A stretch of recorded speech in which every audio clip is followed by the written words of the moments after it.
One of the best ways that you can support the podcast and your training is to join the crew. When you join the crew, you get an extra crew cast podcast every single month. You also get access to our Discord, which has a training Q&A with Team Elite FTS members. You get form checks. You can upload any of your training footage and have your lifts diagnosed, sometimes within minutes, by multiple people. Access to close to 30 different ebooks, training logs, and first sign up access to our weekend training retreats, train your ass off, and other events that we do. Biggest takeaways from that, though, what people enjoy the most and get the most out of is the training Q&A and the form checks, as well as the extra podcast.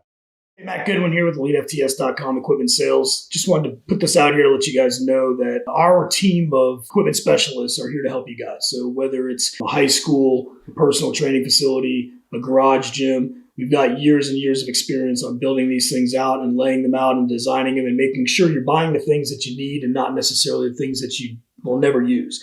So myself, Nate Harvey, Chris Bartle, we've got years of experience. Chris and Nate have both been strength coaches, business owners. We can help you guys in any aspect of your gym build. So never hesitate to reach out to us. There's a contact us page on the website. All of our information's on there. You can reach me directly at mgoodwin@elitefts.net. The phone number here is 888-854-8806. And we can answer any questions you guys have.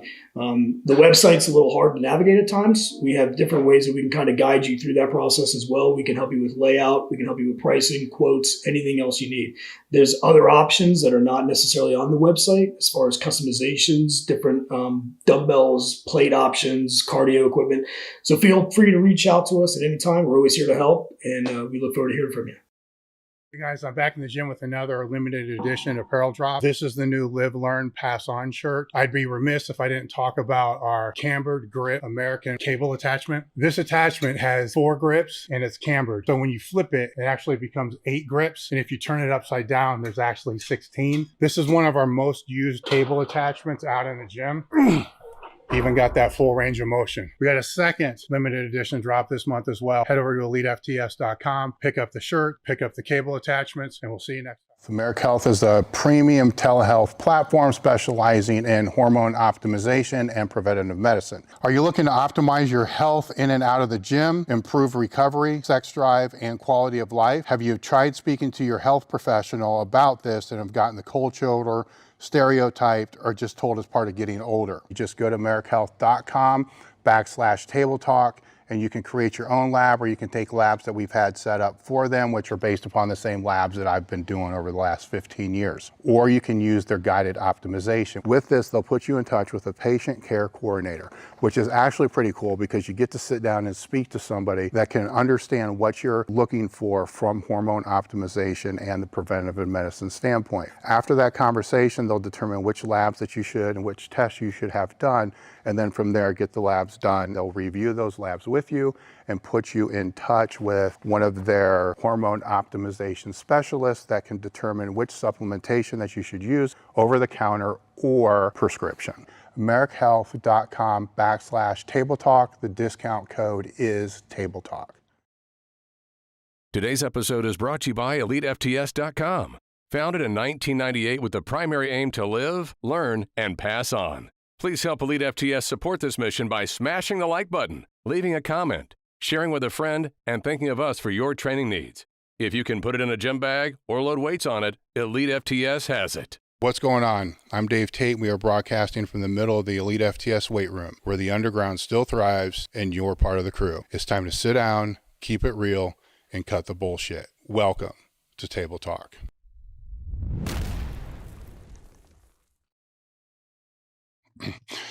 All right, guys, we're back with another episode of Table Talk. Today, my guest is Andy Baker. He has 2 decades working as a private strength and conditioning coach, the owner of Baker Personal Training in Kingwood, Texas. Is that right? Yep. Been working on the online space for about a decade. We'll get into that. As the co-author of Practical Programming for Strength Training with Mark Rippetoe, which is usually, if you look at recommended reading in the strength and conditioning industry, that's one of the books you're going to find on pretty much every list. He's also co-authored the Barbell Prescription for Life After 40 with Dr. Jonathan Sullivan, Mm-hmm. former Marine. And I can just wrap it up by saying that you're a coach, educator, author, and something that I wrote down here that I can't even read my own writing because that's kind of how I am. But you've been in the space for a long period of time. Yeah. You were one of the most requested people that we've had out on the podcast. When I put the feelers out, like, who would you like to see on the podcast? Your name came up frequently, which is why I wanted to have you out to kind of go over your story, but to go over methodologies as well, because unlike what some people may think, you're not tied to one methodology, where I just think being the co-author of practical programming makes some people think that you're tied to starting strength, which you do use, aspects of that. And the clientele that you work with ranges from, I want to say, lower than Gen Pop, right? Because you have beginners, what most people would think is beginners, but then you have to regress from that with a lot of the older population, and even some of the kids today are regressed, lower than that, all the way to top strength athletes. So from a programming discussion, there's a lot of ground that we can cover. I want to go through your timeline real quick, because that kind of, it leaves a little credibility, but I think that when speaking to coaches, you need to know, what they've done, how they've learned, who they've learned from, et cetera, et cetera, et cetera, especially in today's world, because it's hard to separate the bullshit. I don't believe what you say. It's not that hard to separate the bullshit. We'll talk about that as well as kind of how to peel back the layer. It's not hard when you have a well-honed filter. Yeah, yes, exactly. Yeah. So you started training in middle school, and the one thing that kind of caught my attention was you had the plastic weight set. I started with the plastic weight set. Were they brown or gray? They were gray. So you had the gray ones, same thing that I had, and it was in your garage. Yeah. What prompted that? Sports. Started, in middle school playing football. And, at that time you did, football season was in the fall. And then you had the off season period that started the second semester, in the winter and springtime. And that was optional in middle school. So you didn't have to do it. And at the time, you're setting up your schedule or whatever. And my mom and dad were like, we're not going to do this weightlifting thing. You're going to take this computer literacy class, instead, for your electives or whatever. And of course I didn't want to do that. I wanted to lift.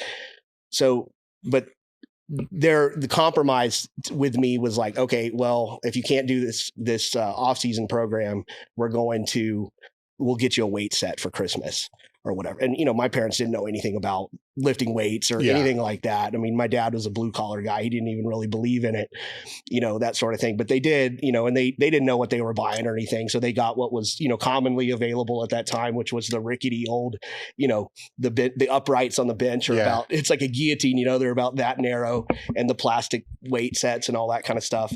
And, I got started on that. And of course, I'm 12, 13 years old. I had no idea what I was doing. But just, there was something about it. Like from the minute that I touched the weights, I was just addicted. And you were in your garage, and then that moved into your attic, and you're in Texas. Yeah. So the garage, and for people that aren't from Houston, it's pretty normal. Summertime is every day is 100 plus with, just oppressive humidity, or whatever, but I still loved it, and I'd be up there and out in the garage, and then we moved into an attic space. And then eventually I wound up just converting my entire bedroom into a gym, just accumulating, little pieces of equipment here and there and that sort of thing. But it was funny because knowing what we know about a lot of like middle school and high school strength and conditioning programs, I mean, they're terrible, right? I mean, they're terribly designed, and I almost did better on my own than I would have having gone through that program with the rest of the team. And there were a lot of kids that didn't do the middle school off-season program, but I almost got better results doing it on my own. My parents, they weren't going to pony up for like a trainer or something like that, but they knew that I needed some kind of guidance, and my mom, she went to like the local, this was even before like Blockbuster, the locally owned video store, and like bought a VHS tape, and it was a Lee Haney, bodybuilding all right, so, VHS. But if you look back at that, is actually pretty good. It's not bad. Because 3-day split, right? Yeah, it was a 3-day split. And like Lee Haney stuff, he was all about the basics. He was like squat, bench, and deadlift and rows and, all that kind of stuff. So like I watched that tape a million times, and I was just addicted to that type of training and just, my body responded to it really well. So, and at the time I was, short, fat kid. Right. And so, but my body started to change, like, especially as I got into like high school and that sort of thing. Like, and it's sort of that just like feeds the fire even more. You're starting to see like your body actually responding to this more than the other kids were. And then like when I got into the high school level where, the off season isn't optional, like I started out at a higher level than most of the kids. So even though I was like one of the smaller kids on the team, I was one of the strongest kids on the team. Yeah. Did the coaches give you more freedom because of that with your training? Not really. I mean, you still had to do like it was so bad. I mean, like we had like the mandatory strength and conditioning stuff that went on during like the football hour or whatever. And then they would open up the weight room after school as well. Like if you wanted to come in and do extra, which I of course did. I was that typical like first kid in, last kid out type of thing. So, and I think that part of that was, I had that mentality is because I was smaller, than a lot of the other kids, like I had to outwork everybody. So I didn't know what I was doing. And like looking back, there's a lot of stuff I would have done differently. Like I would have done less. Probably I wouldn't have done the 2-a-days, 5 days a week.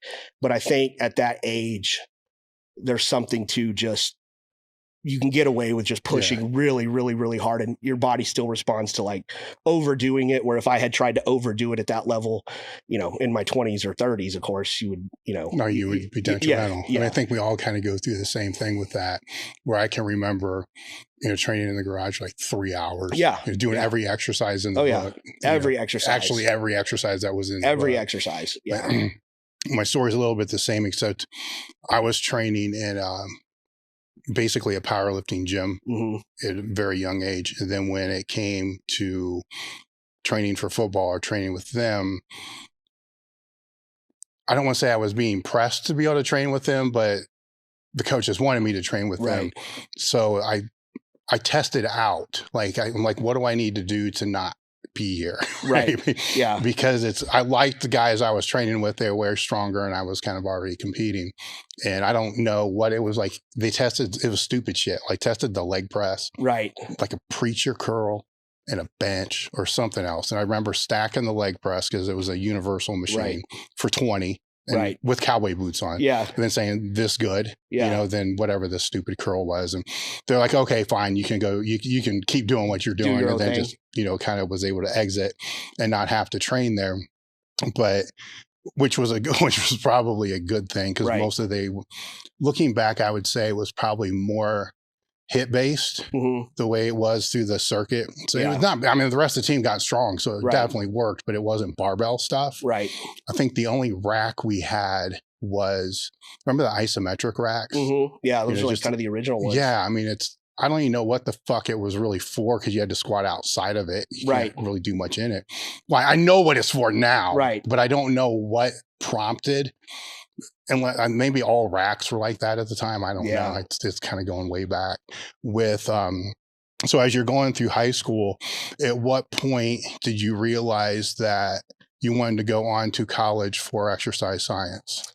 I never really considered anything else. That was just like, I knew that I loved the lifting and everything so much. There was nothing else on my radar other than I knew I wanted to work. I knew I wanted to work in that industry. I wanted to do something involved with weightlifting. And what was on my mind at the time was I wanted to be like a strength and conditioning coach, like at a college, and so I applied to, Texas A&M, and that's where I started there. Why did you apply there? Family history. We had people in my family that were Aggies that had always gone to Texas A&M, and that was the only school I applied to, honestly. It is the same thing. I never really considered anything else. I just wanted to go to A&M. And so I got there and started in their, the exercise science side of things, and I learned more at the local Gold's Gym there than I did in the exercise science program. And I didn't know this. It just happened to be this really cool gym that wasn't like you think of now, like a commercial, like a Planet Fitness or something like that. It was a really cool gym where there was a big powerlifting scene there, and there was a big bodybuilding scene there. And so just being in there and training with and around guys that knew what they were doing, and starting at like age 18, this is before, and you'll know this is before the days of, headphones and iPhones and all that kind of stuff, when like lifters still communicated with each other in the gym. Yeah. And they would, a lot of those guys in there, it was just a very cool environment. They were very willing to help a young kid in there that was working hard, but maybe doing things wrong or overdoing things or whatever. So, some of these, both powerlifters and bodybuilders and that sort of thing, would say, hey, why are you doing this? Why don't you do it this way? That kind of thing. And so just that type of kind of one-on-one attention from those, more advanced guys, plus just being in there all the time and observing what people are doing. Here's what the big, strong guys do, and here's what everybody else does. It's just an education through observation. What was the gym culture like there? And I'm going to lead into the question a little bit more, because I trained in several places like that. And there's, like the higher end group of powerlifters, the higher end group of bodybuilders, and then a bunch of regular people, right? Yes. The regular people, like 80% of the whole thing. Then there's like a click here and a click here. And the ones that I was a part of, you couldn't just like go be in this clique. You kind of like had to earn your right, sure, to be in that. So how did that dynamic work? I mean, were they just very straightforward, like, hey, look, you're doing your pull downs all fucked up? Or did they kind of like keep their distance, but then saw that you're consistent, saw that you're working hard, and then they start to invest their time? The latter. Yeah. Because you could go in there and potentially give advice to everybody in there, because, as you're in one of those types of gyms, like that 80% is basically almost doing everything wrong. Yeah. And so it's kind of like, I think now is like how, if I trained in an environment like that, sometimes it's hard. Like if I go do a workout being a coach and somebody that's literally giving advice and help to people all day long as part of my job, sometimes it's hard to go into a gym and not say something to somebody when you see them obviously doing something fucked up. Like, because in my day job that I do all day long, like that's literally my job, is to go over there and say, hey, don't do it like this, do it like that. And so those guys probably feel the same way, as they're not going to go and correct everybody, because one, people aren't asking for the help. So whatever. And they're not that serious about it or whatever. But I think it's the latter, where they see somebody with maybe some potential that is in there, that's working hard and is consistent, but maybe needs some guidance. Yes. And when I went to college, I went to 3 different schools, but it was a process. It's like I had to figure out, first off, where everybody trained. Yeah.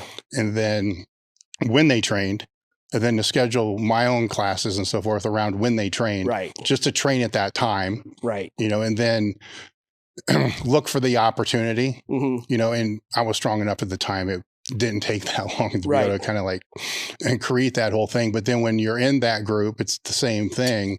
It's like you're looking around, right? Yeah. Because you want more people. I was powerlifting at the time. So you wanted more people in your crew. Right. And then more spotters, loaders, and, 7 is like perfect. It was like a perfect number. So you're always kind of looking for more people, but you don't want the slapstick that's going to show up once and never show up again, or if they're not going to work hard, or if it's just a pain in the, so sometimes I think when people will tell these stories, they make it sound a little more glorifying than what it was, because you had to, at least the places that I've seen and a lot of people I've spoken to, you still had to earn your way to be able to do it. It wasn't like you were just going to walk in there and they're going to be like, hey, come over here. And that probably happens more today, than it did then. Right. But back then it was a process. It was definitely a process. And it wasn't like I didn't get invited. I never got invited to be like part of the crew, but it was like, I can remember like on a couple of occasions, the lead guy there, who was also the manager, a guy named Bill Winschif. he's actually an article on Bill on the old Deep Squatter website. He was a USPF guy, and just real. I always looked up to him because he was built kind of like me. He was short like me, but just thick, just traps and shoulders and everything. So, and he was the alpha of the gym, at the time. And I can remember he came up to me one time and he was like, hey, he's like, we squat on Sundays. He's like, because that's like, they wanted the gym open, and there was only one rack, but they had like a couple of like freestanding, squat stands or whatever. So he was like, why don't you come in on Sunday and squat with us? He's like, I can show you some stuff or whatever. Yeah. Usually it was the owner, for me, the owner was always a competitive bodybuilder. Rarely were the owners powerlifters. And I think back, they were but it would be things like that, it'd be like, hey, this is when like you want to come during this time, that would kind of help navigate when you would sign it up a little bit, and that would kind of help. And then it was just a matter of when I was bodybuilding, it was a little bit different because then you're looking for a person. Right. Yeah. You don't want a crew. You just want the one person that's going to always fucking be, because there's more training. Yeah.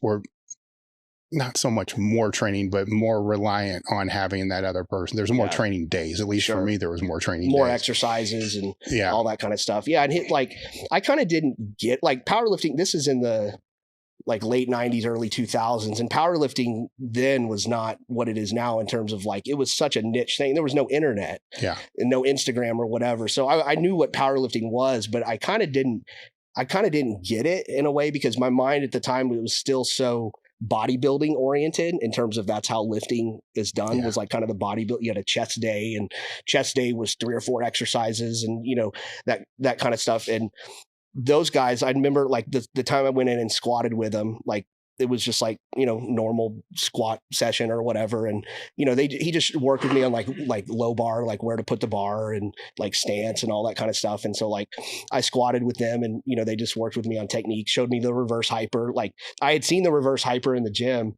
but like, I didn't even know what it was. And they were like, we do this after every squat workout, and like that kind of stuff.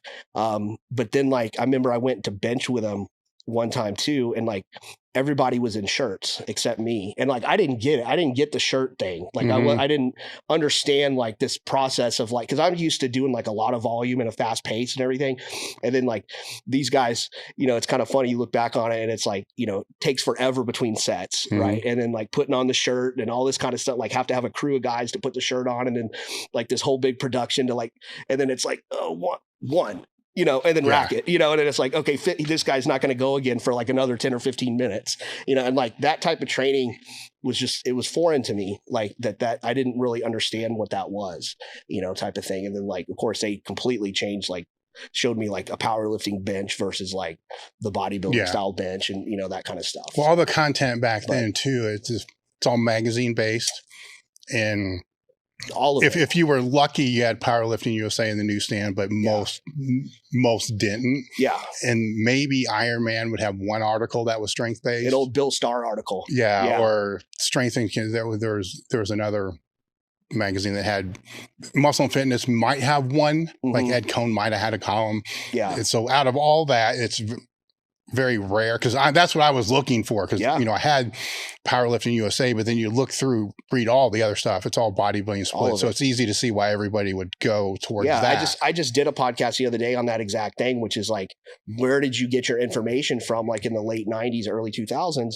And for like a lot of the young guys now, like they've got too much information, but it's everywhere. I mean, there's, the social media, but even back then, like on the internet in its very early days, like you had forums, but they were like kind of obscure. You had like bodybuilding.com, but then like, aside from that, there just wasn't a lot online. And so I'd say the vast majority, where almost everybody got their information from, was Flex, muscular development, because again, if you went to the newsstands, like in a grocery store, to the magazine rack, that's all that was there.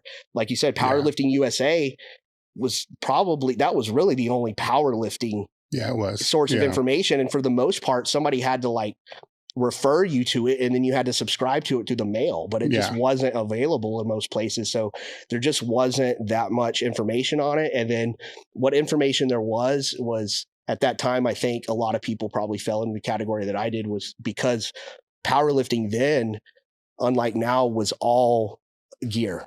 Yeah. and there was like, if you went to a powerlifting meet, then I remember the very first meet I went to, I was like there was like me and one or two other guys that were competing raw. Everybody else was in gear. Mm-hmm. And now that's flipped. You know, if you go to a meet now, you see it's mainly raw. Oh yeah. You know, with maybe a very small equipped division. So people don't necessarily realize that that's in the last 20 years, that's completely flipped. Oh, it's way flipped, because even when I started, I think my first meet was 82. Yeah. And I remember having to buy a squat suit. Mm-hmm. The bench shirts, I don't think were really a thing, because I don't remember having to buy a bench shirt until a few years later. But the squat suit for sure. And then that just was the same thing. I deadlifted it, and then the wraps and shit like that.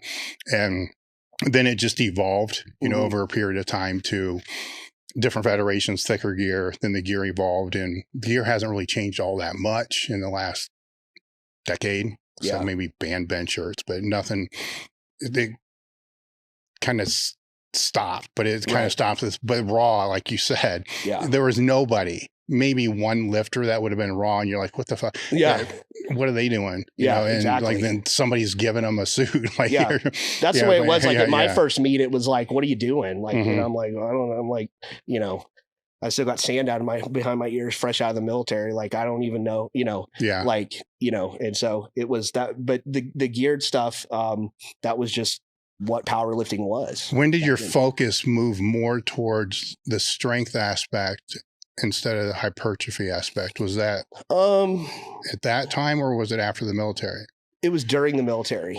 Okay. Yeah, during the military. That was like 2000.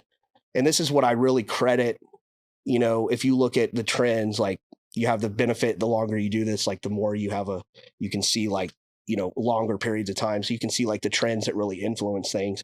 I think the trend that got most people into, you know, the raw powerlifting and certainly Olympic weightlifting was CrossFit, because like, and when I was in the military, like 2005, 2006, that's when CrossFit like really blew up. But it blew up in the services before it blew up in the, like, it was really popular, like in the special ops world. And then like just regular, you know, Army, Marine Corps, that kind of stuff, like on all the bases, like CrossFit was getting really, really popular. So I was paying attention to it. I wasn't really that interested in CrossFit other than the novelty of it, because it was just something so new and different. But part of the whole CrossFit thing at the time, and I think you were a part of this at one time, they were bringing in subject matter experts.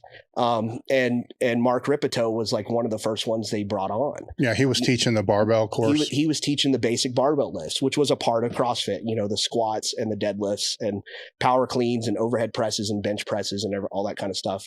And I got exposed to his thinking, and starting strength, his book and everything, which he had already written, but nobody really knew about it that much until CrossFit brought it to the kind of the mainstream or whatever. And all right. So to dial it back, you were in college for 2 years. My left or my right headphone, wiggle it a little bit.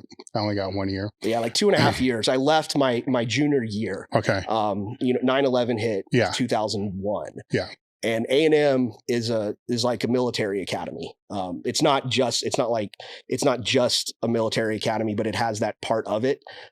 They're just like the Air Force Academy or, you know, whatever, where they have like that ROTC program where guys go there and then they go into the services. So there was a huge military presence at that campus. And so I was bouncing too. And so some of the guys I was bouncing with were former Marines or current Marines, that were still on active duty, but that were trying to go through and become officers and that sort of thing. So they had, between the influence of 9/11 and watching what was happening, like that, and plus the influence of like some of these military guys, I started kind of thinking about enlisting, you know, it kind of like after 9/11. And I was a little disillusioned with the whole exercise science thing, because you get there, you have this preconceived notion of what like you're going to be doing, you know, at school. And part of it is like all your professors and everything, they're all from like an aerobic background. So everything's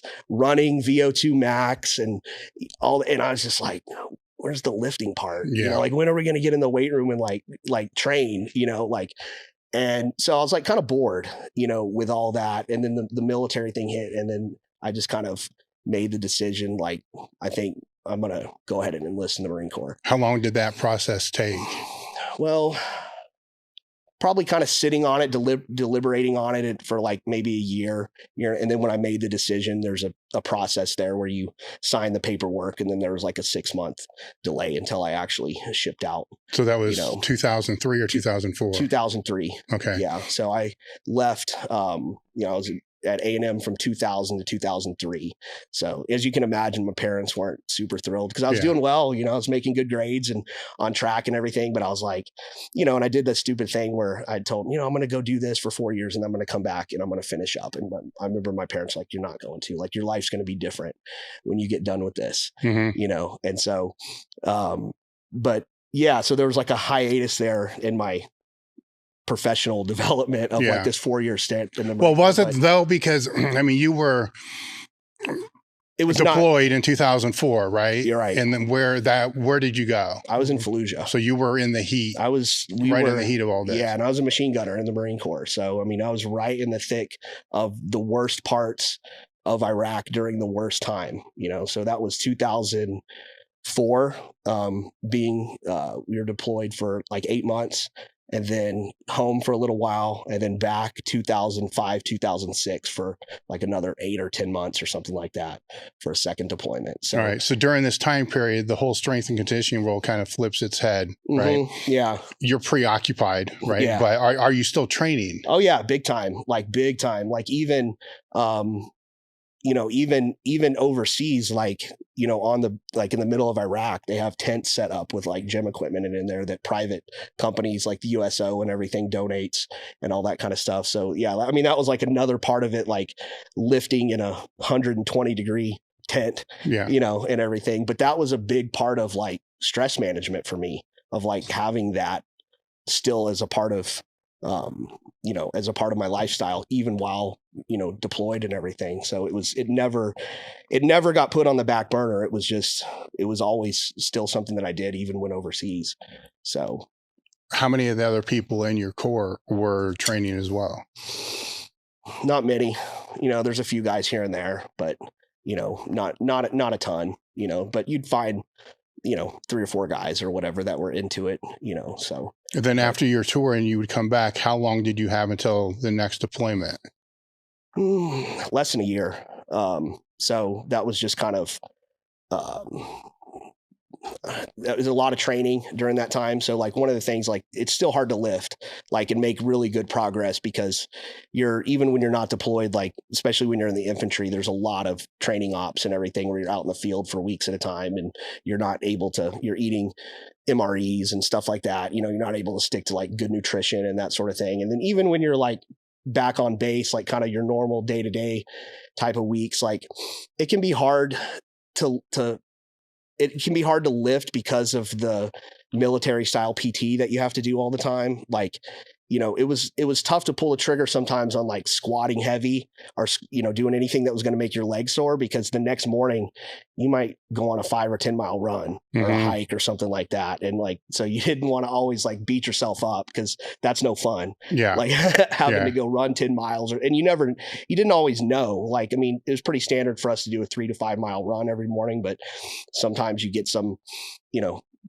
captain or something that wants to lead a 10 mile or something like that. You don't want to be doing that post squat day, that sort of thing. So that type of training that you do, all the calisthenics and running and hiking and all that kind of stuff runs a big interference effect with like traditional weightlift, but I always still engaged in it. I always still found a way to make it work. And I think, like you said, it is part of your education in a way, because you learn how to program around working with people that have jobs or whatever that run interference with strength training. I mean, I still work with guys all the time that are in the military. That's one of the biggest questions is like, how do I balance like my lifting with like what the military expects me to do in terms of hiking and running and all that kind of stuff, or even just working with sport athletes that have coaches that are, where they have to do insane amounts of conditioning and practice and play other sport and everything. There's an art form to being able to get somebody bigger and stronger in the midst of them still having to do all that type of shit. Yeah. So, and there's no better teacher than just having to learn how to do that yourself. You know, how do you still make progress in the gym, get bigger and stronger while still having to balance it out with all that kind of, all these things that run interference against that. So then your second deployment, was that also for 8 months? It was like 8 or 10 months. Yeah, that one got extended. And that one we were on a ship. You know, we the first time we just flew directly over there. So like we were in Iraq the whole time. We just flew directly over there and flew directly back. And then the second time we were on a ship. So that's another, like learning how to train on a ship. Like that's a little bit different, like how to bench during the wave action and all that kind of stuff. So, but yeah, we floated over there, made a couple of stops along the way. And then we were actually in Iraq, I think for like 8 months that time, and then floated back. All right. So if my math is right, that's still not 4 years. That's still not 4 years. So then how did you finish out? So you come back, and what they do is they look at how much time you have left on your contract and when the unit that you're assigned to is going to deploy next. And if you're scheduled to get out before your unit deploys again, then they try to get you to re-enlist for sure. But then the other thing that they'll do is if you're not going to, they'll have that conversation with you. If you're not going to re-enlist, they will often transfer you out of your unit into like a base job. You know, and there's all kinds of stuff. There's like, you could be doing like yard, lawn maintenance or painting buildings or whatever. Or you could go on like a security detail, or you could become part of a training, like a training cadre that does training for the guys that are fixing to deploy or whatever. And it's all kind of random. I remember when we went out there, they had us all like out in the parking lot, and there was like 20 of us that weren't going to re-enlist. And they're like, okay, you 5 over here, you 5 over here, you 5 over here.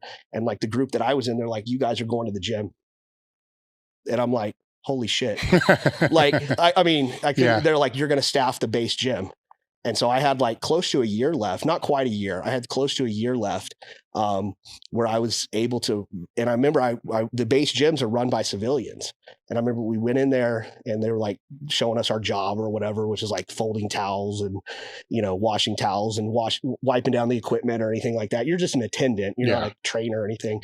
But what that did was I remember like my hours were from like 6 a.m. to noon, and then I was done. And I had like a year of all this dead time. And at that point I started thinking about, okay, well, you're going to be getting out. It's time to be thinking about your next move.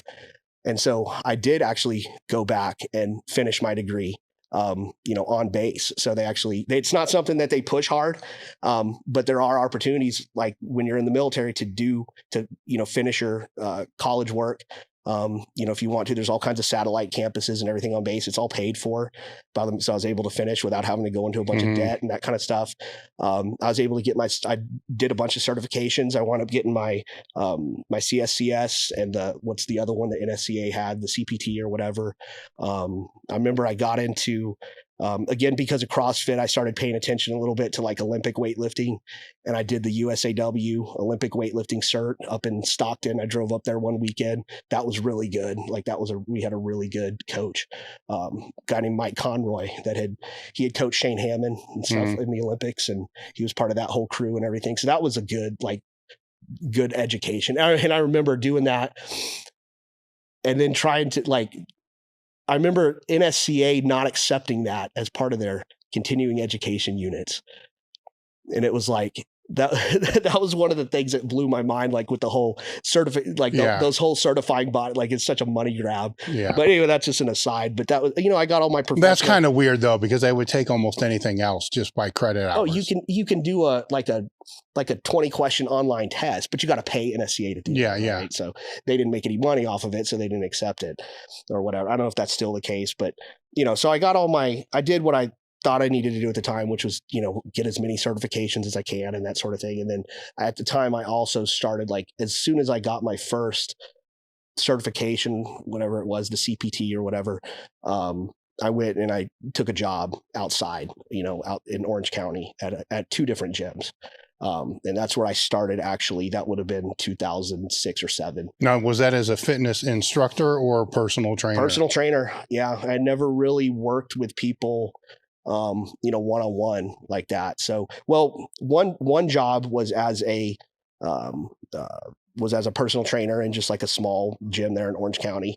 And then the other job that I took, because you couldn't, when you're starting off a lot of times as a personal trainer, like it's hard to cobble enough hours to make a lot of money. A lot of times you got to do it at multiple places, because you don't walk into, having, clients. Clients or whatever. So you have a couple clients here, a couple clients there.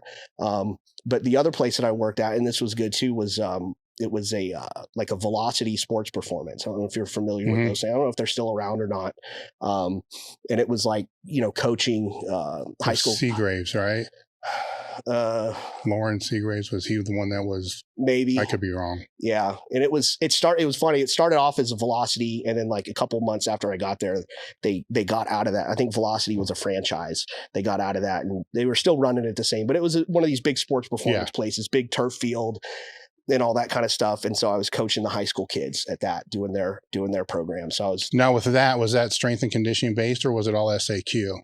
Because there was a time it was pretty much all SAQ. Yes, it was a lot of SAQ, especially with the younger kids, because it's hard. Sometimes you'd have a group of like 20 kids. Yeah. And as it's hard to run those kids through a weight thing. But they gave me a little bit of leeway, and I was trying to get as much strength stuff done with them as possible. Okay. But yeah, it's a lot of the financial model's easier to implement on turf than it is. Sure it is. With barbells. Yeah. I mean, and it's such an easier sell to parents. Yeah. I mean, even now, like we have those types of places where I'm at in Kingwood, and like when parents are looking for a place to put their kids, like sometimes it's hard to explain to a parent, like you have this little skinny 15-year-old kid and you want him to get faster, but the squat rack is where that's going to happen, not the turf.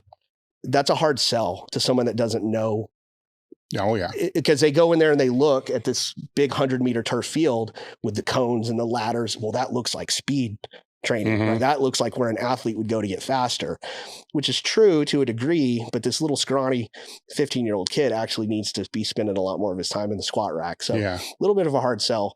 But that's, that's kind of where I got my start, was with those two. So were they feeding you the clients, or did you have to actually learn how to sell? At the personal training gym, I had to learn how to sell. Yeah, it was you were sink or swim. You were a contractor.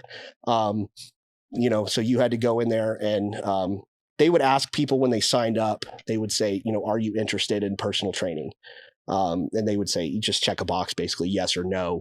And then like if somebody checked yes on a box, like, I don't know, there was like 10 trainers there, they would just like randomly put the forms in our boxes. So we would go in there, once a week and check your box and see if you got a hot lead or whatever. But then it was on you to contact them, set up a consultation, and try to sell training to them. And so that was an education as well, because they don't give you any formal training on that either. It's just like, you figure it out, which is, I mean, it's the best way to learn to a degree. You have some successes and some failures, but if you're going to be self-employed in this business, you got to learn how to do that.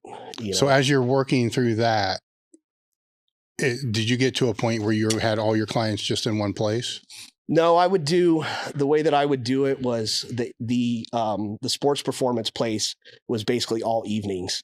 And the other place was afternoons and weekends, and some mornings I could get, like at the base gym where I was still working out, like we had the fluidity to get guys to like cover your shift if you wanted to or whatever. So sometimes I would have, and I'd start early.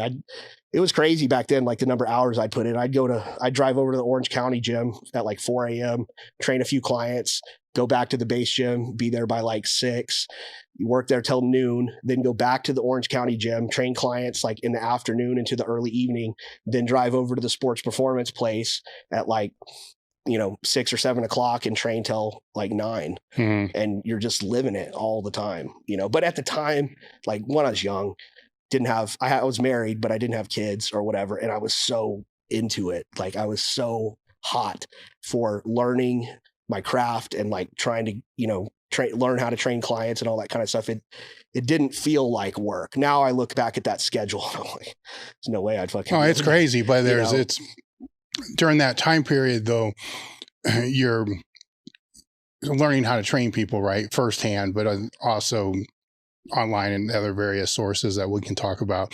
And But you're not going to build the clientele if you don't know how to sell. Right. Right. Because during this time period, I'm sure there's dozens of other trainers that came and went. Oh, sure. While you were there. Yeah. So what catalyst hit to help you to be able to build the client base? Because most can't. Maybe just an innate ability to sit down and, make people feel comfortable. I think that's the biggest thing. I think one of the things too is like, it kind of feeds itself after a while. Like once you get the first initial few sets of clients, like your best marketing is actually being out on the gym floor, training people, because people are watching you. Mm-hmm. They're watching you with your clients. They're looking at the kind of stuff that you're having doing. They're looking at, is this person using what they feel like is good form and whatever? Are they seeing any progression? Maybe they're talking to that other member when you're not around. Hey, I saw that you're working with that new trainer. How's are you liking it? Like, is it go? And that guy's like, yeah, he's great, whatever. So then that guy comes up to you in the gym. Hey, I'd like to sign up for a few sessions or whatever. So in a way, that's your best form. If you're in a gym like that, like that's your best form of marketing, is just being in there training people. And then I think, your leads are there. Right. Yeah. Your leads are there. Yeah. Right. And that's obviously harder to do, like when you're opening up, say, your own facility or whatever. Yeah. But so I do generally recommend, if at all possible, people try to, like new trainers, to find a situation where they can be in a gym where there's other people training, because that's your best form of marketing, is the members that are already there. They're watching you train, that sort of thing. So that was, but the selling part, to me at the beginning, I didn't really look at it I did look at it as selling, but it was more of just kind of sitting down with people and making sure that they, and it turns out if you read all of the literature on how to sell and everything, it's kind of like I was already doing that to a degree. It's making people feel comfortable. It's making them feel understood, that you understand what their goals are, and then that you have the ability to help them reach those goals. Yeah. And how do you do that? Like, I don't know that I could write it down, like honestly, that I could teach a course on how to sell, other than just be real and be authentic. Because later on, like when I moved back to Kingwood and I got another job at a different gym, they had a very, very formal sales process that you had to go through.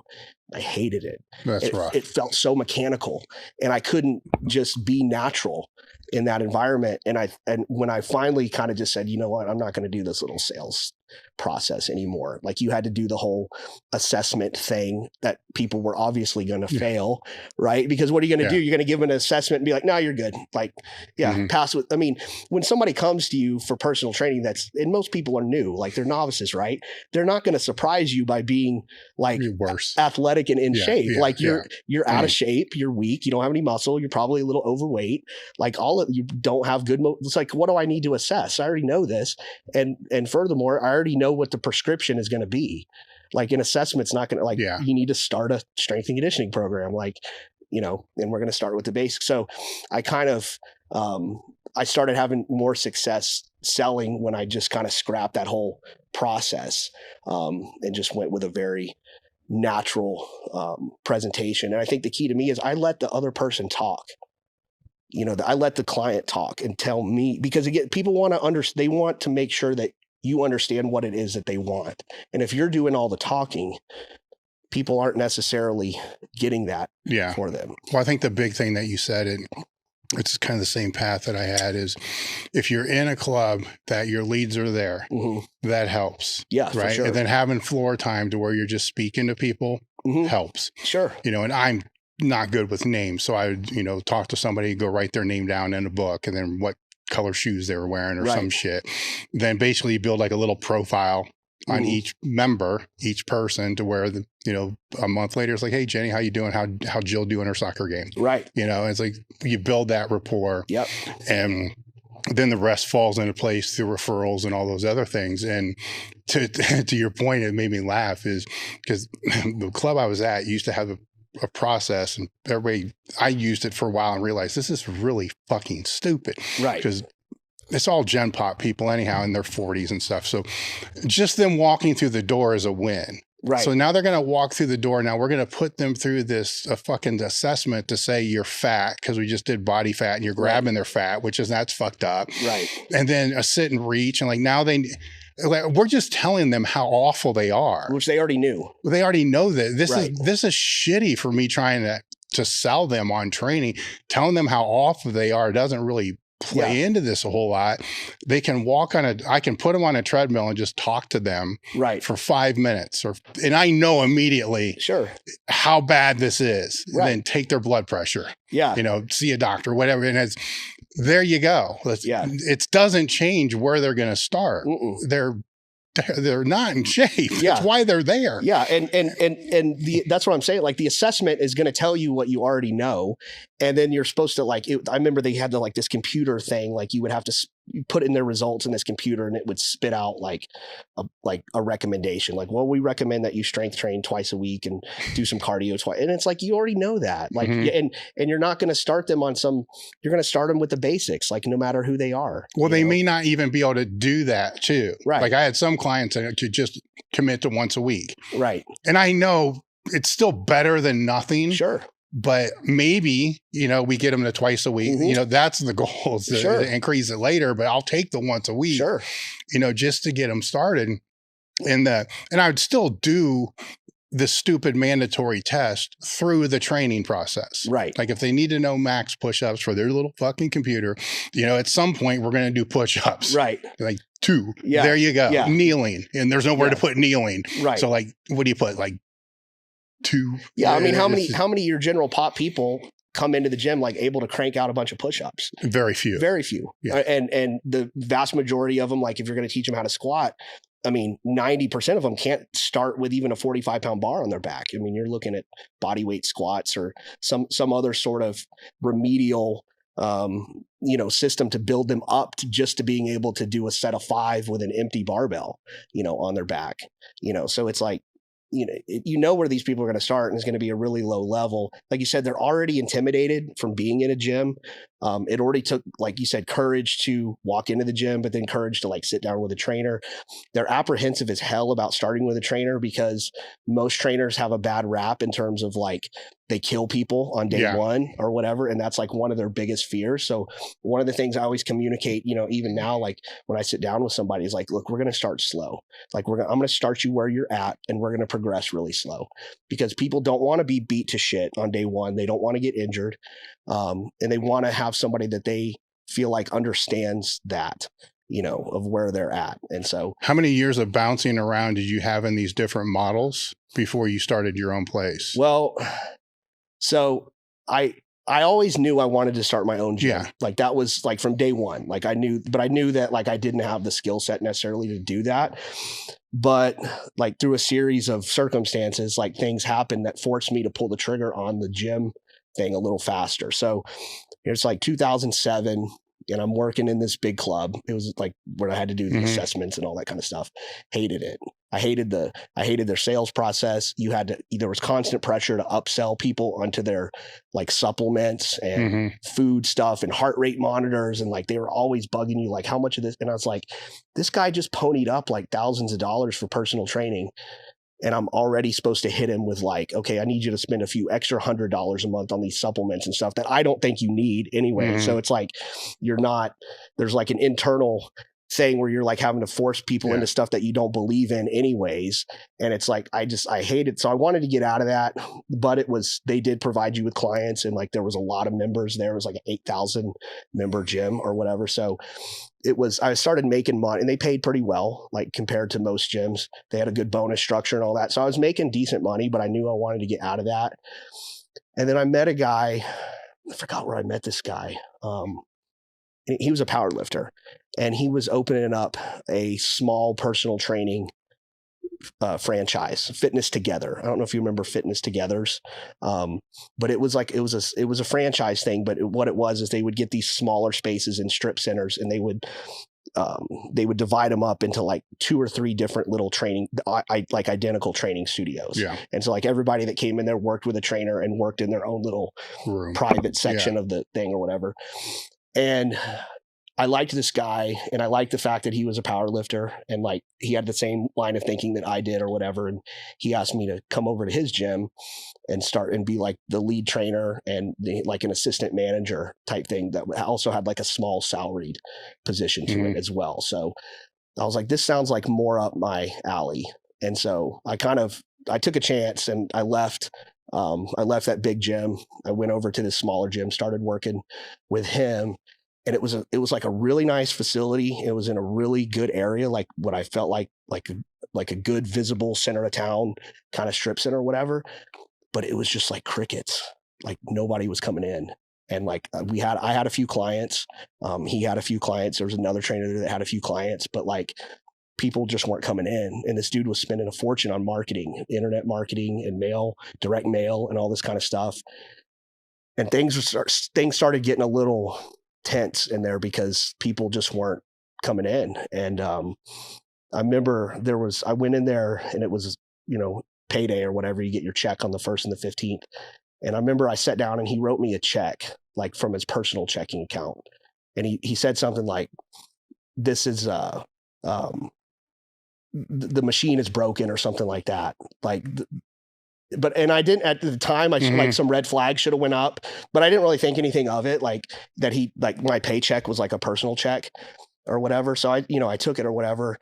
And I mean, a couple weeks or something went by and I showed up and I remember it was a Saturday morning and I had an appointment at like 9:00. So I showed up at like, 8:45 or whatever for the appointment.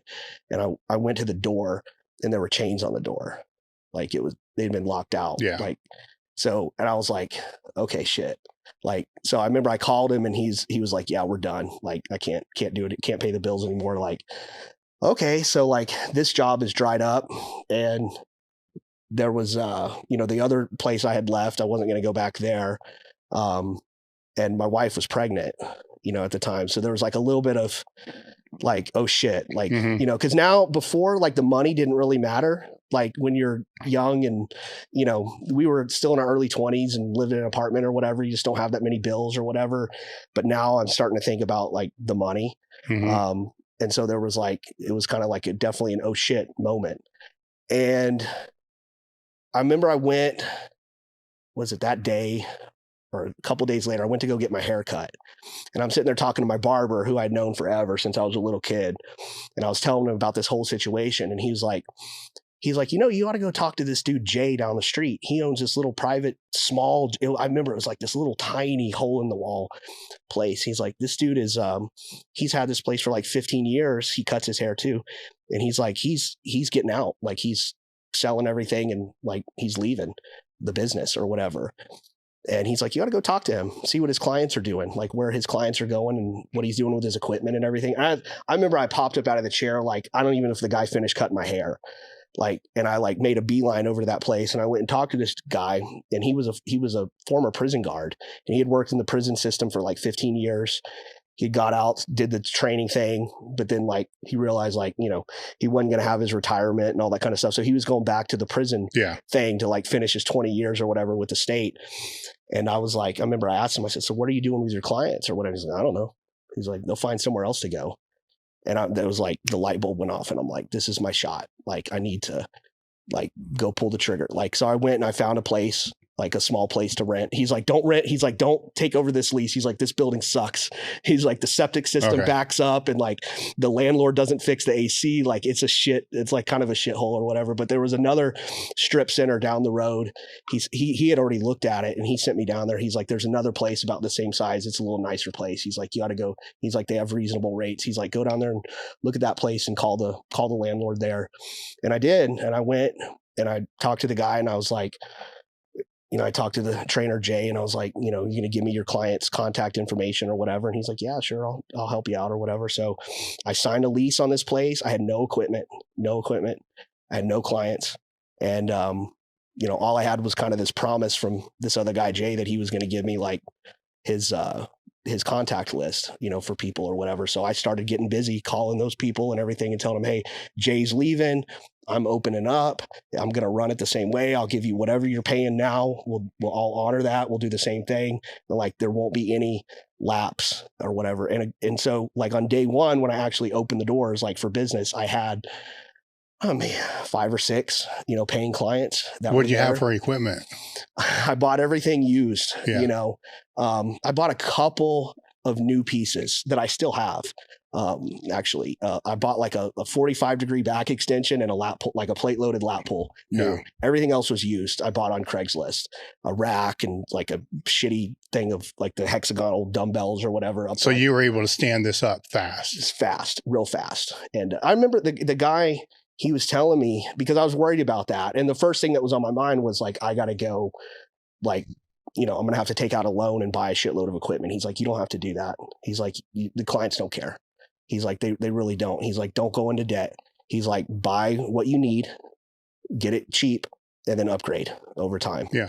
And that's what I did. So I was able to start. It's very small. It was like 800 square feet, a rent that I could afford. Barely, but a rent that I could afford. I didn't go into debt for equipment. I had about 5 or 6 people in there that were paying. So you had a little bit of money coming in. And so that's kind of how I got started. And then it just grew from there, How did you not run into, because the trap that the other businesses, 2 of them that you just spoke of, ran into is a trap that a lot of people end up in, is they start building their clientele, but when you're building your clientele, you're not able to market because you're actually training people. Yes. So then they'll try online and all this other kind of shit. But it's funny to me because it's like they forget that referrals is a way of marketing. But anyhow, so I assume that's what you work, because as you start building that clientele up, it's harder for you to go, if you're using lead boxes or whatever the fuck you're using, it's harder to do all that because you're actually training people all the time. Yes. So yes, it was hard. And I did everything that I could think of, and I didn't have a lot of money to spend on stuff. But the best thing that I did initially was our local newspaper, not the Houston. Kingwood's a suburb of Houston, not the Houston Chronicle, but the local Kingwood Observer. I had a client in there who was he owned some hotels, and he was pretty savvy in dealing with like the media or whatever, the local, media or whatever. He's like, you ought to call he's like, you have an interesting story. He's like, local kid, leaves, does the military thing. At the time, like the wars were still going on. So people were like really hot on like giving veterans business or whatever. He's like, you ought to call them and like run a story, like a human interest story on like local kid opens up a gym, that kind of thing. And see if they'll come out and do a story on you. And I did, and they did. They sent a little reporter out, and she interviewed me and interviewed a few of my clients and just kind of asked about my story, like you've been doing. They ran a big thing in the local paper, and that thing brought clients in for like 2 years, and it was just, and part of it was at the time there was big gyms and nothing else.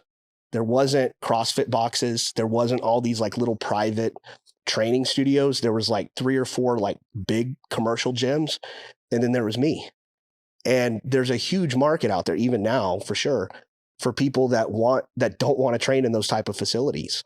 And so there was a pretty big influx of people that came in strictly because of that, the idea of training in a small private facility with a trainer type thing. I think that was the business model itself was just unique at the time. Now there's places like mine all over the place. There's lots of little small, private training type of gyms, and there's CrossFit boxes, and there's, Orange Theories and F40, but none of that stuff was around. It was big gyms and then a little gym. Did you try to bring in other trainers with you? Not at first. That was on my mind, but at the time it was just about getting myself as full as possible. One of the things I saw, one of the mistakes that I saw the other guy make was that he tried, you always read all this stuff, all the E-Myth stuff and all the entrepreneur stuff is you've got to work on the business, not in the business. Well, he tried to do that from day one.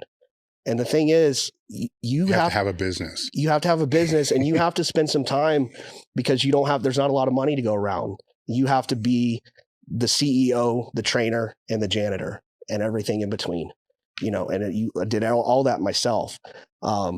So I didn't want to make the same. I was maybe almost too scared at the beginning of growing too fast because of the experience that I had of watching him try to grow too fast. He had a payroll before he had clients coming in. and you don't want to make that mistake, and I'm sure he was in one of the nicer strip centers in town. So I don't know what his rent was, but I'm sure it was a lot, so he had a big rent. All the equipment was new. So I'm sure he had a note on the equipment. He had debt, he had a payroll, but he didn't have clients, and so I wanted to make sure that I was taking that my clientele could pay my overhead and myself first before I started bringing other people in. So, and I did bring other people in, and, it was kind of hit or miss, there for a number of times, with other trainers. Well, staying on the business side, over the years, you've gone from 700 square foot, I think, to 1,200 square foot to 2,500 square foot. So how has that evolution looked in, I believe you've probably gone full circle, most do, so you're in a position now where it's like, just keep it your own, keep it small and strong, steady, small and strong. Yes. And it's a different business philosophy than other ones that, grow, expand. Yes. So how has that evolution taken place over time? Well, so I started off in the 800 square foot place, and I had a 3-year lease on that. And within 3 years, I had outgrown it. Now, define that so people know exactly what you're talking about, because I hear that a lot, right? And, I outgrew it. Some people say they'll outgrow a space with 10 freaking clients. Right. So, well, one of the things that you learn that I learned pretty fast, and that I was able to do because I had complete control over the space, was that one-on-one training that's a very difficult thing to make work. Even if your rates are extremely high, one person for 1 hour is a very difficult business model to make work by yourself. You have to learn how to train more than one person in a session. So I always tell, when I consult with new trainers and stuff now, I'm like, you have to learn how to train multiple people. You have to get into semi-private training. If you're going to have a small gym, there's really no other business model that works.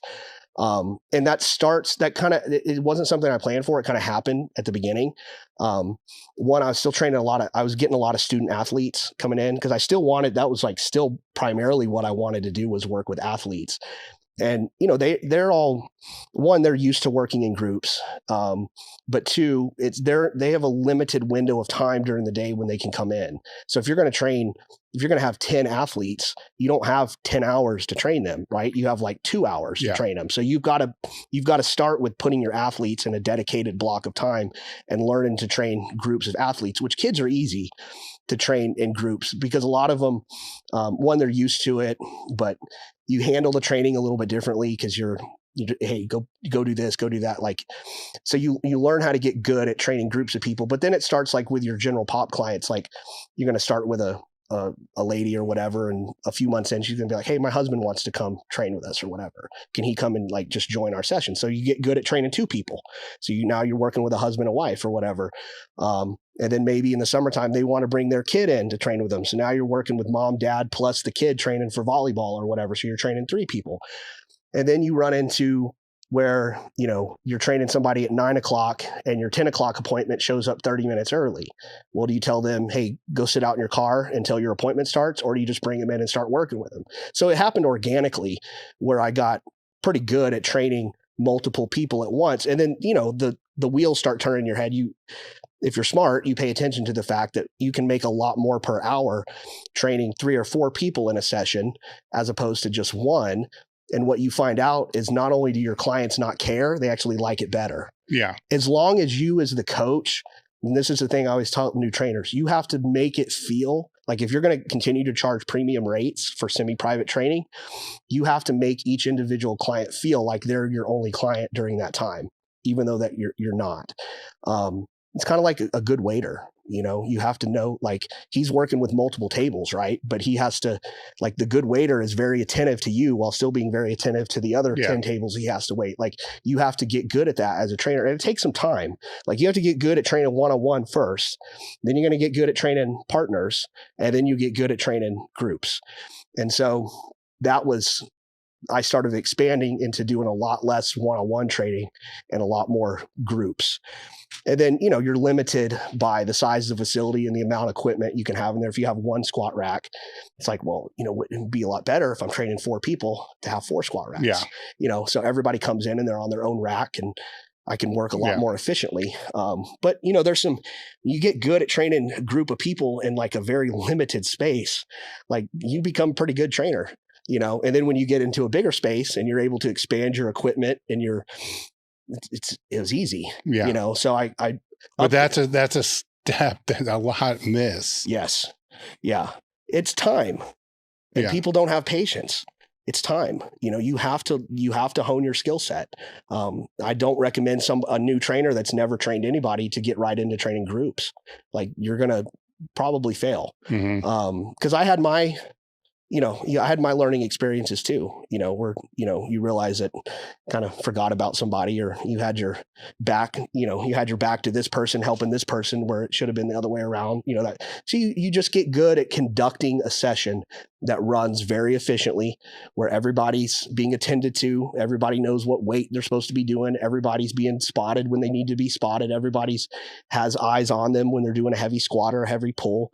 You know, you don't want to have your back to the guy doing a heavy squat over here tweaking somebody's bicep curls. Yeah. You know, that sort of thing. So, because one of the things that I do with the semi-private training, it's not a group workout, like a CrossFit workout where everybody comes in and does the same thing. Like, I may have 4 people in the gym, but they're all 4 people doing different things. And that takes skill. Like, you have to learn how you're managing 4 different workouts at one time. And if you're kind of an introvert like me, it's also exhausting. But if it's programmed effectively, right. And you then, get better and better at it over time. You know?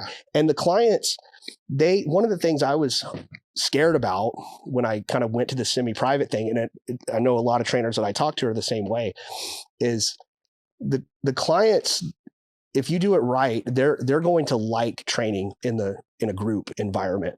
Not a huge group, but they're going to like the group environment more so than just a one-on-one environment, in my opinion. One, they like the camaraderie of having other people there.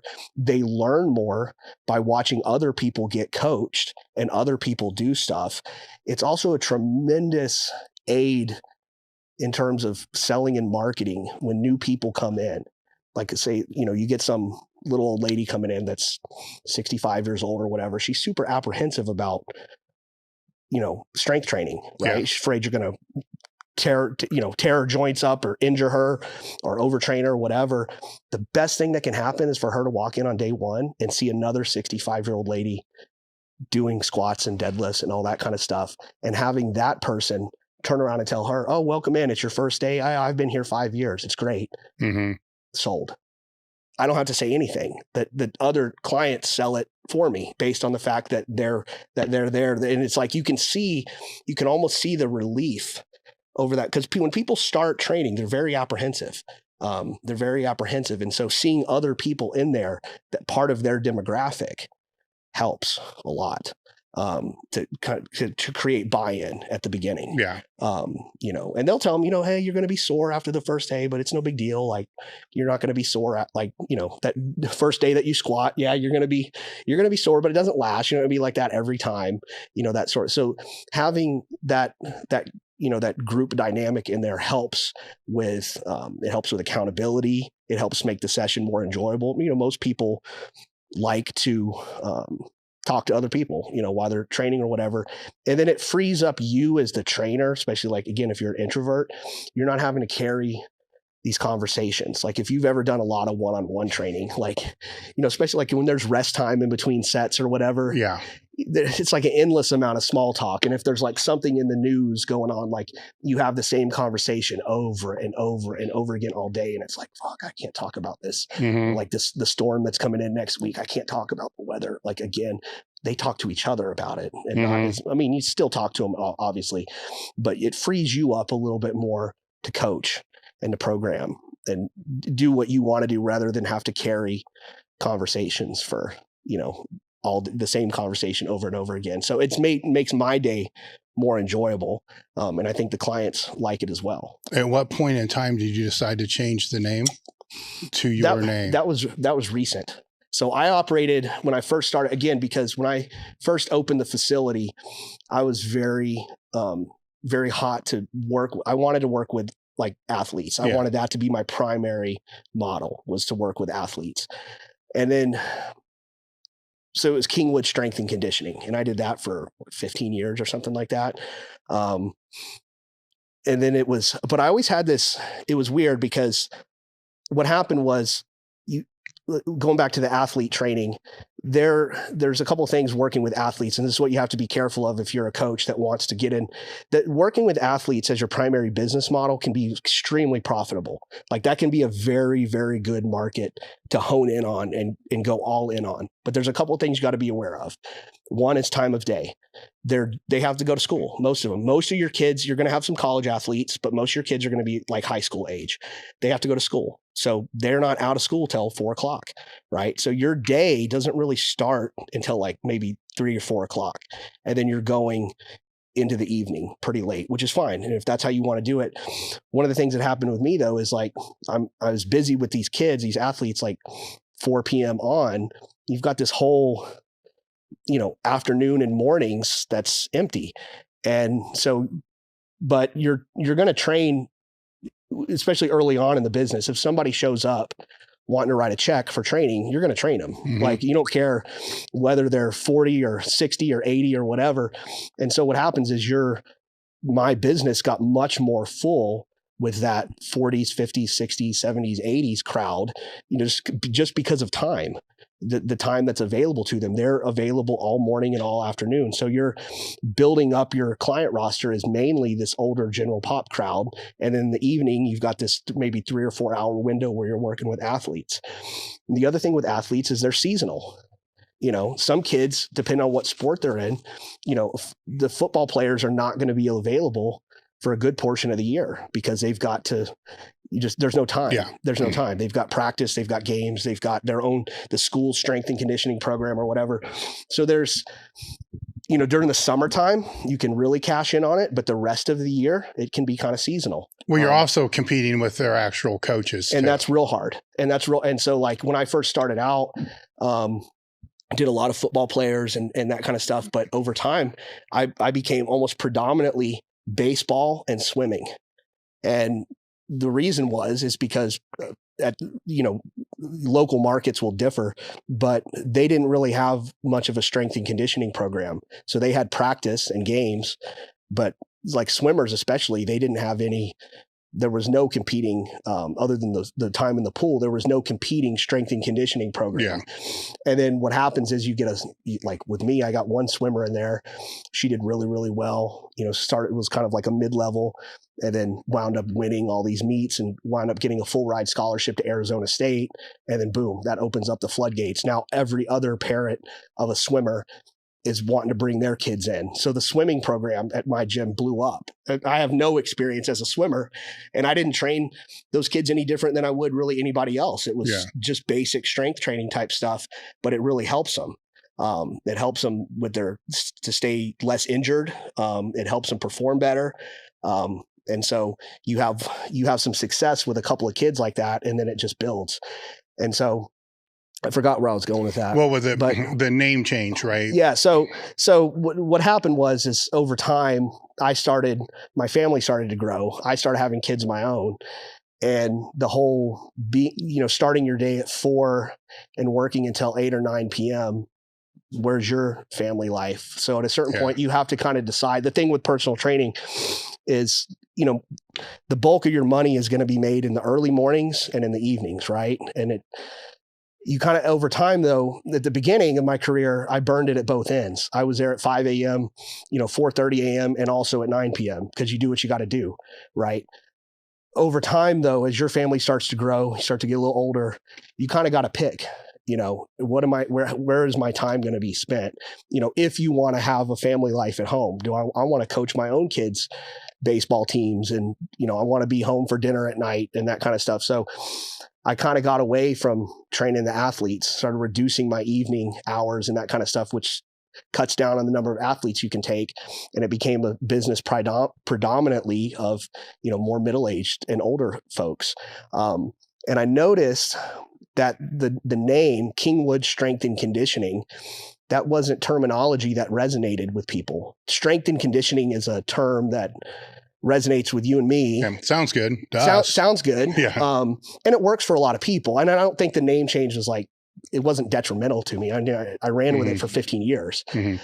But I remember like people, and had been doing it long enough. People started to know me, like in the community. People knew this guy, Andy Baker, is a trainer or whatever. And I have friends that trained with Andy Baker and all this kind of stuff. And there was also this gym over there called Kingwood Strength and Conditioning, but there was no association with the two, which was, you could say that's a problem with my own marketing, maybe, but there wasn't an association. People would come in to Kingwood Strength and Conditioning and go, "Oh, you're Andy Baker." Like they didn't know it was the same guy or whatever. And there was also a little bit of a miss in terms of what it was. Like, is this a personal training place, or is this just a gym where you get a membership to, or is this like a CrossFit thing where it's like a class? Like there wasn't really. So people would come in expecting to pay $50 a month for a gym membership. And then you hit them with, "Oh no, it's actually like $75 an hour" type. Yeah. And they're like, "Oh, what the fuck?" Like, so I started to notice like that name wasn't really, and even like my own clients, like sometimes they'd like write a check or whatever. And like they'd write the name of the business wrong on the check. It'd be like Kingwood Strength Training or Kingwood Training and Fitness, or like it just wasn't resonating or whatever. And plus there wasn't that association with me. And so like even for a number of years, I had the inclination that I should probably have personally branded the gym. And also in the name of the gym, explained exactly what it was. So that there's no, because when you're trying to sell and market stuff, one thing you don't want is confusion. Mm-hmm. That's like the worst thing that you can have, is when people don't know what it is. So I changed it to Baker Personal Training. I actually did it during the pandemic. I expanded my last expansion. At the time I did the expansion, I changed the name, and it was the best thing I ever did. Like it just helped. Like now people that contact me, they know exactly what it is that they're coming in for. Like they know, like they're coming into a personal training studio, and it's with this guy, Andy Baker. And part of the thing with personal, like when you personally brand something, you differentiate yourself right away just by the fact that it's you. And you're also not beholden to any, if you have an F45 studio, you got to do F45 training. You know what I mean? Yeah. It's like, it's just, so now it's like my brand is that you're coming to train with me, an individual, and I'm going to put you on an individualized, training program or whatever. And so it helped. Like it helped to kind of, to the marketplace. Like people now, when they come in, they know exactly what it is. Well, the negative that people will say that is you're going to hurt your valuation, and you won't be able to sell. I don't care. Here's the thing: you got to have something to sell. You see what I'm saying? So if it's a personal training studio and you have no clients, but it's got a really great name, right? You have nothing to sell. So if you have it branded under your own name and you have a shit ton of clients and it's very profitable, right? That name only it's not like if somebody's going to do an official valuation on you, I know exactly what you're saying. They are going to find everything wrong with what you do. Exactly. Always. Right. So if it's not the name, they're going to find a million, because if you want to ask $1 million or whatever you want to ask, they don't want to pay $1 million. Right. They're going to show you why it's only worth 200,000. So I had to make a decision a few years ago about the future of the business. There's a problem with personal training businesses in scale. How do you scale this thing? And the only real way to do it, one, to make it valuable, everybody has to be on an ETF. Like everybody has to be on. Yeah. Well, that's what people are buying. Right. That's what they're buying. Mm-hmm. It's much easier to do that with a gym, like a $50 a month, or even like like if you have like group training, 120, it's substantially more to train at my place than that. So, you have to do, you have to decide, are you going to build your business to sell, or are you going to make your money from the operations while you're in it and invest that money well? And I made the decision to do the latter. You're going to make your money because when you're building it to sell, there's going to come a cost in the present as to how much profit you can make in the present, because you do have to pull yourself out of the business. Even if it's called Kingwood, what the fuck ever training. If I'm doing all the training, even if my name's not on it, if I'm doing, it's still not worth anything. Yeah, that's the point. Yeah. You have to, people, if a buyer comes in there, they have to see, okay, I'm the owner. I don't train anybody. I've got a team of 5 to 10 trainers that are there and a manager to run those trainers. Like that's the type of business you have to set up. I made the decision. And again, this is somewhat unique to me because this is where the online thing comes in. I didn't have to do that. I could get my scale online. And I chose not to scale the brick and mortar business. I have grown it up to a certain point. It more or less kind of runs itself in terms of the marketing. All my clients come to me now. I don't spend a dime on marketing. My gym Facebook page hasn't been updated in like 10 years. Like it all sells itself based on referrals. And you get to a certain point where your clients also, you will hit a critical mass if you do it long enough, where your clients don't leave. And I remember I talked to a guy named Greg Justice. I don't know if you know who he is. He opened a personal training studio in Overland Park in Kansas City back in like the early 80s. I mean, he was really on the cutting edge of that. There was nothing like that at that time. And I remember I did a consultation with him one time, and I guess he's probably in his 60s now. And he told me, because I haven't taken on a new client in like 20 years. And I remember thinking, come on, like really? But now that I've been doing it a long time, I'm at that point where I'll go months or 6 months and not take on a new client because my clients are there, they're there. But it took me a long time to get to that, like to where I have this stable of clients where I don't have this leakage on the back. Clients aren't coming in, staying for a month and then leaving. Like I don't have the churn. And that's what kills personal training businesses is a churn. Well, that's awesome. We'll get into programming later, but if they actually knew how to get results, they'd have less of that too. Yes, that's true. And so you kind of had to make the decision of how you're going to structure that. Are you going to build this thing to sell, or are you going to build this thing to make money now for you? Because if you've got a team of trainers in there that are training all the clients and you're potentially paying somebody to run sales, because most of the trainers that you're going to bring in can't do both. They can either sell or they can train. They can't do both. It's kind of a rare bird to find somebody that can do both. Well, and if you find that bird, they're going to have their own thing in 3 years. Exactly. So, and that happened to me a couple times. So when you find that hyper talented guy, they're going to do the math pretty quick and learn, I can make a shitload more money doing this on my own, just like I did. And so you're going to have to have a team of trainers. You're going to have churn on the trainers. So you got to have a system in place to constantly be recruiting and training up new trainers. You're going to have to probably have someone to run your sales for you, or you can keep doing that. But again, if you're going to sell it, they want to see all that shit in place. You're going to have some sort of manager to kind of run the business for you so that you can truly step out of it, because your buyer is typically not going to want to come in and run everything day to day. They're going to want to come in that business. It's like just investing in a business in the stock market. They want to invest their money in it to buy it from you and have that thing start generating a return. And that's a different calculus than you running the thing and you're going to take more. You may not get that big payday at the end, but you're going to make more in the present. But if you're fiscally responsible over a long period of time, then you kind of have that payday. Yeah, exactly. At the end, because it's going to be invested in your house, home, or other. Yes, you're going to have, but most trainers don't think this way. You're going to have to have, if you make all that money and then you're just spending it as you go. Well, that's why we're having this conversation, so they can be told you're fucked. I mean, right. Yeah. So you're going to just like anybody else that invests, if you're working for an employer and they're pulling out money and putting it into your 401k or whatever, you're going to have to do that stuff. This is with any, not just a fitness business, any self-employed person is going to have to learn how to invest for themselves in the market or in real estate and that kind of stuff, so that you can eventually walk away and not have to run this thing forever. I was in a good position though too, where part of what helped me make that decision, because my calculation might have been different had I not had the online training start to kind of take off a few years, maybe 10 years ago at the same time the gym was. Yeah. Well, that started before COVID too, because you already had programs and shit out there. So way before. What point did you start investing in the online side? So that happened after I did the book with Mark. All right. And when did that come along as far as this timetable? Was it your first location?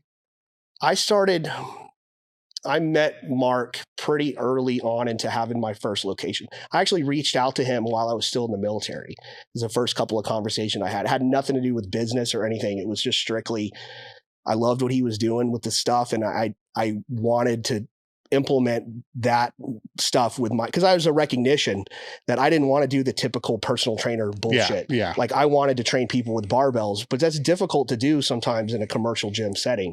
But there's still a recognition, like, there's all these like rewind back to like some of the other gyms like that I worked in, like the trainers would train their clients a certain way, but then like when it's time for them to go work out, they don't lift like that. You know what I mean? They go lift. Yeah. Like, that's so a good point. You know what I mean? Yeah. It's like, so the trainers would, the ones that had been in it, they'd go and squat and bench and deadlift and do like actually like quality training. But then like the way that they train their clients was like not any way that they would ever train themselves. I didn't want to do that. Like it is easier in a certain way, especially when you're in a commercial facility with nothing but machines and all that kind of stuff.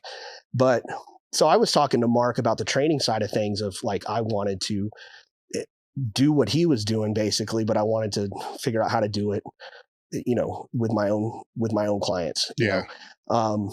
And so so I started talking to him, then we hit up a rapport, really, I don't know, both being from Texas or whatever it was, started talking to him. And then when I opened my own facility in 2007 in Kingwood, I started talking to him more and more, and he started talking to me more and more because outside of him, I was the only other person putting his programming into practice in another facility. Mm-hmm. So it's a good learning opportunity for him because, when you come up with a training system or whatever, like if you do it with 10 people, you learn something. Do it with 100 people, you learn more. Do it with 1,000 people, you have other people start doing it, you learn even more. And so we were communicating back and forth about not just like kind of the beginner's novice program, but like working in some of like this intermediate stuff, that he had written about and everything. And I'm putting that into practice now with people. And so we're kind of going back and forth. And he had already written Starting Strength, and he had written the first 2 editions of Practical Programming. And he wanted to do a 3rd edition of Practical Programming. And he contacted me and he said, we want to do this 3rd edition, but we want it to be a total rewrite. We don't want to just like, the 2nd edition was kind of just some minor adjustments to the 1st edition. But he's like, we've learned so much now. He's like, we want to do a total rewrite. And he's like, I want you to co-author it with me. Sure. And one of the things he wanted to do, it was funny because he was right on this. The first 2 editions didn't have a lot of actual like example programs in there. There was a lot of principle, a lot of text on principle. And he goes, as soon as we put programs in there, like long, like example, he goes, everybody's going to read it like a cookbook. He said, they're not going to read the text. They're not going to read the principles. They're going to copy and paste. They're going to Xerox the program out of it, and not understand why they're doing it or how to adjust it. And they're just going to do that, and it's not going to work. 100%. And he was right, because that's exactly what people do. Yep. But he's like, but it's what people want. And it also, it needed to be in there. You needed to show what it actually looked like on paper. Like, even if people are going to do that, it still needed to be in there. Like, what does an actual whole week of training look like? What does a month of training look like? Like, what does a progression over a long period of time look like on a novice progression or the Texas method or some of these other programs that we put in there? But he's like, that's the part that he wanted me to kind of do. So we got together in 2012, did the rewrite and released that, and it was really popular. And then I started getting a lot of just I didn't have a website or anything. I had one for my gym, but I just started getting phone calls and emails and stuff that people that found me through the book and said, hey, do you work with people online? And I didn't at the time, but I started to. Yeah. And then it just grew. And then I said, okay, I need to kind of like formalize this. Like, people now, they're just kind of finding me somewhere and they're finding my email on Amazon or whatever, and email me and reaching out to me. But I need to kind of like structure this better into like a business. So then I built my website, and so started doing online coaching, and then, putting out some programs, and that, some of the programs I'd used with people that I had success with, I'd transform them into templates and just sell the templates online and that kind of stuff. And then it's just grown from there. And one of the realizations, so I'm doing the gym plus that. And then you kind of start to realize like this online thing is, you can get like, it's easier to scale this than it is the brick and mortar. So you kind of have to decide, like, if I'm going to really grow this gym up bigger, it's going to start eating up a lot more of my time and energy or whatever. So can I just put this on maintenance and focus on this and grow this? And that's what I chose to do, so that's like maybe not the right calculation for everybody, because not everybody's going to have the opportunity that I had because of the books to really grow the online training business. Well, you never know, right? Because it's opportunity is a weird thing as you get older to look back on, because you very well could have just not taken advantage of that. Right. Right. And so it makes you wonder when you think back, how many other opportunities did you not take advantage of that could have scaled? And there's tons. There's tons. They're always there. You look back, and it's the advice to general people is to think about those, think about it. But also I feel like, cause I look back on it and I feel like I made the right choices. Yeah. Some of it is trusting your instincts. Yeah. Well, you can't jump on everything either. You can't jump on everything. There's a million shiny objects out there. And I'm sure you've done it in your business where you've pursued things that absolutely hit a dead end. I failed way more than sure. And I have too. Yeah. And it's, it's one of those things where, to a degree, and a lot of people would disagree with this, like a lot of business guys would tell you, all businesses are the same. It's very formulaic. But when you're running everything yourself to a degree, I feel like you have to trust your instincts a little bit and go with what feels right. And the scaling the gym up to having the teams of trainers and the sales manager and the much bigger operation side, that didn't feel right to me. Whereas what I'm doing now feels right. Yeah. Like, if you look at the bigger business people that put out there, because there's a really critical place I'm going to go here, is they're all going to say, you have to have your vision, your aim, whatever it's going to be, but then you have to have core values. They all of them say this. Not very many of them actually do it. Right. Where the core values in essence would be what your core values are, which would be, if your gut is telling you to do something, then that's probably one of your core values. That's leading in or away. From that there. So they're saying the same things, but just trying to make it sound more technical, and what it really is, and actually not even applying it in most cases, where if those are established, that's kind of like your rules, that you'll play as you kind of move forward with all that. But to go back to your point on the program thing, when one of the articles that I wrote for T Nation that was on conjugate, it's TC Loma was pushing me, you need a sample program. Like, I got the template. Same thing. I don't want to fucking do it. Like Rippetoe, I don't want to fucking do this. And then I was convinced, well, if I do it, then they can at least see like what it looks like if it's actually. But how many thousands of people just copy and paste? Oh my God. Then the next fucking 10 years, man, the squat worked really well. The deadlift worked really well, but the bench sucked. I'm like, well, when I look back at it, the bench fucking it's a template expanded to show you what the fucking, and it's where he's 100% true. And that's a shortfall of anything that's going to be put out there. But if they actually read the whole thing, but they don't, they just go there. But if they read the whole base, then they say, oh, this should change because of X, Y, and Z, which it says right here. Which it says right there. And it's like one of the criticisms like we get with the Texas method, like a lot of people will burn out on it really early. But a lot of the stuff, the reasons why people burn out on it early is because they're violating some of the stuff that what we put in print to not do. Don't run your volume day up to where your 5x5s turn into 5 separate 5 RMs. Like, you're not going to be able to do that and then also have this heavier, higher intensity day later in the week. Like, the volume work has to stay somewhat moderate. Like, you're going to need to recalibrate it from time to time to keep it in a place where you can still do the high intensity work and not, kill yourself on the volume work. Like, those have to be in balance. But if they don't read that and they just start with the sets and reps and then they just progress it and they're like 6 weeks in, they're like, oh God, like, so they're like the pitfalls that they're hitting are explicitly laid out in the text of don't do this, and if this happens, do this, but they haven't read it. It's because they just copy and pasted it. And like the other thing, like especially like with a conjugate program, if like you lay out like here was Dave Tate's workout program or whatever, like that is something that you evolved into over a long period of time. You didn't just draw that up. No, there's a strong bias in there. Right. But it's also something like the amount of volume work that you did, the assistance movements that you did, the max effort movements that you selected for yourself were based on your own individual evolution into that. And if you just, especially with another advanced guy, if you take your program and try to just pin that on somebody else, it's not going to work. It's not going to work because they didn't evolve into that, and so you have to understand those principles or whatever for it to work. And so, but I think it's still helped more than it's hurt, I believe so. Staying on the business side,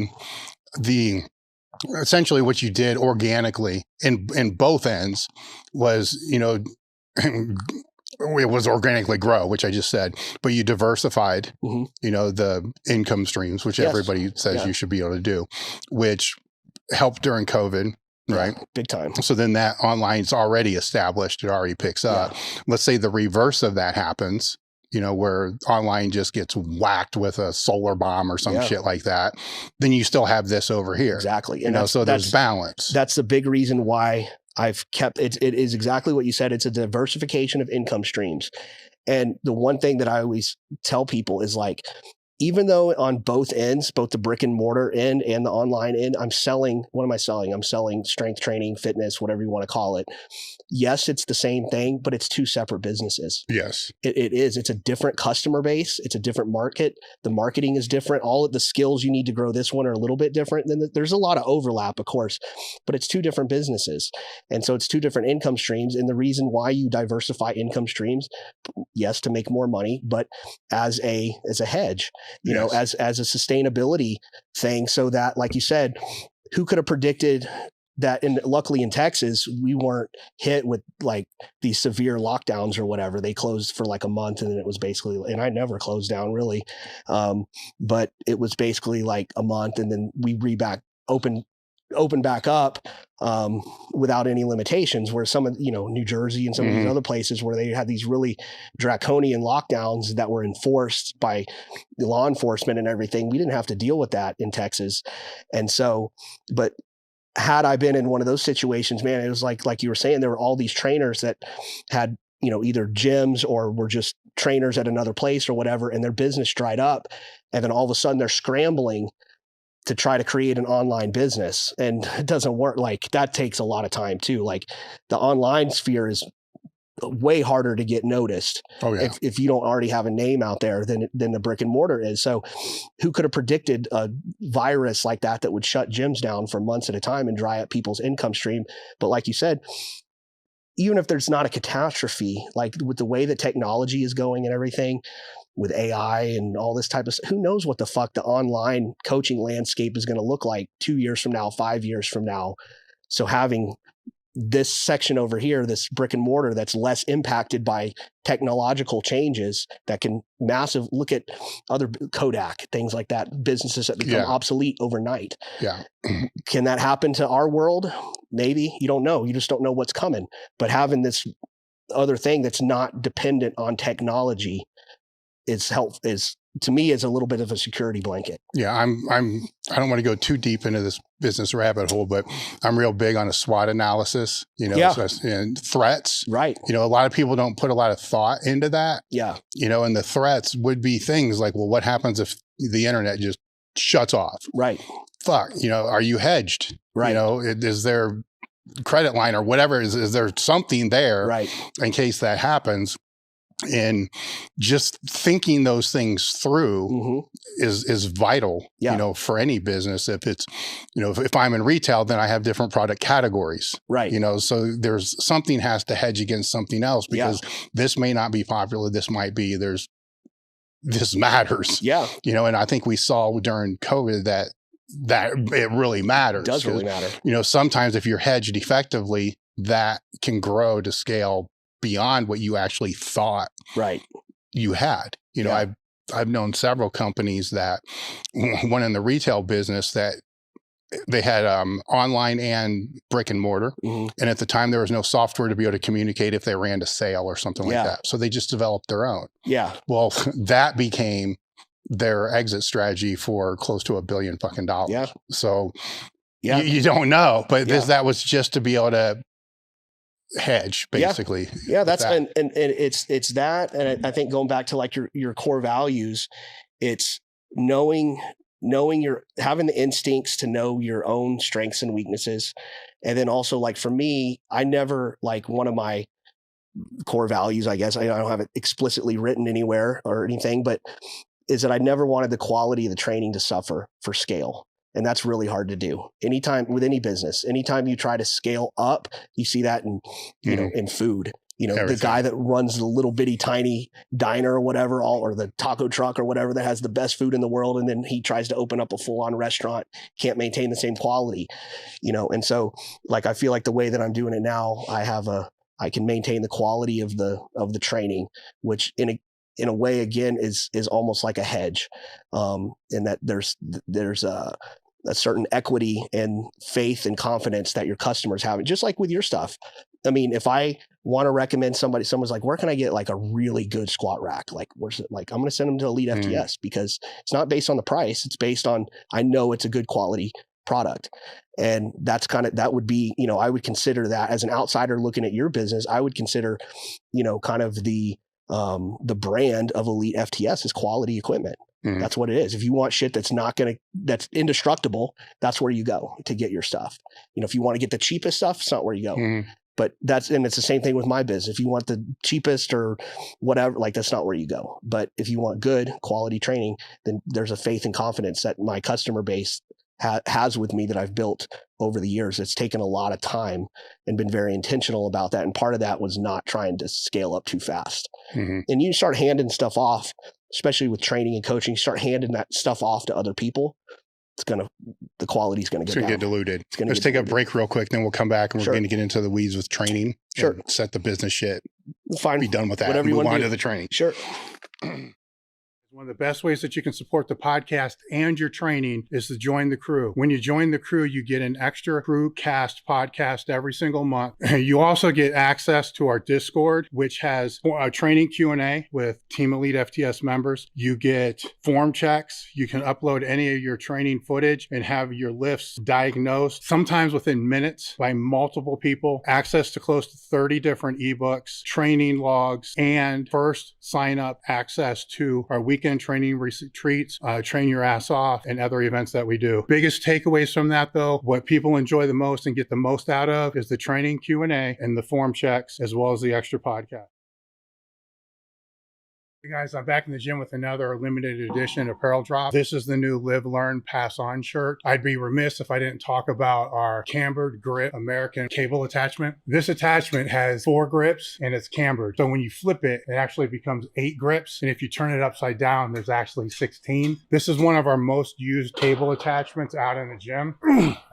Even got that full range of motion. We got a second limited edition drop this month as well. Head over to elitefts.com, pick up the shirt, pick up the cable attachments, and we'll see you next time. Merrick Health is a premium telehealth platform specializing in hormone optimization and preventative medicine. Are you looking to optimize your health in and out of the gym, improve recovery, sex drive, and quality of life? Have you tried speaking to your health professional about this and have gotten the cold shoulder, stereotyped, or just told as part of getting older? You just go to merrickhealth.com/table talk, and you can create your own lab, or you can take labs that we've had set up for them, which are based upon the same labs that I've been doing over the last 15 years. Or you can use their guided optimization. With this, they'll put you in touch with a patient care coordinator, which is actually pretty cool because you get to sit down and speak to somebody that can understand what you're looking for from hormone optimization and the preventative medicine standpoint. After that conversation, they'll determine which labs that you should and which tests you should have done, and then from there, get the labs done. They'll review those labs with you and put you in touch with one of their hormone optimization specialists that can determine which supplementation that you should use over the counter or prescription. merrickhealth.com/table talk. The discount code is table talk. Okay, all right, we're back. So we'll get into some programming. We're gonna we're going to define some words first, just because a lot of words over a period of time have been used in different contexts or in like an example would be intensity. Like in a strength and conditioning world, it's percentage of a 1 rep max. In a bodybuilding world, it's effort, right? Yeah. So how would you, so we've established that one. If we talk about training volume, how do you define that? Sub-maximal in terms of effort, usually.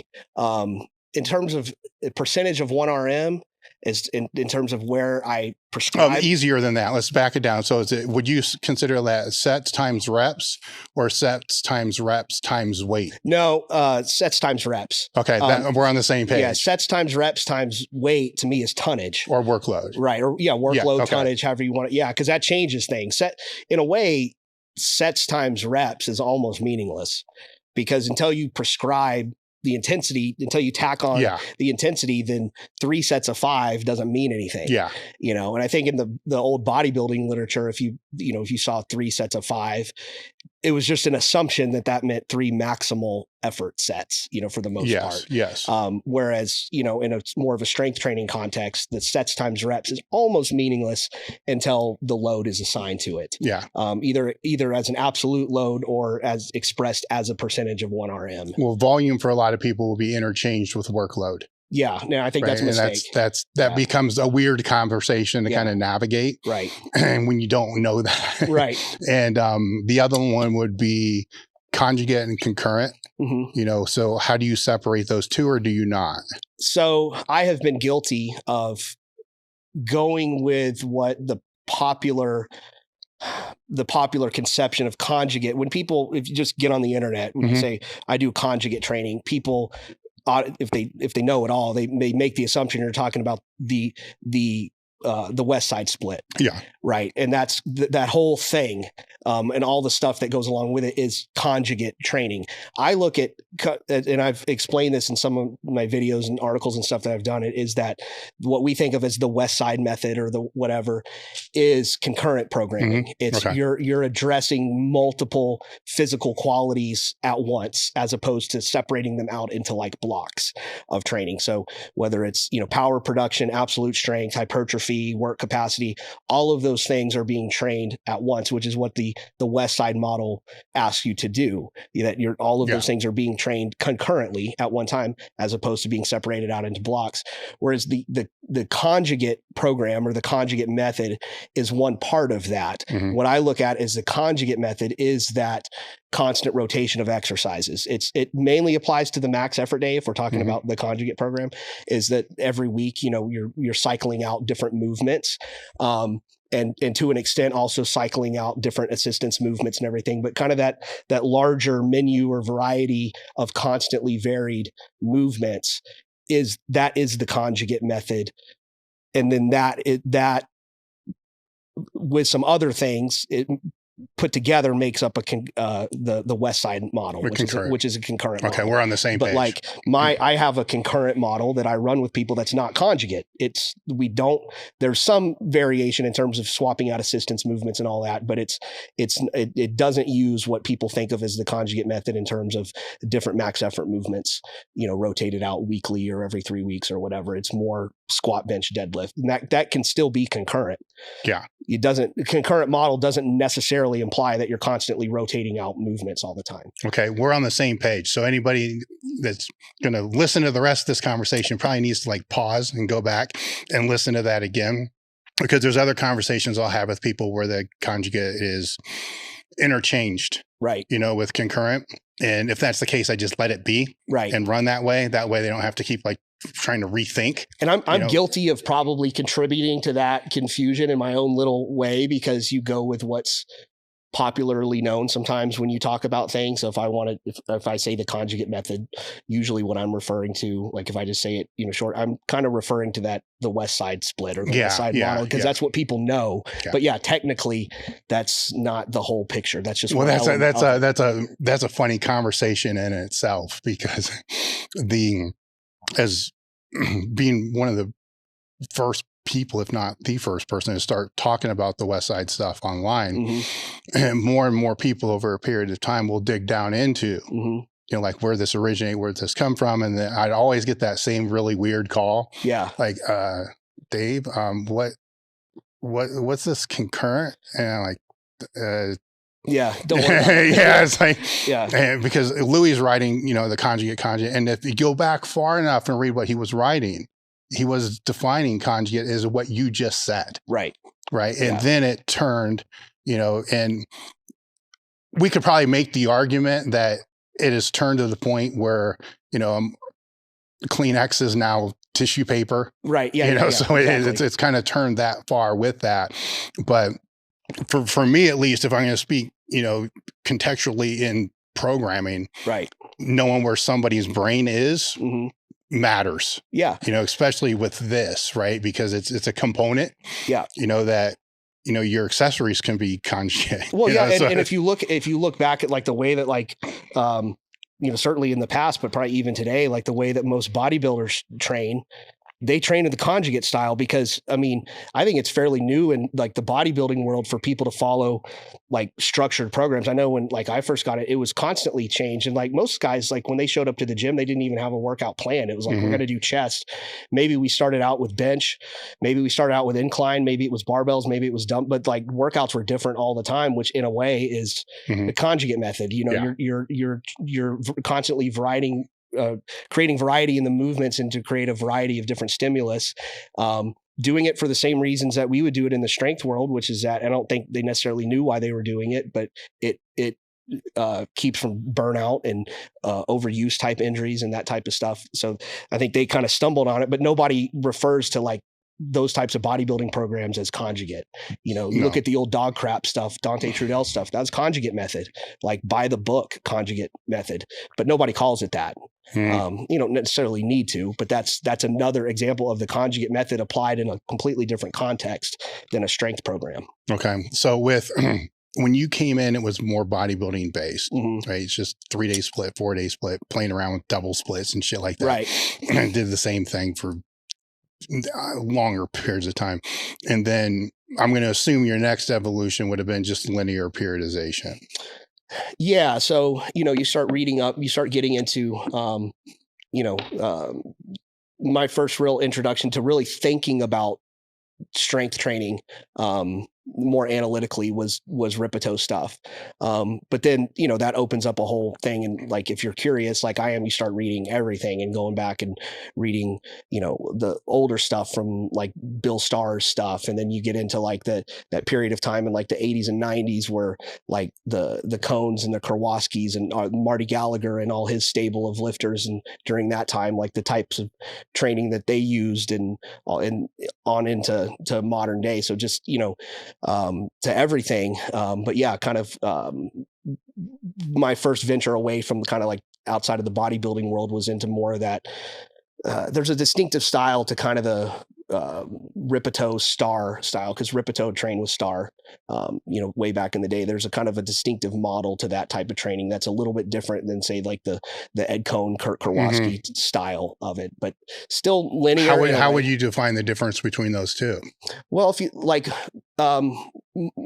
if you look at like, if you go back and read like, like from what was in the old Powerlifting USA magazines, or even having like talked to Kirk and everything about it, like it was very much, that style was, Monday squat day, most people for a long time trained each lift once a week. High frequency would have been twice a week. Maybe there was heavy, light. Right. Yeah. Maybe there was a heavy day and a light day, but I mean, most of the guys that I knew, Monday squat day, Wednesday bench day, Friday deadlift day, each lift, and then accessory work after that. Fairly low volume, working up to a single top set, maybe in the squat, and then maybe there was accessory work, maybe there wasn't. Same thing on the bench. It would be, you work up to maybe one top set or something, and then accessory work for the bench. Same on the deadlift. So, but linearly progressed in those old linear styles of starting at, 8s and doing a few weeks of 8s and working down into 5 5s and then down into 3s and then, peaking for a competition with singles and doubles.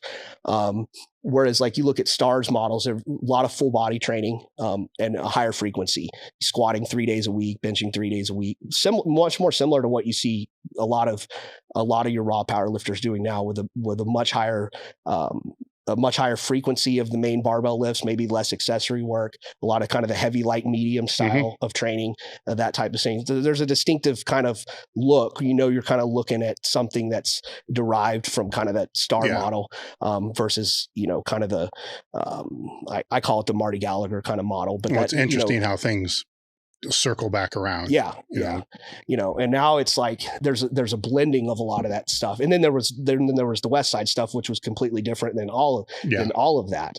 But my original interest was in kind of the STAR model of things. If you go back again, context is important. Who was he training? These books that he wrote, the articles that he wrote, who were his clients that he was applying this to, because that matters. Like you really need to get the context of the author and who college athletes, right? Because it's mostly college, but pro. I want to say he was the first pro strength and conditioning coach with the Baltimore Colts. And then he was with the Oilers for a while, but I think he was the first guy that was actually employed by an NFL team as a strength and conditioning coach. It might have been. It's Boyd Epley's up there somewhere too, but he might have been before Boyd. Didn't he got? I don't know if he started at Nebraska, but didn't he kind of make his when he kind of famous for the Nebraska model of Nebraska was. I know like in the 90s and stuff was considered to have like the preeminent strength and conditioning program in college football. And I know that was a Boyd Epley thing. And his thing was kind of also like big into the Olympic lifts. Like, his wasn't actually published as much, right? I do. I actually have, and I don't know if I have it's actually one of those texts that I've hung on to that I sometimes go back and look at because it's like one. And it was the Nebraska model. The Nebraska model. There was a lot of Olympic weightlifting.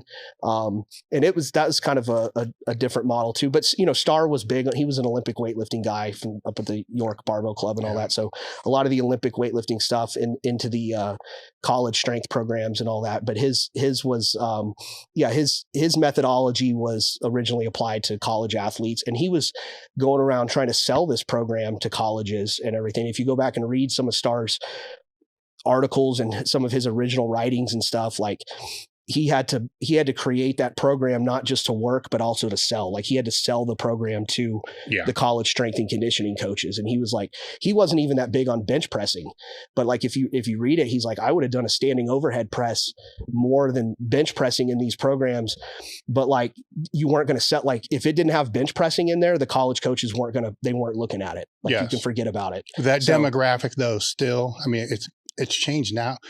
We're beginners in the weight room. Yes. Relative beginners in the weight room. And that's one of the biggest mistakes I think you can make as a coach. When you look at an advanced athlete, they can be a novice in terms of the weight room just because they're a great athlete. And there's a tendency with coaches to want to apply advanced training methodologies to an athlete simply because they're a great athlete at a high level. But, some of those kids, especially back then, maybe less so now, but some of those kids could be playing Division I college ball, never having touched a weight before because they're genetically gifted athletes.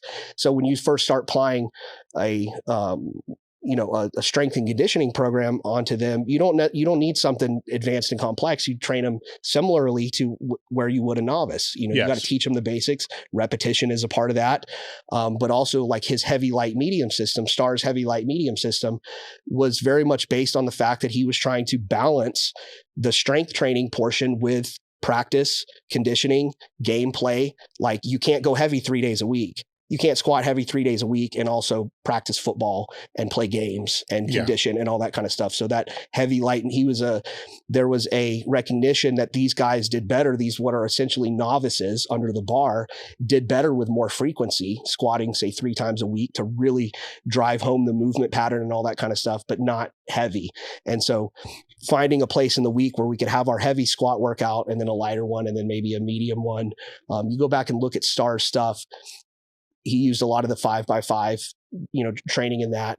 But you go back and look at, you read his book, what's it? The Strongest Shall Survive. Yeah. Only the strong survivor. Yeah. It's like it's a book. It's a great book. I mean, a lot of it's outdated. It's still good to have though. If you're a strength and conditioning. There's still some wisdom in there, Mm-hmm. even though you look at a lot of the material and you go, okay, yeah, this is a little dated, but a lot of the material is still really good in there. And he talks about in there, when they did 5x5, he wasn't talking about doing 5 sets of 5 at 300 pounds. It was ascending sets. So 5 sets of 5 starting, 135 or 225, wherever you would calculate your first work set from, and adding a little bit of weight to the bar over the course of 5 sets and ending with that one really heavy set of 5. And you go back and look and he says, but those submaximal weights that are leading up to it. So if you're going up to 405 and you've got 225, 275, 315, 365, 405, he's like, those lighter ones, he's like, make the plates rattle. He's like, pop that weight, make the plates rattle on the back, squat it with speed. Well, what is that? It's dynamic effort. Yeah. Right. There was a recognition even then, bar speed is a good training tool, especially for an athlete. Submaximal weights moved with intentionally high velocity and acceleration is a good training tool. So it was you're kind of working up, doing it's different than the way Westside would prescribe the speed work, but it's perfectly appropriate for an athlete. Yes. They don't need they don't need 12 sets of 2. Well, they don't have the skill with the barbell either. Right. And it's an efficient way. That's the other thing, is get back into the realities of coaching people. You've got a gym full of 20, 30 athletes, maybe more. You have to have a methodology that can be efficiently applied to those people who don't know that much. You have to have a prescription that will work for a gym full of 20 or 30 or 40 18 to 21-year-olds, that it's simple to understand, simple to implement, but still effective. And so there's a lot of wisdom in that, the ascending sets of 5, moving all those submaximal weights with speed, your light and your medium days. Yeah, those aren't heavy, but move them with speed. He constantly talked about make the plates rattle on your back, so there's a lot of, you go back and read Fred Hatfield's stuff, same thing, his CAT method, it's dynamic effort. I mean, done a little differently than the way, if you look at it on paper, it looks a little differently, but it's basically weights in the 60 to 80% range done, for 5 sets of 3 with maximal amount of speed. That's the compensatory acceleration CAT training.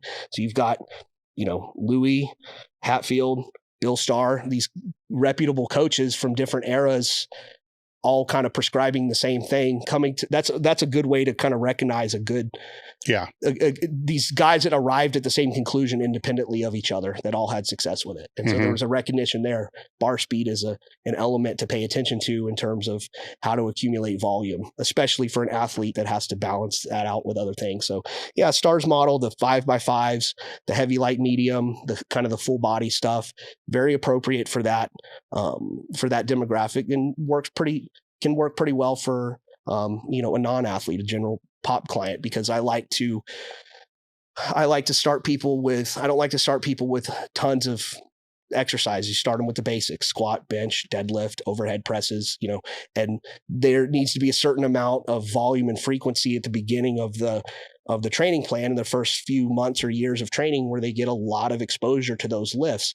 Over time, you don't need necessarily 3 days a week of squatting. Your form is ingrained. Yeah. You're not going to forget how to squat in 48 hours. But if you've ever worked with a somewhat unathletic, 16-year-old kid, if you squat them once a week, it's every Monday starting back over at square one, so there's the volume and the frequency and all that kind of stuff is very helpful with that population. So that's kind of where I started with the Star stuff, and Rippetoe kind of built his programming models out from Starr's influence, and that sort of thing. How has your training methodology evolved since then? Let's use, I need to define a population here. Intermediate population. So I will get them into doing more variety and more accessory earlier now than there was. I'd say earlier in my career, I spent more time trying to stay with the basic lifts longer and getting really, really good at manipulating volume, intensity, sets, and reps in order to keep progression going on a limited amount of on a limited amount of exercises, because you can make that work. Like there's guys that trained Mike Bridges and things like that, that trained a whole career that barely did any accessory work. It's squat, bench, deadlift, maybe a handful of variations of those, but basically a very limited number of exercises, but getting very good at manipulating sets, reps, volume, and intensity. And so there's that way of doing. We kind of went over this on the whiteboard. Well, you kind of had to do that as well because you didn't have access to a whole lot of other shit to use. That's true. Yeah, that's true. When you're limited on equipment, then you have to get good at manipulating the basics. And that can be a good thing. That can be a good thing. Yeah, it can be a very good thing because you really like. One of the things I went over on the whiteboard earlier was that like people look at like a Texas method type of setup, which looks on paper very basic, versus like on conjugate, which looks very complex. It's actually not. It's actually, this is harder. It's harder to just say, I'm only going to have you squat, bench, and deadlift. That's it. And the only variable I have to work with is volume, intensity, sets, and reps. But I have to not only keep you progressing, but keep you from getting burnt out and uninjured. That's actually harder than more variation. One of the things that worked when I first started experimenting, because it's like you start reading about conjugate and experimenting with it yourself and all that kind of stuff. Like it makes so much sense. Like, and it's hard to explain that to people, but like if you train long enough yourself and other people, like all of the principles and the methodology behind conjugate, it starts to make a whole lot of sense as to why you would train that way. But when I first started kind of introducing that at a broader level to more people, to more clients, one of the things that I was apprehensive about was that I was going to get people injured. That like prescribing all of these different variations to maybe not the most athletic or advanced crowd in the world, that they were going to, and you're asking them to pull them for max efforts more frequently, that like there was going to be more injuries. And obviously you don't want to injure your clients. Like that's the fastest way to put yourself out of business. So, but what I found was it is less. The wear and tear on the body was less, even though, and it's from that variation, like doing the same lifts over and over and over again and just manipulating, like even if you're good at manipulating the stress in terms of volume, intensity, and sets and reps and all that, it's still the same 3 lifts repeated over and over and over and over again. And it takes a toll on the body. And it also takes a toll on the mind. It gets boring for people, Conjugate keeps some enthusiasm up, or just not even just conjugate, but more variety in the training, even if it's not a conjugate West Side program, whatever you want to call it, but just introducing more variety into the program. One, I think it keeps people healthier, keeps their body feeling better. But it introduces a certain level of enthusiasm too. It keeps the training fresh without diluting the training, which is always, again, as a trainer, you're always having to fight that battle. You don't want to keep your clients entertained. You're not there to be a circus director and just constantly give them stuff to keep them entertained, but you do want to keep them interested in the training without diluting the training. And so to me, the conjugate method, or, those principles of introducing more variety, more of a rotational concept, pulling exercises in and out of the program a little bit more frequently, is something that I do a lot more of now than I used to do. I introduce it probably earlier now than I used to. How many days would be optimal for that population to train per week? I still think 4. I still think 4. Sometimes what I'll do is like on a 3-day week, like some people just not going to be able to do 4 from scheduling wise or whatever. Is I will still basically run the 4-day split across a 3-day week. So our weeks those are societal. Your body doesn't know Monday to Sunday or whatever. So you can have somebody train and their week could be Monday, Wednesday, Friday, Monday. And especially for an older guy or something like that works really well. Just having a little bit more days off in between. So your week is just now 8 or 9 days instead of 6 or 7 days. But it's still basically the 4-day split, but run on across a 3-day week. So I like, most of my clients that do the best wind up on 4 days a week. Okay. So that's how they're going to be brought in. How do I want to frame this? So they come in at all levels, right? I worked with Gym Pop for almost 10 years. So they come in at Yeah. all levels, none of them high, but they Right. come in at all levels. But you kind of, here's where you want to get them. And that Right. sounds like that's what you're talking about, is that's the base that you want to get them to. Now, how long it's going to take them to get to the base relies on multiple factors. And yeah, and some may not ever demonstrate the amount of consistency or work ethic or grit, whatever you want to call it, to ever get into a real lifting program. I mean, I do differentiate between my clients. I kind of have like different, like almost 4 different categories into which people are grouped in. I mean, you have your lifters, and those could be competitive or non-competitive.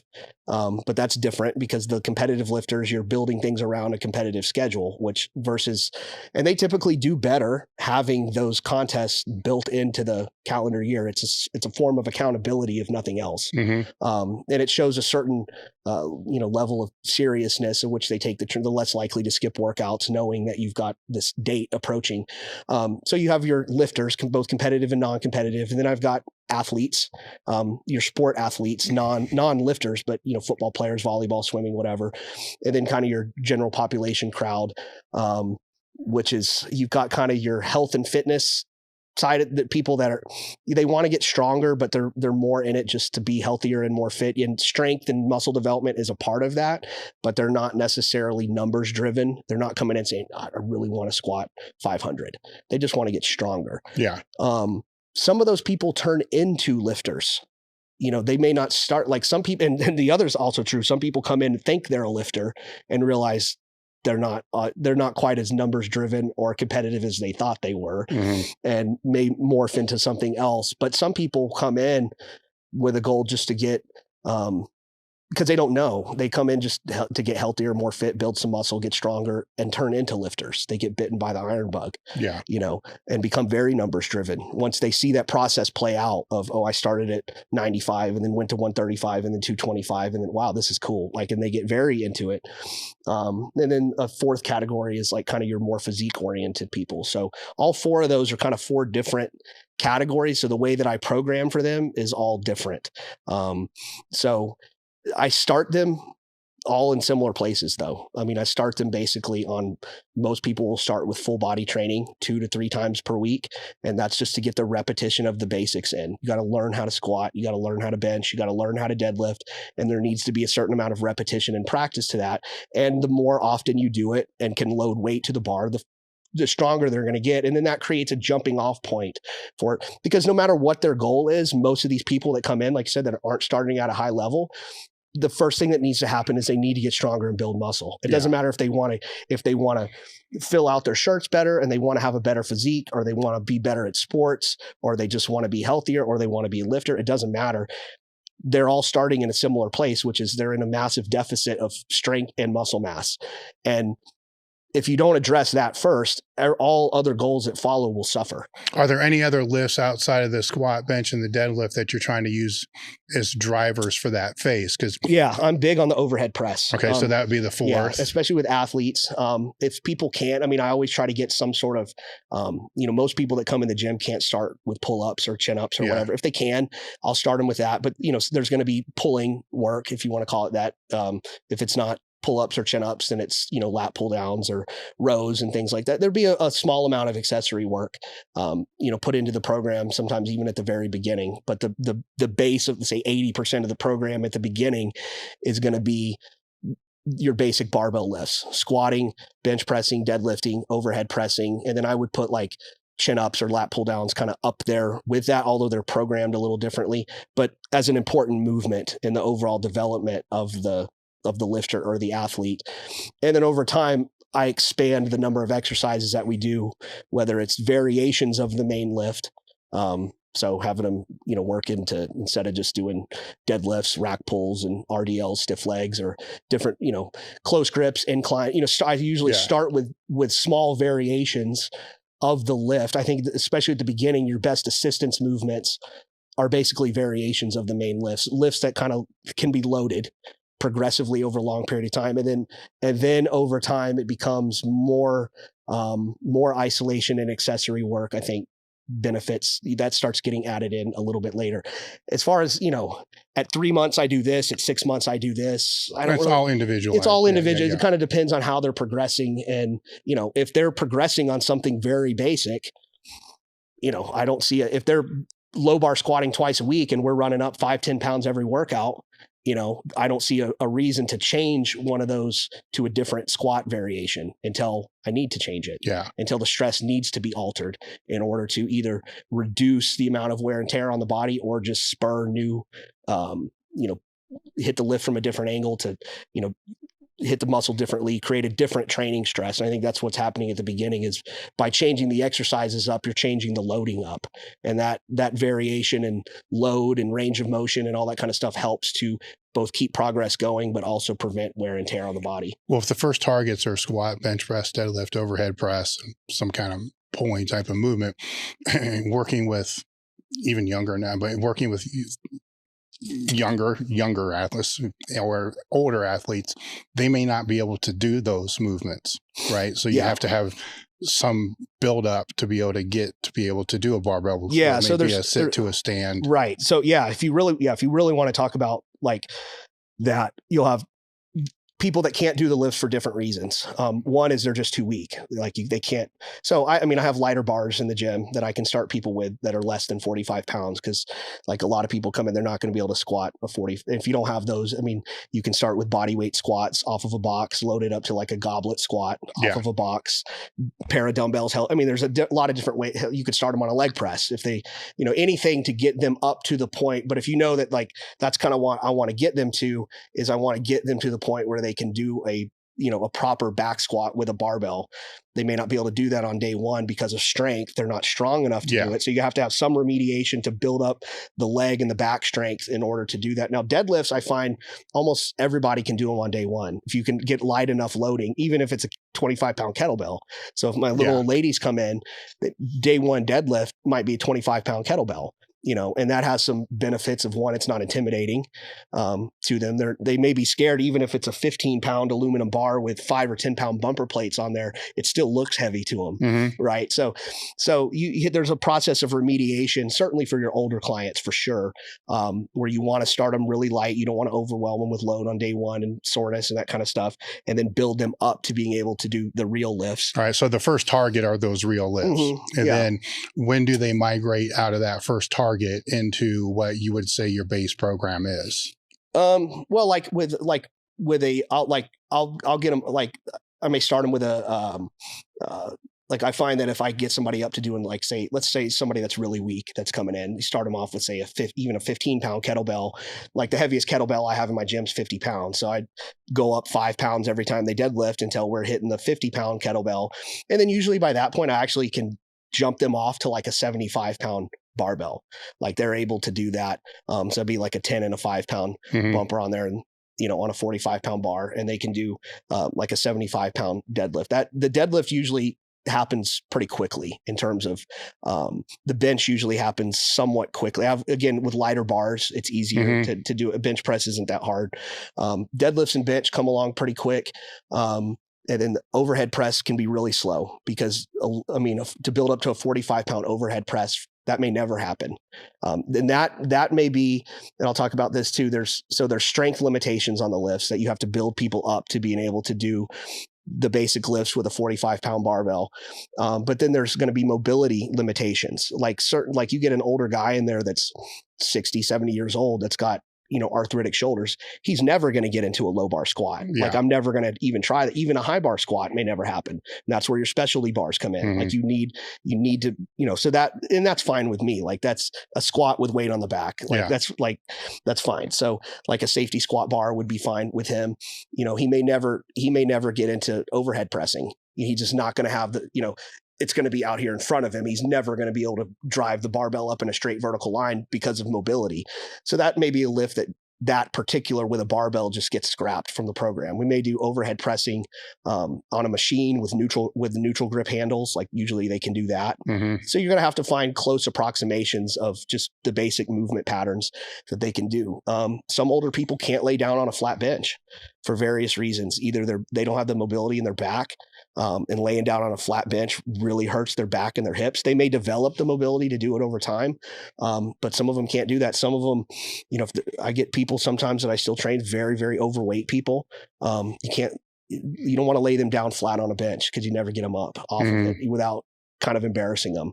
So like sometimes people that come in that are very, very overweight combined with being extremely weak, you're not going to, those types of people, you're not going to get a bar on their back on day one either. They typically don't have good mobility in their shoulders. So they may not be able to pull a deadlift off the floor. They've got too much girth in order to be able to get down. So you may have to start them with rack pulls at the knees if you want to get that pulling motion in there. So you have to be adaptable as a trainer in order to get that very entry level population into a good strength training program. So it may be a period of remediation to get them into the basic lifts, or it may be you have to scrap that whole plan and just find stuff that they can do that can be loaded over time, stuff that they can do well. You don't want your clients, especially if they're, if they don't have an eye on competing or whatever, you don't want to be too beholden to certain movement pattern. I mean, we want them to do a squat pattern.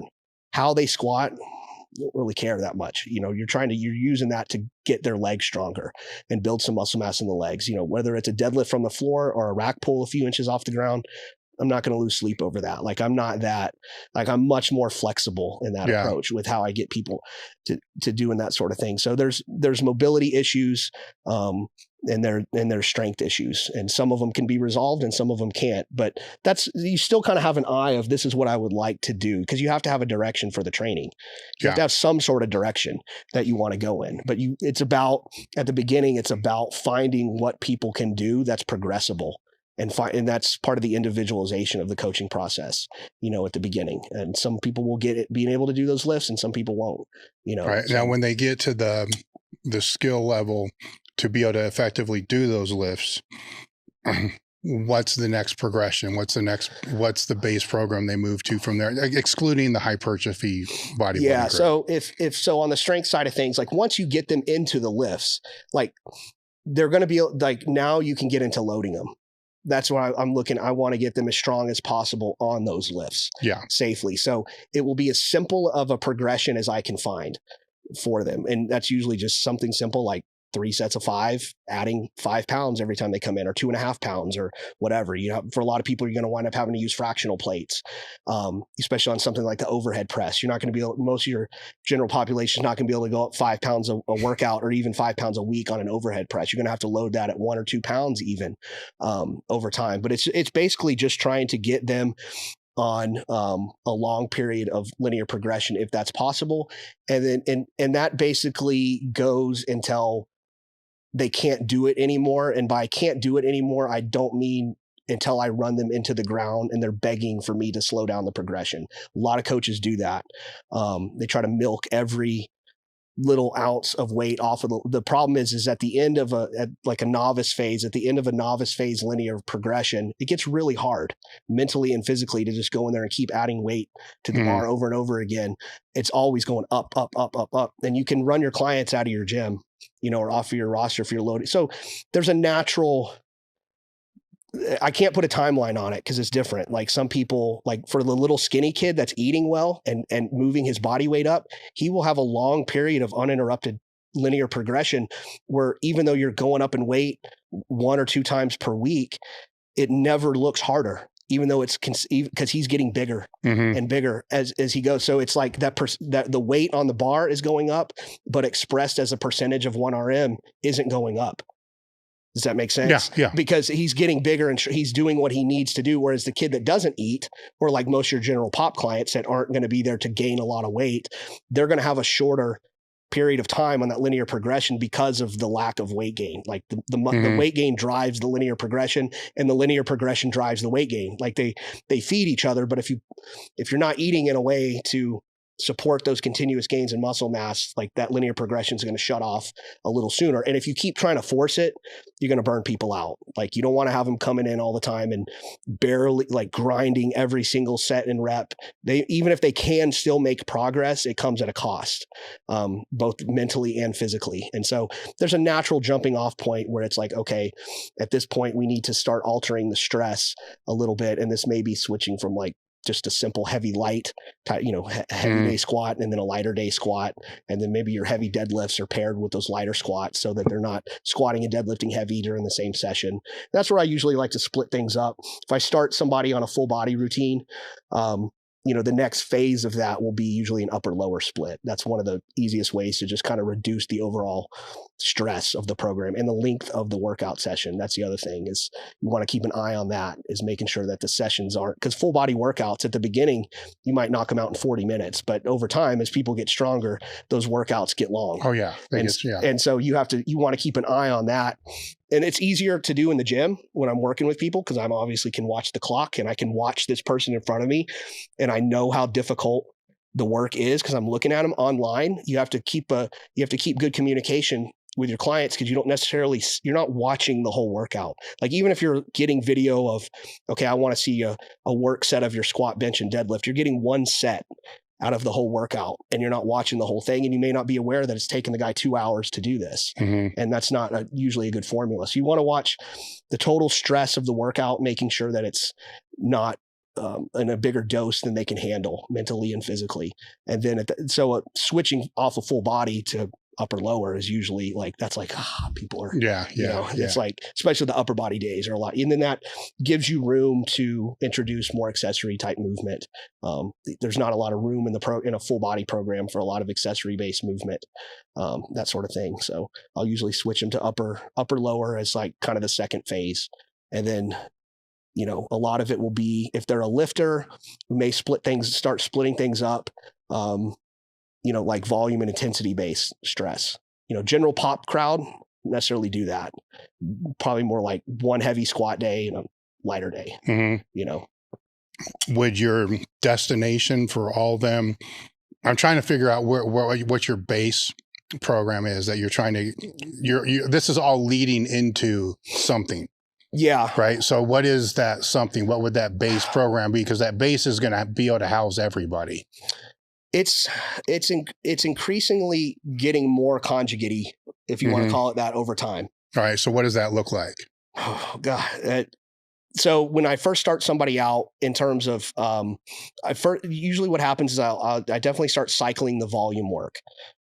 So whereas at the beginning, if we switch, I talked about switching somebody off into a volume and intensity base, like splitting up the workload of the squat. Whereas as a novice, let's say they're squatting on Tuesdays and Fridays. As a novice, it may be it's very kind of medium amount of volume and intensity. Let's just say 3 sets of 5. That's kind of right in the middle ground, both volume and intensity wise. 3 sets of 5, and at both of those workouts, we're trying to increase weight on the bar. The second kind of phase of that would be to have one of those workouts become a little more intensity specific. So it's anywhere from 1 to 3 sets of 1 to 3 reps. So we're going to get heavier, but we're going to drop the volume way down. And then at the other end of the week, it's going to be more of a volume based stress. So I'm going to increase the volume. Instead of 3 sets of 5, it might be 4 or 5 sets of 5, but bringing the intensity down to something where they're not grinding out the reps. So it balances things out. You've got the heavy, high intensity, but low volume over here. And then you've got the lower intensity, but higher volume over here. And they typically, if you just drop, when things get really hard, if you just drop the volume out of the program completely, people tend to stagnate and regress. They still need a certain amount of volume in there. So that's why I like to keep that volume day in there, but I want to start exposing them to a little bit heavier weights. Mm-hmm. Both of those days may now still run linearly. So just as a very easy example, let's say Tuesday we're squatting for 3 sets of 3, a little heavier, or 3 doubles maybe, and then 5 sets of 5 on Friday. Each of those days are going to progress linearly, basically week to week, until that doesn't work anymore. And then that may be a few weeks. Some people burn out on that pretty quick, or maybe a few months. Some people surprise you and get a lot of progress out of a simple split like that. But that's the simplest form of progression to run your capacity up at both an intensity range and more of a volume-based range. You're getting stronger on both of those. And then what I'll do is I'll start cycling things. So I may cycle both the intensity and or the volume. Increasingly I do both. I just start cycling both of them. So instead of we'll just express it as percentage of 1RM. Maybe on the volume day, week 1 is 5 sets of 5 at 75%. Week 2 is 5 sets of 4 or 4 sets of 5 at 80%. And week 3 is 5 triples at like 80% or 85%. That might be a little high for like a stronger lifter, but for somebody at this level, they can probably handle that. And I do use an eyeball test on the volume work in that I don't want it to be super hard. Like if they're doing 5 triples, I don't want 5 max effort triples. I want 5 pretty smooth triples. Effort, but still smooth with a couple of reps in reserve. That's how I like to do the volume work, and decent bar speed on there. I don't measure the bar speed. I just use an eyeball test. So that cycles 5x5, 5x4, 5x3 as just one example. And then in week 4, you'd go back to the 5x5. So it's a very simple progression, but that fluctuation in both the volume and the loading every week seems to keep people being able to go without burning out. And then I'll do the same thing on the intensity side. So it may be week 1, we work up to a top triple or maybe a couple of triples. Like on the bench, I'll typically do 2 or 3 sets, like maybe 2 or 3 triples. On the squat, it might just be 1. Work up to like a max triple. Then week 2, maybe a double. And then week 3, like a single or a couple of singles across, and then cycle that as well. So, and I'll just look at their numbers and I'll put all of those things into balance so that, it all works out. But that rotational concept of 3, 2, and 1, 5x5, 5x4, 5x3, or whatever, that little 3-week cycle, you can keep stuff like that going forever. Or for a long period of time. You have to go back and recalibrate things over time as the weights continue to run up, whereas maybe the volume work started out at, again, expressed as a percentage of 1RM, maybe 75, 80, 85. Maybe now we got to drop it down as the lifter gets stronger to 70, 75, 80. Like we have to reduce that intensity a little bit on the volume-based work because this intensity side over here is getting heavier too. And we want to create that offset and that balance. How do the accessories flow then? The accessories, I tend to not do as much. Again, it depends on the lifter. So I like to do, I usually follow the pattern of, for a lot of people on the lower body work, squatting and deadlifting is going to be enough. Like they may not need a lot, especially older guys. You throw in too many like lower body accessories, they don't recover well from that. So you got to be careful with, leg extensions, leg curls, and leg presses and all that that stuff generates a lot of soreness. If you're going to put it in, you got to ease it in, appropriate. That's where sled dragging can really work if you can get them to do that, because that's a source of lower body volume that's not creating new soreness and that sort of thing. So I like to use that if I can. But the other thing I'll do is sometimes I'll put a lot of, like, in terms of like the way I do if you want to look at it in a body part split, like legs, and I'll do a lot of back stuff on the lower body days to kind of fill in the gaps. So like I may have them squat and then do, like on their lighter squat day, I'll typically have them pull their heavier deadlifts on those days. And I may follow the deadlifts with like bent over rows or something like that. A lot of the back and the leg stuff goes on the squat and the deadlift day, and then like chest, shoulder, tricep type work goes on the bench days. So in terms of what I do with the accessory work, it usually starts off with variations again of the main lift. So it may be doing, the intensity based bench pressing, and then in order to fill in some of the reduced volume on that day, I may have them move into like 3 back offsets of close grips. Some simple stuff. Usually a lot of it does depend on the equipment situation of the lifter. If we're talking about an online client, you have to look at what do they have available. And a lot of the guys that I wind up training online, part of what makes it hard is that they don't have anything other than a rack and a barbell and a bench. Some of them, they maybe have a safety squat bar. A lot of guys don't, though. Some guys maybe have like a handful of dumbbells, but some guys don't even have dumbbells. And so that makes it a little bit harder. The more equipment they have to work with, typically the easier it is to get in there. But it is at kind of at that point where I start to, you start to look at and have that conversation with the lifter is like, when you're just trying, like when you're set at a certain body weight, say 180 pounds or whatever, and you're just trying to move up your numbers, playing with sets and reps and all that kind of stuff, you're very much addressing the neurological side of things and trying to get gains from that area. And really over time, if you really want to build your lifts up more, you've got to start building more muscle mass. You've got to get bigger.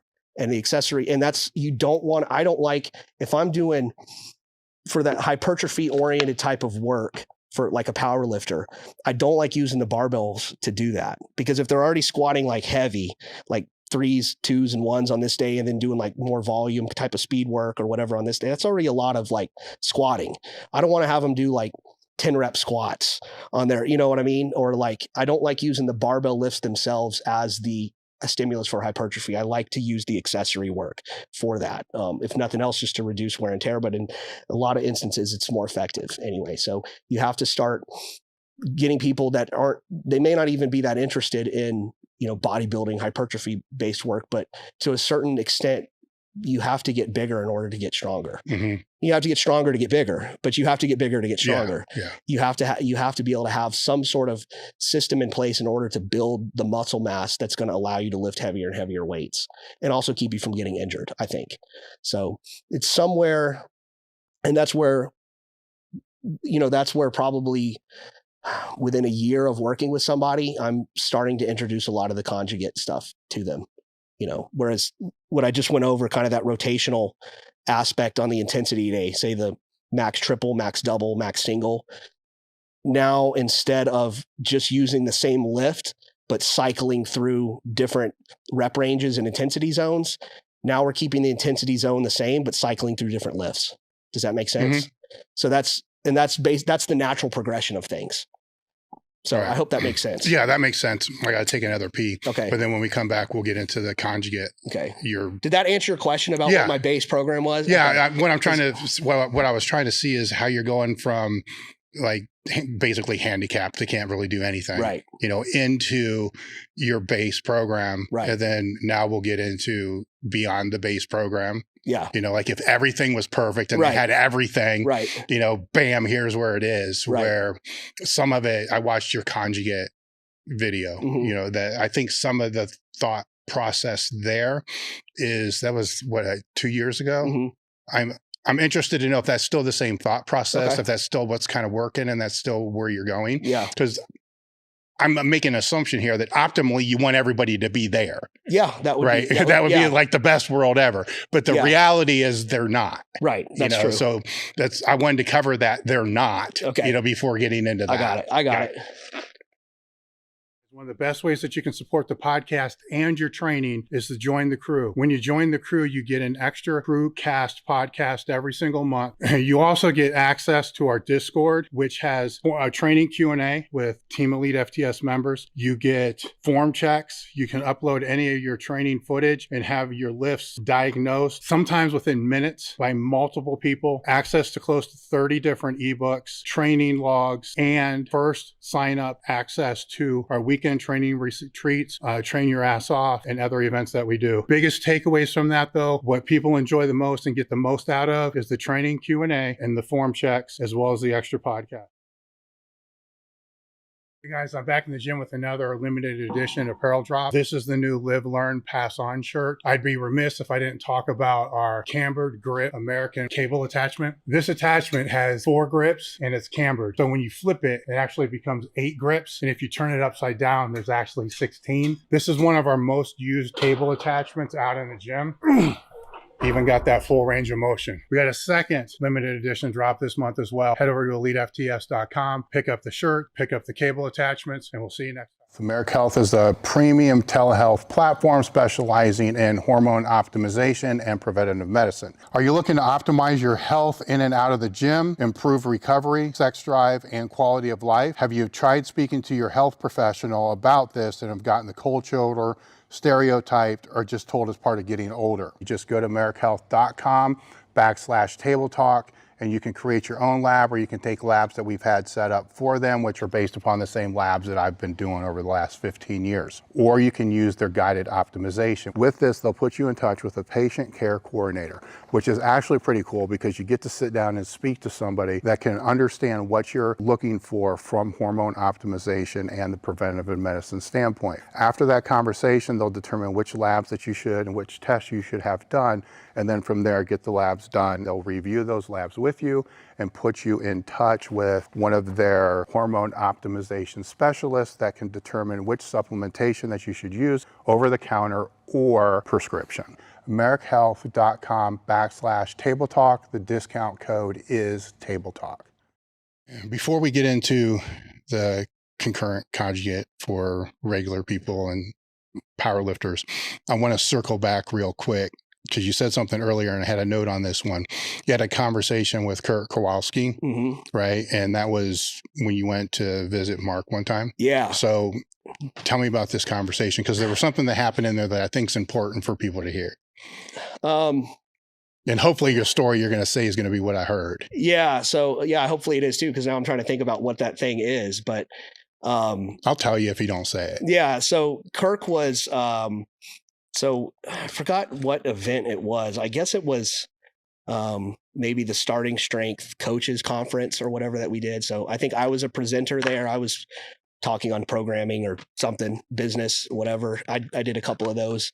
And then Mark would invite somebody from kind of outside of our sphere to come in and talk. And he got Kirk to come in there and talk about his, time as a powerlifter and all that kind of stuff. And so that was a lot of fun. So listening to him talk, and then I talked to him a little bit after the fact, and then at dinner that night, but there was a lot of people around. And then the next morning, we were both going back over there, and I was at in the hotel lobby, the Comfort Inn or whatever it was, eating breakfast, and Kirk was in there, and he was like, "Hey, can I come sit down over here?"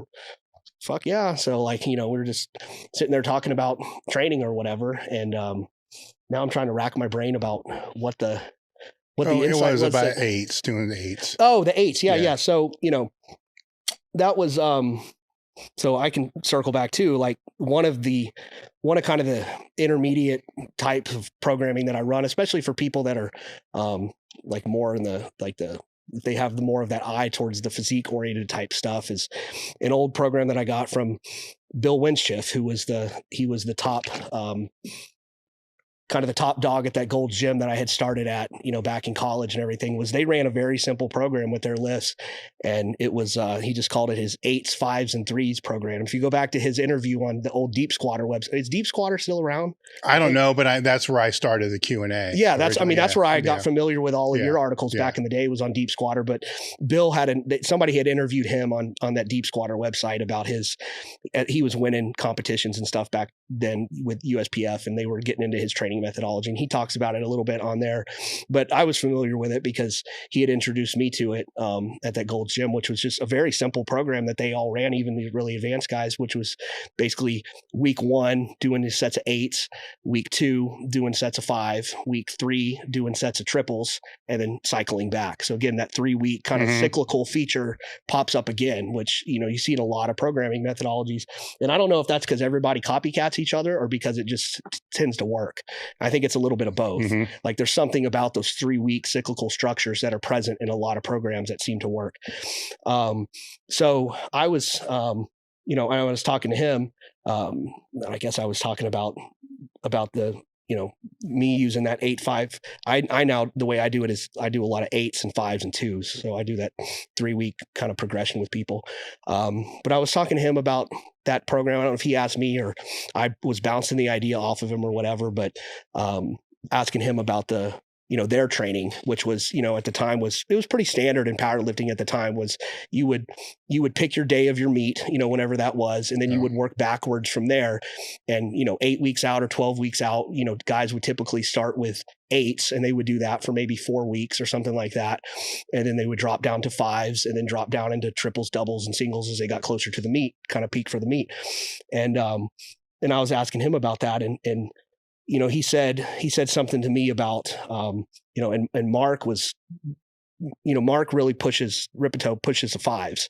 That's kind of your preeminent strength training zone. Like if you can really build up your sets of 5, that's one of the most accurate predictors. And I believe this too. That's one of your most accurate predictors of both building strength and muscle mass. Like if your 5s go up, everything else is going to go up too. And I still operate basically with that assumption in mind. And Kirk basically kind of reinforced that, was that the 8s that they did was basically to make the 5s easier, and that spending all that time and he said, we would make the 8s as hard as we could, so if we pulled 8-rep deadlifts, they were 8 reps off of a deficit, to really, really push that, that whatever you want to call it, time under tension or Mhm. increased volume or whatever to make those 8s really, really, really hard for, 4-week period or 6-week period or however long they did them, throughout the off season or whatever. But then when they jumped off into those 5-rep sets, it was like the 5s now seem easier. Just like if people do a lot of 5s, 5 suck. they do. I yeah. think it's the hardest. It's the hardest heavy, like a 5 RM. It's hard. I think it's harder than a triple or a single or a double for sure. Oh yeah. And it's harder than 8s just because the load is heavier. It's that nexus between both load and time spent under the bar. It's like, yeah, singles are heavy, but it's 1. Triples are heavy, but it's the 5s are just fucking brutal. But that's what makes them so effective, I think. And that was their thinking too, is that the 5s were really, and Marty Gallagher would go on to kind of agree with this and kind of shore up that point, was that the 5s were really the base of where the magic happened, but that the 8s, getting stronger on the 8s, when you leapt off to the 5s, it was like someone, you almost cut the workload in half, and it just made it easier. And it not only mentally easier, because you're conditioned now to doing 8s, but physically easier because you're conditioned to doing the 8s. And so that they would make better progress on their 5s, which would in turn lead to better, 3s, 2s, and 1s. But it started with the 8s. Yeah. I trained that way for damn near a decade before coming to Westside, and the 8s suck, but the 8s were a transition from like a hypertrophy block into the powerlifting block, because the rep ranges are kind of right there the same. But what I kept trying to do was, how can I minimize the 4 weeks of 8s into 2 and increase the number of weeks of 5s? Right. And then try to find that perfect balance. Yeah. Which was hard to do. But if the 8s weren't there, the 5s sucked. Then the 5s were for longer. And then many times you end up missing reps, and they end up, the last set of 5s are not 5s, they're triples. Right. And then you're, now you're trying to play this game of, where's the load need to be so I don't blow my nut before the meat comes around. Yeah. And that's, that's the thing. When somebody goes from like 5s to 3s, you want it to be because it was intentional. You intentionally stopped the 5s and dropped to 3s, rather than you went for 5, but you only got 3. Yeah. Because now you're, like you said, you're in danger of hitting that peak a little early, or it just shakes your confidence, or whatever. But having that base behind you of those 8s really, I like the danger with doing that. I think if you want, I'm not going to poke holes in what Kirk did. He's obviously one of, not the best of all time. He's squatting, but one of the dangers of doing that with people is that, and this is, I guess one of the criticisms of like certain models of block periodization, is that when you spend too much time at 8s, the intensity, even though they're hard as fuck, the intensity is too low to carry over to the really heavy neurological work of the 3s and 2s. So you get, you're potentially dropping some of that top end strength, even though your 8s are increasing, which is kind of why I like the wind shift model, the 8s, the 5s, and the 2s in a way, is because you're hitting them every 3 weeks. You don't get totally deconditioned from them. They stay in there, but it's balanced out with, you're still also hitting your 5s and your 2s, so all of you're getting kind of all of that together, as opposed to spending a really long period of time in one rep range. And you're getting better at that rep range, but potentially losing the adaptations from the other. Yeah. It was kind of blasphemy back then to do that, though, because it was all kind of laid out. Yeah. And it's weird talking to people now that trained then to find out that a lot of that they really weren't doing. Right. That there were triples a lot longer than what you thought, and that just the weights were lighter. There's a lot, because there was an art to it. Like, I have an article, it might have been the conjugate one, blasting the linear model. Right. Like, here's the pitfalls and here's how conjugate solves those pitfalls. But there's ways to solve those pitfalls, through the manipulation of the reps, the sets, the intensity. But that's very fucking hard to do. Well, Marty Gallagher is the guy that, if you really go back and you talk to those guys, like, they'll give credit to Marty, was that he was very good at weight selection over long periods of time. Yeah. He was assigning these loads to these guys. I don't know about Ed's training. Like, I've never talked to him, but I know Marty worked with Ed as well. He definitely worked with Kirk, and Kirk is probably one of those guys that I'd like to go back in time and see Kirk train at like a Westside or whatever, where he didn't have, maybe it would have been bad for him, but he was so intense. Yeah. He needed somebody like a Marty Gallagher to be like, no, we're doing whatever today for 5 and that's it. Like you're not, because he was one of those guys that would have just push well beyond that. So having somebody that was very objective and intelligent about weight selection, even way far out from a meet, made that type of training more productive. I think it would be harder to do for yourself. Very hard, right? Because you're trying to do that because you know that. But at the same time, you have this false reality that, no, I'm way stronger now. Right. So it's a big mental fuck. It's definitely doable. People still use that shit now. Sure. I'll use it now to bring people into conjugate. Yeah. It's an easy fucking if it worked then, it will work now. Yeah, like, of course. Humans haven't evolved, out of that type of training. It's just, you have to be, it's like what I was saying before, like kind of with the Texas method stuff, like you have to really be good with the numbers. Yeah. Like that's the thing. People look at some of those types of, whether it's like that linear model, like the Ed and Kirk did, or whether it's like a kind of a more of a Texas method style, like what I often use. Like you have to be really good with weight selection and your numbers. And I talk about creating that offset between like the intensity day and the volume based day. Like if you're not good at that, you can get fucked up really quick. Like where conjugate solves some of that stuff for you in a way. And the one thing I love about conjugate is it's auto-regulated, but it's auto-regulated to me in the right direction. You're not constantly asking yourself to hold back. You're pushing yourself as far as you can on that day. So it's auto-regulated, but auto-regulated in terms of doing the best that you can on that day versus some other forms of very auto-regulated programming. It's like you're constantly trying to not exceed a certain RPE or a certain RIR. You know what I'm saying? Oh yeah. And that gets hard. That's like hard. It's hard. It's very hard to do. And so I don't like RPE based programming. It's not that I don't like I'm not opposed to the idea of using like RPE or RIR in terms of like gauging the difficulty of a workout. But I never ever prescribe to somebody, unless it's like a brand new exercise or something where I want you to squat a set of 5 up to RPE 8. It puts all of the onus on the lifter. Oh yeah, it's rough, man, because to me it's a lazy way of coaching. Yeah, and you didn't see it until it's part of my job as a coach. If I'm programming for somebody, especially at a higher level, part of my biggest job in a way is load selection. That's what keeps them from they've already learned how to squat. And I mean, yeah, I'll make technique that, corrections to them and everything. But part of my biggest job is load selection over the course of the training cycle. And to me, the way that some of these RPE based programs are designed, it puts load selection onto the athlete. Squat up to an RPE 7.5 today. Yeah.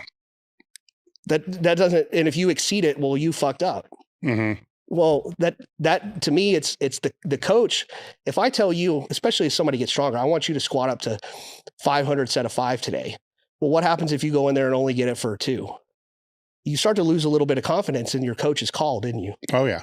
Yeah. It's because I told you to squat. So I have to, as a coach, it takes a certain amount of balls to prescribe load to people, especially as they get stronger, because you don't want to be wrong too often. You're going to get it wrong on occasion, but you don't want to be wrong too often. I feel like some of these RPE based programs takes a lot of the onus off of the coach and puts it onto the lifter for load selection, which is abdicating maybe your biggest responsibility. Well, sometimes I don't think the lifter understands what that responsibility is. So if I go back to my block days or whatever you want to call that, and if it's over a period of time, it worked down into 1 top work set, but if there's 3 top work sets of 5, mm-hmm. And I know what's coming down the pipe, it could be that 3rd set, then at that 3rd rep, in my mind, I'm thinking, are these next 2 reps worth fucking up my deadlift day, right, or fucking up the next week, or do I just shut it down right now? Right. And you have to process this shit. Mm-hmm.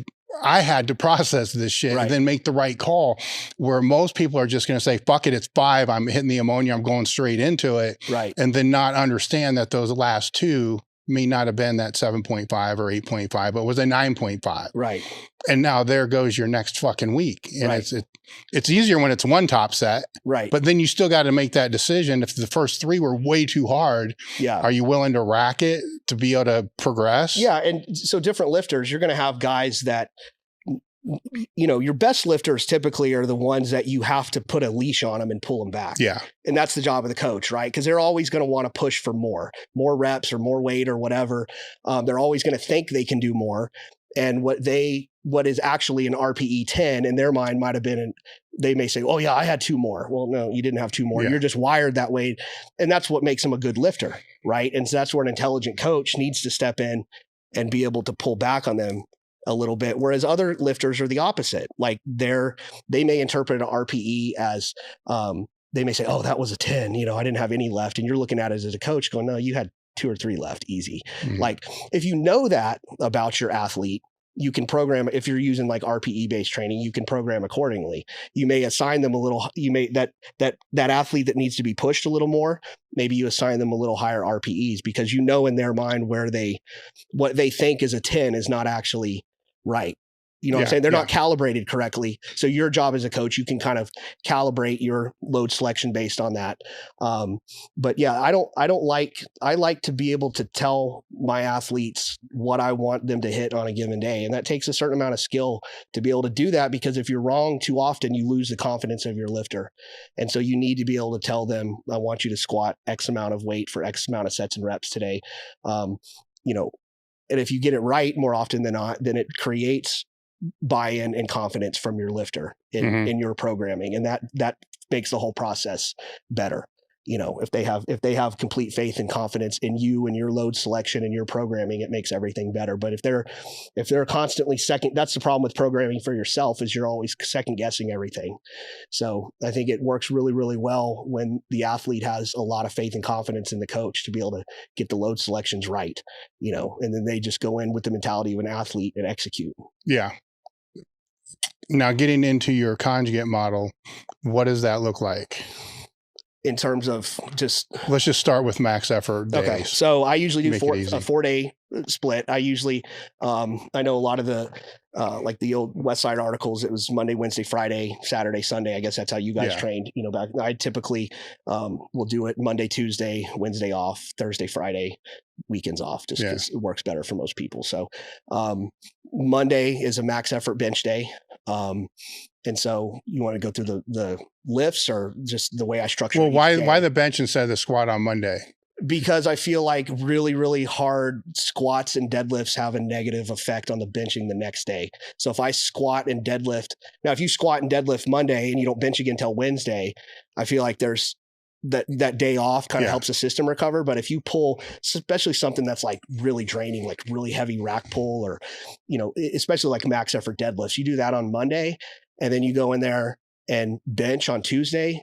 So there's a lag effect on its nervous system. It's just all fucked up from those heavy pulls or heavy squats, where I feel like that effect is not as pronounced the opposite way. So a heavy max effort bench doesn't really affect your max effort squat or deadlift the same way if it's reversed. Okay. I mean, that has always been my experience as a lifter, is I always like to have an off day after my squatting and deadlifting. Even if you're working on an unrelated muscle group, it's just that neurological effect of max effort squatting and pulling tends to have a net negative effect on the exercise that comes the next day, even if it's a bench. Yeah. So that's why, I mean, I guess if you prefer it the other way, you could do it the other way, but no, I was just curious. Yeah. So that's just generally why, just to kind of spare that nervous system fatigue or whatever you want to call it. So some guys I've heard say that doesn't really exist, but I absolutely think that it exists. So, so Monday be max effort bench. Usually what I'll do is, whatever variation I'm doing, sometimes I'll do, and I know, like, I think I've heard you talk about, like, you're not a big fan of back offsets on max. It depends on who the lifter is. That's the way I look at it too. So when I'm working with these newer guys, a lot of these variations that we're doing, are new to them. Right. So working up to one top single is not a lot of volume on that lift. And it makes it harder for them to get better at some of these things. Like even simple stuff, like you may not think is that hard. Like for somebody that's never incline pressed, which most of us don't think of an incline as a overly technical movement, but some guys will struggle like with the bar path on an incline if they've never done it before. Mm-hmm. So I'll I'll often have, I'll do the typical work up to a top single for that day, which that's another conversation in itself of how to teach people to effectively work up to a top single without turning that into a huge clusterfuck. We can go into that if you want to, but I'll have them work up to their top single for the day. And then if they're fairly new to this, then I will often follow that up with back off sets. No, so because if I'm going to put the back off sets in there, now, I'm going to try to make this as concise as I can. If the exercise is changing every single week, the back offset percentages are going to increase linear, right? So say week 1, it might be 70% of what they did for that max effort lift. And then week 2, it'll be 72%, but it's a different lift. But I increase the percentages of the back off sets, but the exercise changes, but the intensity is still linear kind of going. Yeah. So what is your methodology behind the back off sets? Obviously, it's going to be based on whatever that lift was. Yeah, so I often set it at like 85%. I find that that's a good back off because I still want it to be heavy, because I'm trying to keep it in the spirit of a max effort day. I don't want a ton of volume. I don't back them off with like 5 sets of 5. Yeah. At the most, it'd be like 3 doubles or 3 triples. And I feel like 85% is good. I used to do 90%, and I felt like that, especially on the lower body stuff, that was too lower body is going to be rough. It's too much. Yeah. And I may use like on a back offset for a lower body movement. It may only be 1 back offset, but like on an incline, we work them up to a top single, 3 sets of 3 at 85%. That's not super hard or heavy, but it's enough. It's a high enough percentage where I think that it's really dialing in that groove well. And if you're operating, say at 85%, you don't have to push to failure to get like that full motor unit recruitment and still get the benefit of it. But it's not really burning them out, and I can get a good effect from it without a ton of volume. Because again, the most I'd ever do on the back off work generally is like 3 sets of 3. Is it kind of always around that percent range? Usually. Okay. Yeah. I like 85% for that rate. I just feel like I've had good success with it, so I just stick with it. And then obviously the next week it might be a close grip bench, work up to a top single, back off 3 sets of 3 at 85%. So it's the same. The intensity is the same expressed as percentage of 1RM, but absolute load on the bar changes, obviously. Yeah. So, and I feel like that's enough variation to kind of keep the spirit of the conjugate kind of going or whatever. So I'll have them do the back off sets. And then one of the things that, like, if you read a lot of the old Westside articles, it was like right into tricep work. Well, with like a raw lifter, which is, who my lifters are, they're all raw, is going to be, I do pec development work. A lot of it's dumbbell pressing, flat dumbbell presses, incline dumbbell presses, decline presses, stuff like that. I'm trying to build up pec mass. And so I'll use dumbbells for that. I'll roll right into that. Whereas maybe the geared lifters was more of a focus on triceps. I feel like for a raw lifter, needs to be more emphasis on pectoral development. I still get the tricep work in, but I start with the pec stuff. And then I'll usually go into some sort of like a rowing movement, the chest supported rows of, again, it depends on what they have. Equipment, my go-to would be like a chest supported T-bar row or a hammer strength row or, whatever their gym has. But I usually am doing a row variation. I like it chest supported because I know the next day we're going to do squatting and deadlifting. So I really don't like for them to do like heavy barbell rows. Yeah. I try to stay off the low back on this day. So it's basically upper back focus. Might have them do some rear delts following that. And then I'll have them go into I end with the tricep work. Do the max effort lift and then the chest stuff. And then it kind of gives that chest, shoulder, triceps a little bit of a break while we're doing the rows and maybe the rear delts, and then go into the tricep movement. And those types of the accessory type movements, there's different ways of doing it. You can pick a movement. Let's just say you're doing a skull crusher with an easy curl bar. I may have those guys stay with that for several weeks and just basically start off with like higher reps and keep adding weight to it and run it up until we drop below like 6 or 8 reps, like, kind of a natural ending point, and then we switch the movement up. Or I'll just have them rotate it weekly. A lot of it's done by feel. I mean, like with my more advanced lifters, I don't necessarily always prescribe exactly like you have to do a skull crusher with an easy curl bar. It's like do a tricep exercise, and they have kind of a menu that they pick from, and what I do try to stress to them though, is that with this assistance work is that, and this is hard with like people coming from like the bodybuilding side of things too, is that you have to chase PRs on that stuff as well. It's not enough to just do triceps. Some people will say, well, I've been doing triceps for however long and I haven't, and it's like, have you progressed? Like, is your skull crusher gotten better? A lot of people aren't used to that style of thinking, that like log booking on the accessory stuff. But I try to get them in that mindset of on all those accessory exercises, like those need to be progressed as well, especially when they're new, because you have a lot of room to progress those. And that's where a lot of your gains are going to come from as a more advanced lifter, is it's not going to come overnight. Like, you're not going to blow up your bench in 6 weeks because you added tricep work, but over longer periods of time, a lot of the gains that you're going to make are going to be because you're getting stronger and adding muscle mass on that accessory work. But I try to get people to go into those type of movements with a similar mindset as they would on their max effort work, because a lot of them will do the max effort work hard with a lot of focus, and then they just bullshit their way through all the accessory work. How many movements total? That's it. On that, so that's 5. 5. Yeah, I generally cap all the sessions around 5.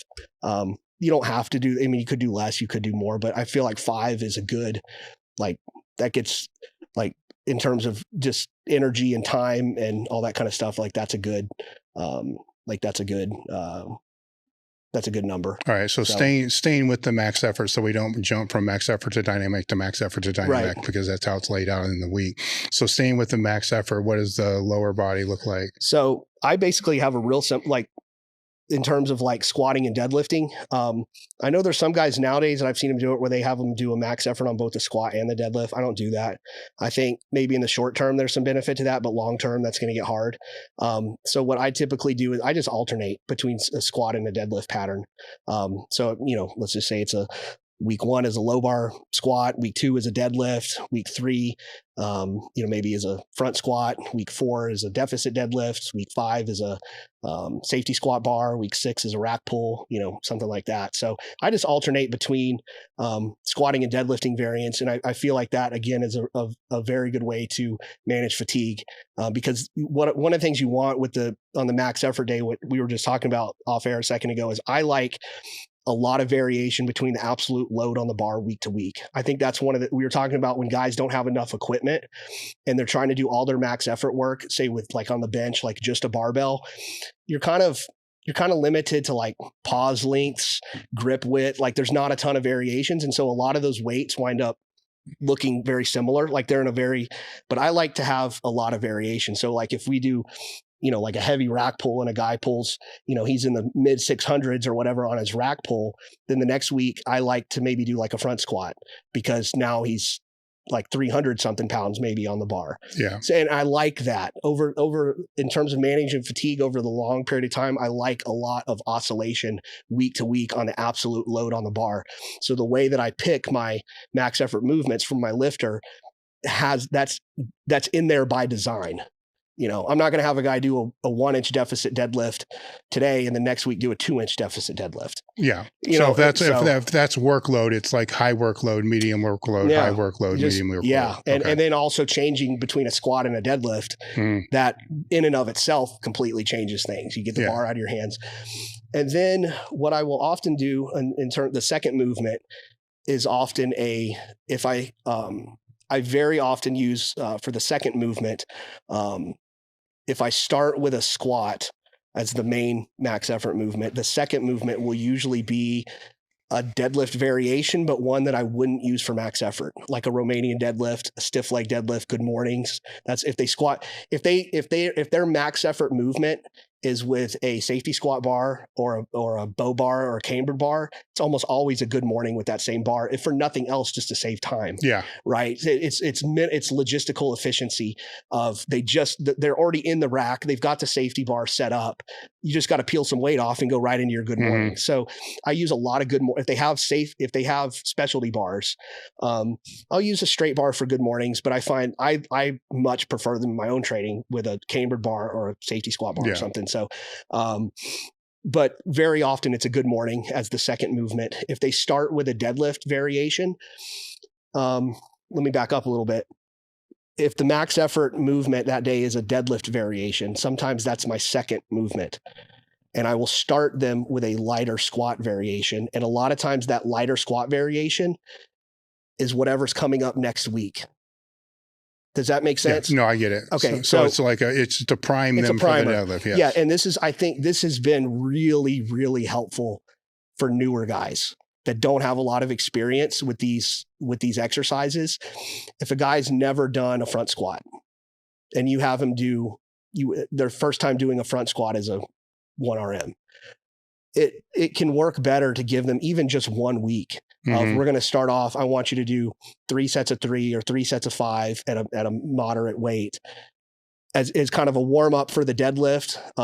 It's not a bad practice to be used to always doing your deadlifts after some form of squatting if you're going to compete, because you're always going to pull after squatting in a meet. So just getting used to that is one thing, but also as a primer for the next week. And it just always goes better. So that's, I don't think for a more advanced guy that's been doing conjugate for a long time, that is as much of a consideration maybe, unless maybe it's a movement you haven't done in a long time. But for newer guys where all these variations are new to them, I really like starting like kind of pre-planning of looking at and this is where being a coach and knowing what the whole program kind of looks like, you can look ahead a week and introduce that. So and that's like their supplemental lift. So I may have them do like their lighter squat variation first. I don't burn them out on that one because I still want them to have a good max effort performance, but it may be that's 3 sets of 3 on a front squat. And then we deficit deadlift or whatever the max effort movement is for that day, for a 1RM, and then maybe a back off set, for that movement. And then I will usually have them do, the back off set, it's intentionally lower sets than the bench. Right. Usually. Yes. Yeah. Usually so. Cause you got to remember, you're going to get you don't want to get carried away with volume on the back offsets because you're going to get a lot of volume later in the week. Yeah. So, you don't want to burn them out. Some of it depends on the exercise. Like not all exercises are created equal. You can do more back off volume on a front squat than maybe you would want to do on a rack pull. Yeah. Right. Because you don't want to fry their lower back early in the week. So some movements I may not do a back offset at all, especially with a more advanced person, or I'll leave it up to them. I'll tell some guys, look, if you have one of those max effort movements, if your heavy single that you target for that day, if it winds up being one of those like 8-second grinds with full body shakes or whatever, you're done. Don't do the back offset. Like you don't need it. Yeah. And doing it is only going to compound fatigue. But if you hit your target for the day and you feel like, it was heavy, it was, max effort, but maybe not completely maximal, then you have some room to do the back offset. So it can be a little bit auto-regulated to a degree, whether you do that or not. Certainly in the gym, I can auto-regulate that easier because if I see that, then I'm like, okay, yeah, we're done. We're moving on to the accessory work. Like you got the stimulus for the day. No more stimulus can be had from this movement. And then I'll usually, because at that point you've got 1 or 2 heavy movements, and especially if you've done the like a max effort deadlift, then I'll kind of want to spare the lower back a little bit. So like the posterior chain that day will be something like knee flexion usually. So glute ham raise or like Nordics or leg curls of some sort or whatever. So I'll usually do the hamstring work is the knee flexion oriented movement. I may have them do some, I'll usually have them do some quad based work, but low intensity stuff, not loading up a heavy hack squat or something like that. So I often will just use leg curls and leg extensions on that day. So hypertrophy based, based and low loading and usually trying to get off the spine. Mm-hmm. So it could be single leg work if they wanted to do that. Guys fucking hate single leg work more than anything. But it can be useful as a hypertrophy based stimulus that gets off of the low back, but is still very stimulative, doesn't require a lot of weight. So it's usually a hamstring based movement, a quad based movement. And then some of the guys, I leave it an option there to do calf work, which probably 80% of them skip. Yeah. But, some guys want to. So so that's that day. And I will tell some guys, if you have a prowler or sled and you have access to and you'll actually use it, you can do your max effort movement, your supplemental movement, and go hit the sled. You're good. All right. You don't have to two things for the max effort days, which the question's the same for each one of those days, is how many movements, do you typically want them to rotate through? Yeah. So this is a funny one. This is where reality meets up with the reality of coaching people, with the physiological reality is guys are going to, whether you tell them to or not, you put them on this program, they're going to want to test their bench and their squat and their deadlift. I don't like to do it any more than every 12 weeks. So I typically put together a 12-week cycle of 12 different variations. And then on that 12th week, I'll give them the option to test their list. If you do it less than that, they're going to do it anyways. Sure. That's the problem. And then now they're taking out a max on their competition movements every 6 weeks instead of I would actually prefer that it be less than every 12 weeks. But especially for a more advanced guy, and there's no meet or anything coming up. But guys are going to do it anyway. Yeah. So the program that I designed that I carry on with my group, where I have a lot of people doing this and I'm not supervising everybody's session, that it's every 12 weeks. So I'll have them, so that gives them like 11 or 12 bench variations. And then on that 12th week, we retest the bench, reset all their percentages on their dynamic effort days. And then on the squat and the deadlift, it would be, the same. I don't test the squat and the deadlift on the same week. It'd be, week 1, test the squat, week 2, test the deadlift. And then about this 10 or 11 winds up being maybe 5 or 6 squat variations and 5 or 6 deadlift variations. All right. Then the second question is, you commented on working up to the max. What do you like to see with that? It's more about what I don't like to see. This is probably where most people, when they start conjugate, fuck up. I think. I don't know if your experience has been the same, but that the whole workup and testing of the 1 rep maxes can get people into a lot of trouble. One, I like to have a guy have a target based, and this gets easier and easier the more blocks or weeks or whatever you want to call it that you do of the conjugate the more data that you have, the more records you have on paper, the easier it gets. If all this stuff's new to you, you don't have much good data on paper. But if a guy, let's say, I like for them to aim for a conservative PR, so I like for them to have a target in mind and not just work up and try to hit whatever feels good that day. So if let's say their best squat was 315 or whatever, I'll say, all right, on today's max effort day, I want you to target 320. So we're going to structure our warm-up sets to try to go up and hit that max at 320. And I want you to give it a good try. And if you make that 320 and it's balls out, 5-second grind, barely got it, you're done. Right. You got your PR, which is good. As you do this longer and longer, you're going to have more days where you don't hit the PR sometimes. But early on, guys should be able to hit pretty frequent PRs. Like pretty much every time the variation comes up in the rotation, they should be able to hit a small PR on it at least. Where guys get into trouble is that they try to do too big of a jump. Like if their last 1RM was 315, they'll do something dumb like target 365. Like you're not gonna put 50 pounds on there in a 12-week cycle. Like sometimes you might, like you hit some magic. Yeah, but you'll know. Right. Like, but that's where people fuck up or even trying to do something like, again, if your last one was 315, we're going to target 320, maybe 325 today. That's going to be your goal. So we hit that. And now what I'll do, okay, if that was an all out grind, you're done. We move on to your back off work or your accessories. If you smoke it and you feel like you can make like a good jump up, like 20 pounds, go for it. If you feel like, well, maybe I got 320, maybe I could get 325. Don't. You don't need it. It's more fatigue than you need. That extra 5 pounds is probably going to cost you more than it's going to give you. You got your PR and you got your heavy strain, which is really what we're going for on that max effort day. We want that good, hard, straining single. If you get that and it's a 5 or 10 pound PR, good. Like mission accomplished. You don't need to keep going. But some of these guys, what they'll do, they'll go, well, I got, 320. So I'm going to try 325 and then they miss it. And it's like, well, you don't want to have those misses. Those are fatiguing. And a lot of people don't realize the fatigue cost of missed reps, especially on squats and deadlifts. And so they'll miss it, not accounting for the fact that even though they got 320 and maybe it wasn't the hardest lift ever, it still took enough out of you where you don't have another 5 pound jump in you. I do the same thing at meets, like especially on the squat. If somebody like on their second attempt hits 320 or whatever, and they're like, oh, maybe I can get 325. I'm like, no, because that extra 5 pounds, all it's going to do is cost you on your deadlift later. It's not going to add enough to your total. Like you got to be smarter than that.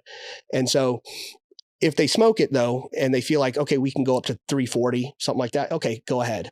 Like, I'll let you do that. I'll let you have it. And maybe they miss it, maybe they don't, but that's part of the process of learning is you do have to have enough missed reps in your training to know when to stop because you know what you feel like before that miss. Does that make sense? Yeah. Like you can't really learn your limits unless you cross them on occasion. But as the coach, you don't want that to happen all the time. But where people will really fuck up, and this is where the max effort day can really become a mess. Say they try that 320, they get it, and then they go, well, I'm going to jump up to 345, and they miss it. And then they go, well, I'm going to try 335, and they miss it. And they go back down. Well, I'm going to try 325 or 3. You know what I mean? Yeah, and now, so they got their one lift, but then followed by 2 or 3 missed reps. And not only does that just wreck potentially the rest of the day mentally and physically, because then you'll go onto your supplemental lift and you're going to suck on that because of all the fatigue cost of all those missed reps. Your head's not in it. You're pissed off. You're frustrated because you had those misses where you could have gone into your supplemental lifts with good mental energy because you set your new PR and you didn't have a lot of fatigue costs. But it's also you have too many of those days, it's going to fuck you up later in the week. You have a bunch of missed squats on Tuesday, and then you go to your dynamic day on Friday and you go, why does this feel so fucking slow? Or your next max effort day, sucks because you had a bunch of missed deadlifts the week before. Yeah. So I really try to get people to think it's not, you just need a small PR and a good strain on your max effort day. And if you can accomplish that, then good, but you don't have to turn every single max effort training day into an attempt at a new world record. Are you using the warm-ups just for warm-ups, or are you using the warm-ups as a way to build work capacity as well?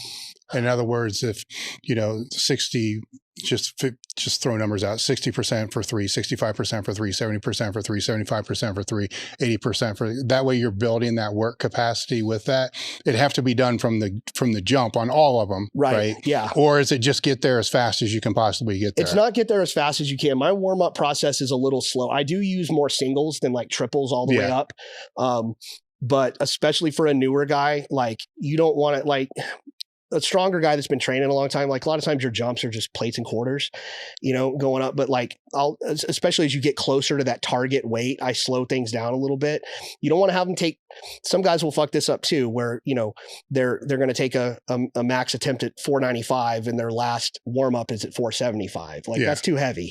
Like, but you don't want to necessarily jump from 405 to 495 either. Like that's too big for a lot of guys. Okay.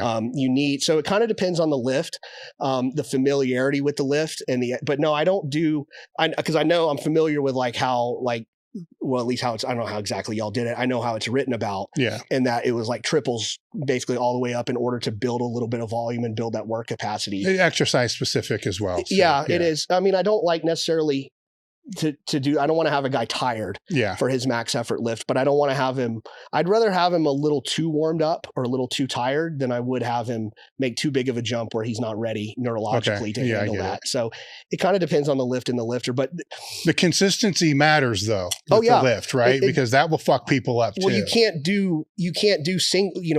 single your way up one week and then the next time triple your way up because you're going to be more tired. It's going to be a different number. So, I think it probably depends on the lift. I'd say if I had to answer that question though, it's much more of singling your way up. Obviously more reps at the beginning of the warm up, but then kind of singling our way up to that, having that target to aim for.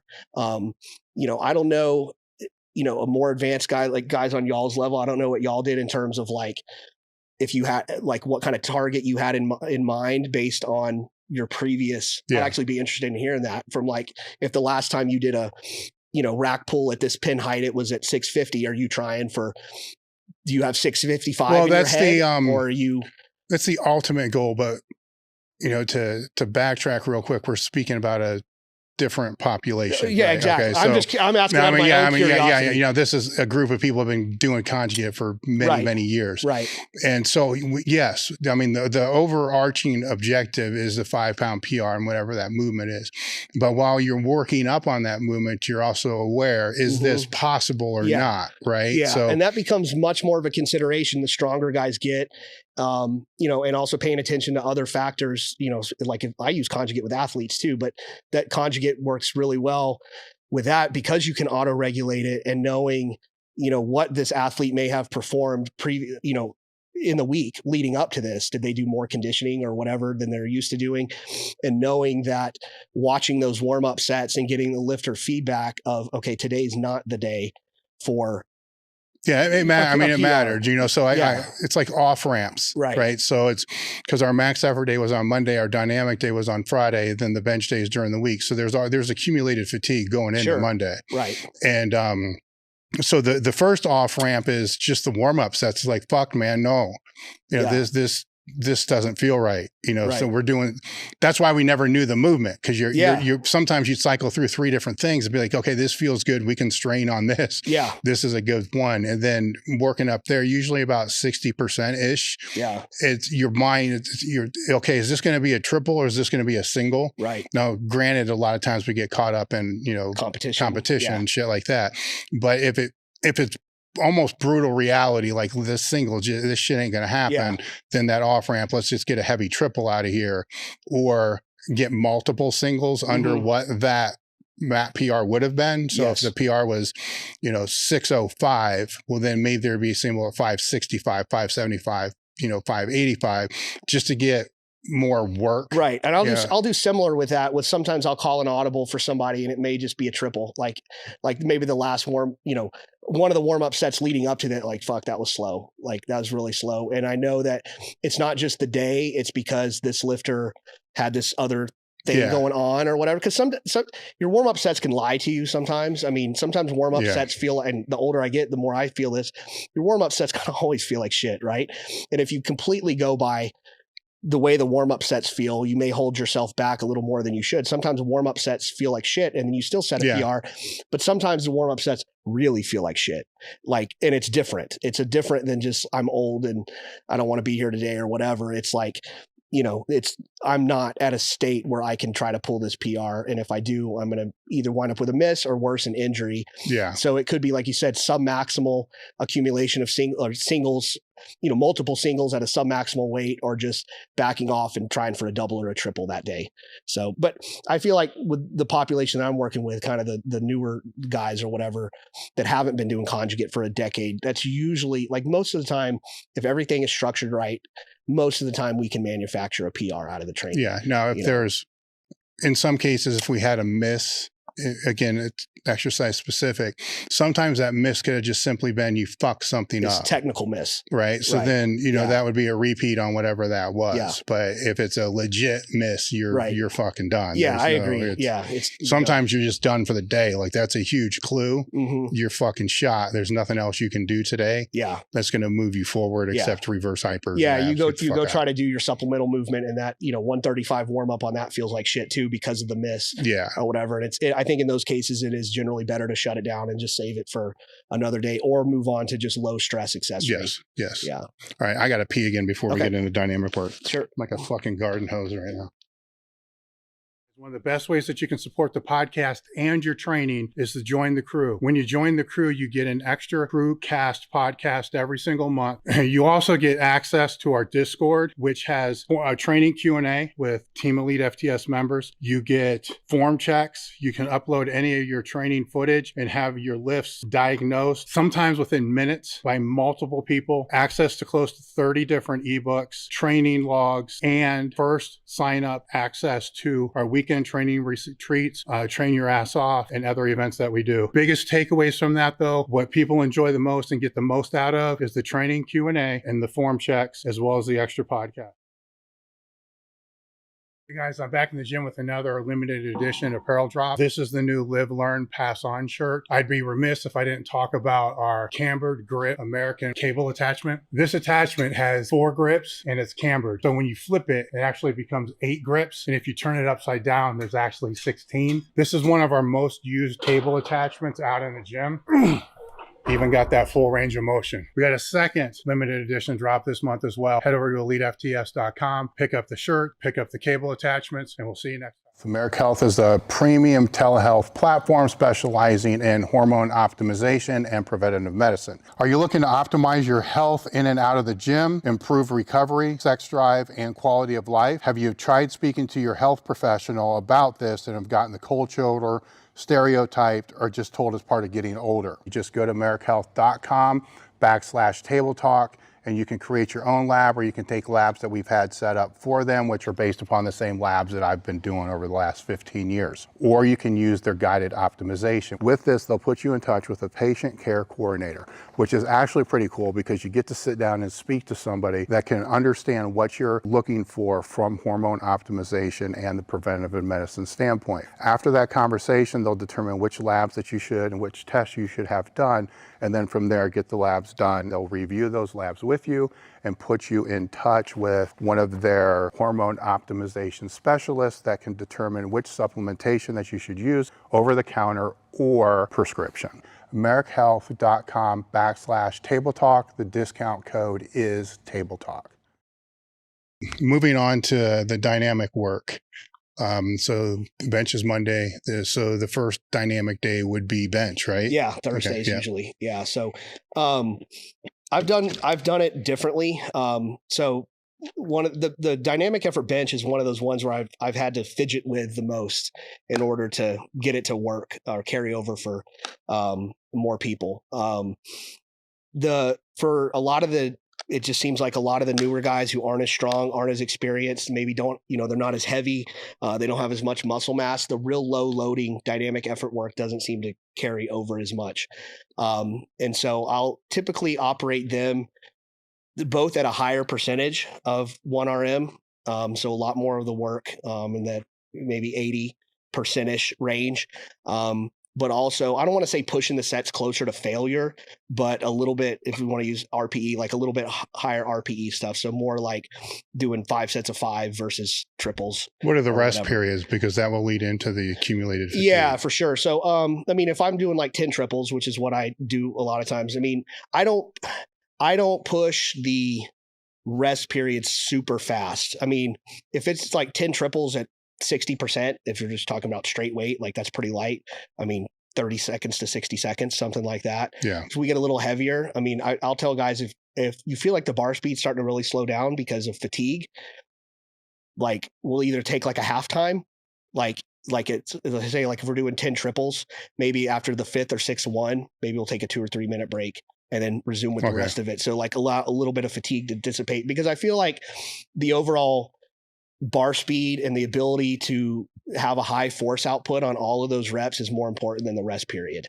But I still use the quick rest period for the most part. For if nothing else, it's because a longer rest period is not needed. Yeah. And guys like it. They just like it. I always liked it when I was doing that. I liked that feeling of that fast pace and moving explosively and that more athletic type of feeling. But I do feel like the rest period to a degree is subservient to being able to move the bar faster.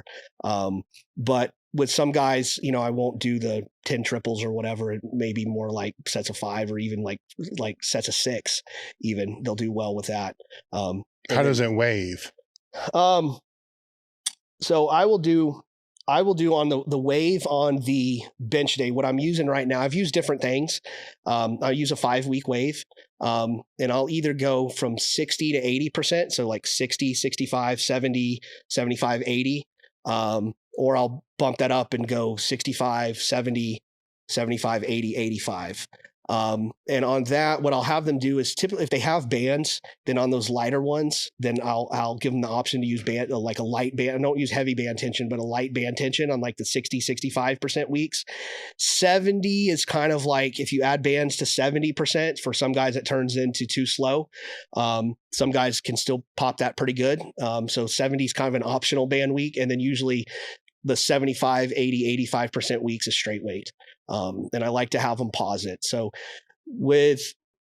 I do it a little differently, partly because again, these guys are newer, and I'm still trying to keep that groove greased of their competition style bench. So however they compete is how I have them do their dynamic effort work. So that's a, competition style setup with a competition pause and then moving the concentric as fast as possible, but it's not, I don't typically do a real fast, triple or whatever. And that's just because I want to hold they're getting with the guys that are new to it are typically the amount of work that they're getting in their competition style squat, bench, and deadlift is now far less than what they were doing oftentimes, where they were squatting their competition style, benching the competition style multiple times per week. Now they're just doing it once per week. So I want to preserve that groove. I feel like that's, and I know like more advanced guys, a lot of times like on their dynamic effort waves or whatever, will on their lower body will use like a safety squat bar or whatever, which I think is fine. But I think for a newer guy, he needs to preserve, like if he goes a long period of time with just doing variations, even if he's going to lose some of that competition style, that neurological component of really, and I think over time you require less and less of that. Like you don't need that constant exposure to that. Like you're not going to lose your groove. Been squatting for 10 years. Yeah. You take a few weeks off to do a few dynamic effort cycles with a safety squat bar. You're not going to lose your groove. A young or newer guy will actually. And so then you're just making up that lost ground later. So I prefer to not get away from it. So I keep their competition style preserved in place on the dynamic effort day. That's their kind of, if you want to call it, a practice day. It's a training day, but it's a practice day as well. So I like the 10 triples. For most people, again, for some of the really newer guys or the guys that are on the lighter weeks, especially, I may have them do more 5s or even 6s on there. It just tends to, I've just seen their like, because you're gauging when you're doing dynamic effort, it's hard to gauge because you're not training maximally. You're not pushing for PRs on that movement. It's hard to gauge what your bench is doing or what your squat is doing. So you're using the max effort day to gauge, am I getting stronger? So I just found that they were having better max effort days and then eventually testing days sometimes with those little bit higher RPE sets. And then as they get bigger and stronger and more experienced, I kind of switch to the more sets and less reps type of protocol. How's the accessories fall on this day compared to the max effort day then? So usually after the dynamic effort bench, we'll do our 10 sets or whatever there. And then usually I'll go into shoulder work, like an overhead press. Part of that is from the clients that I train, a lot of them coming out of that starting strength world. And they're very, they've done a lot of work on their overhead pressing and they want to preserve that. It's a lift that people care about. And so I'll keep that in there. I like the shoulder pressing right after the dynamic effort stuff because dynamic effort, you're tired, but not super. So you can still move some good weight like on that overhead press. And I think also for raw benching that having big, strong shoulders is a good, it's a good thing. And we've done a lot of benching up to this point. So I'll often do just a strict standing overhead press, or it can be also, I'll do a lot of, seated dumbbell presses or whatever, but I do a lot of work on the delts as that second movement. If they are in a place where they're stuck a little bit on their bench, I may, instead of having them do a shoulder thing there, I may have them do something like a close grip bench for like 3 sets of 5 as their supplemental that day. So I'll get a little bit, they're not progressing on their bench, so they need a little more bench specific stimulus. I may have them I'll take a bench variation and stick it in that spot, in that supplemental spot or whatever. So, but I'll usually start them with shoulder presses because I like to keep that in the program. I think it keeps the shoulders healthier too. So I know guys have for years, the thing was, overhead pressing tears up your shoulders. I don't think that's true if you do it right. I actually think it helps. So, and I learned that I did that working with my swimmers back in the days. All my swimmers would come to me with fucked up shoulders. And one thing I would do is I'd have them strict overhead press 3 days a week, which a lot of the stuff that you read is, don't ever do overhead work with overhead athletes. I don't think that's true at all. Like most of them, within a couple of weeks, their shoulder pain is gone, even after having gone to physical therapy and all this other bullshit for a long time. A lot of it has to do with the way that you do your shoulder pressing. Good full range of motion, good vertical bar path, good strong lockout at the top. Like in a way, it's preventative care as well on the shoulder. So I like it for multiple reasons, but that's usually where that comes in there. And then I'll have them go into lat work after the shoulder press. So if they can do chins and pull-ups or something, it might be that, or pull downs with various grips, and I do a pretty hefty volume of lat work in this slot. So, and it may just be one exercise, or it may be, consider pull downs with different grips, maybe 2 or 3 different grips, 2 or 3 sets each or whatever. But again, that usually that serves as a little bit of a rest. So we did our dynamic effort bench, and then we did our shoulder pressing. So a little bit of a rest for the pushing muscles with the lat work, and then I'll very often move them into dips. Again, that's another movement that I like for a raw lifter. I know like Josh Bryant and stuff, he's huge on dips for his guys. And if you want to look at a guy that's preeminent kind of bench press coach in the that's, he's a guy that I actually worked with him for a while too, just because I wanted to get insight on his methodology. So I hired him to, and he PR'd my deadlift like crazy. Yeah. So work, that's one thing I got from him, but I've always liked dips if guys can do them. A lot of people can't. So if they can't do dips or whatever there in that slot, then, if they have a dip, like a dip type of machine or whatever, then I may have them use that. Or it's just more tricep work, a different exercise than they did on Monday. So if it was a skull crusher with an easy curl bar on Monday, maybe it's cable press downs or, tricep extensions with dumbbells or overhead or whatever, but just a different tricep movement than whatever they did Monday. And then I'll finish off that fifth slot. That it can vary a little bit. A lot of times it's biceps. If, guys want to do biceps, or I'll usually give a menu. Like when I prescribe it, I'll be like, pick one of these. It could be side delt work. A lot of it's cosmetic, rear delt work, side delt work, bicep work, maybe shrugs, I'll tell them pick one of those and hammer it out for 3 or 4 sets of 10 to 15 reps and call it a day. Okay. So then we're into the squat day, this dynamic lower body. Yeah. So I do, squats and deadlifts on both days. And the wave that I use is very similar to the bench wave. It's either 60, I use a 5-week wave, either that's 60 to 80% wave or 65 to 85%. So again, the 60 and 65% weeks, especially on the squat and the deadlift, sometimes I wonder how effective they are in terms of, really carrying over to the main lifts. But if for nothing else, I keep them in there as a way to have a built-in deload to the program. Because what I found is if you do a 3-week wave of just 75, 80, 85%, and you're doing the same lift over like that gets pretty hefty. It's pretty hefty workload combined with the max effort stuff. And so you're going to have to find a way to build in some sort of deload for the lifter at a certain point. I like kind of in this style of training having the deload built in. It's almost whether they need it or not. We're just going to have a couple of those weeks operating at a lower intensity. And, you really get the whatever benefits there are of moving a very submaximal weight very fast. You're going to get those. If there's not a benefit from that, you're getting a deload rest. So my guys have been able to do this program without having built in deload periods,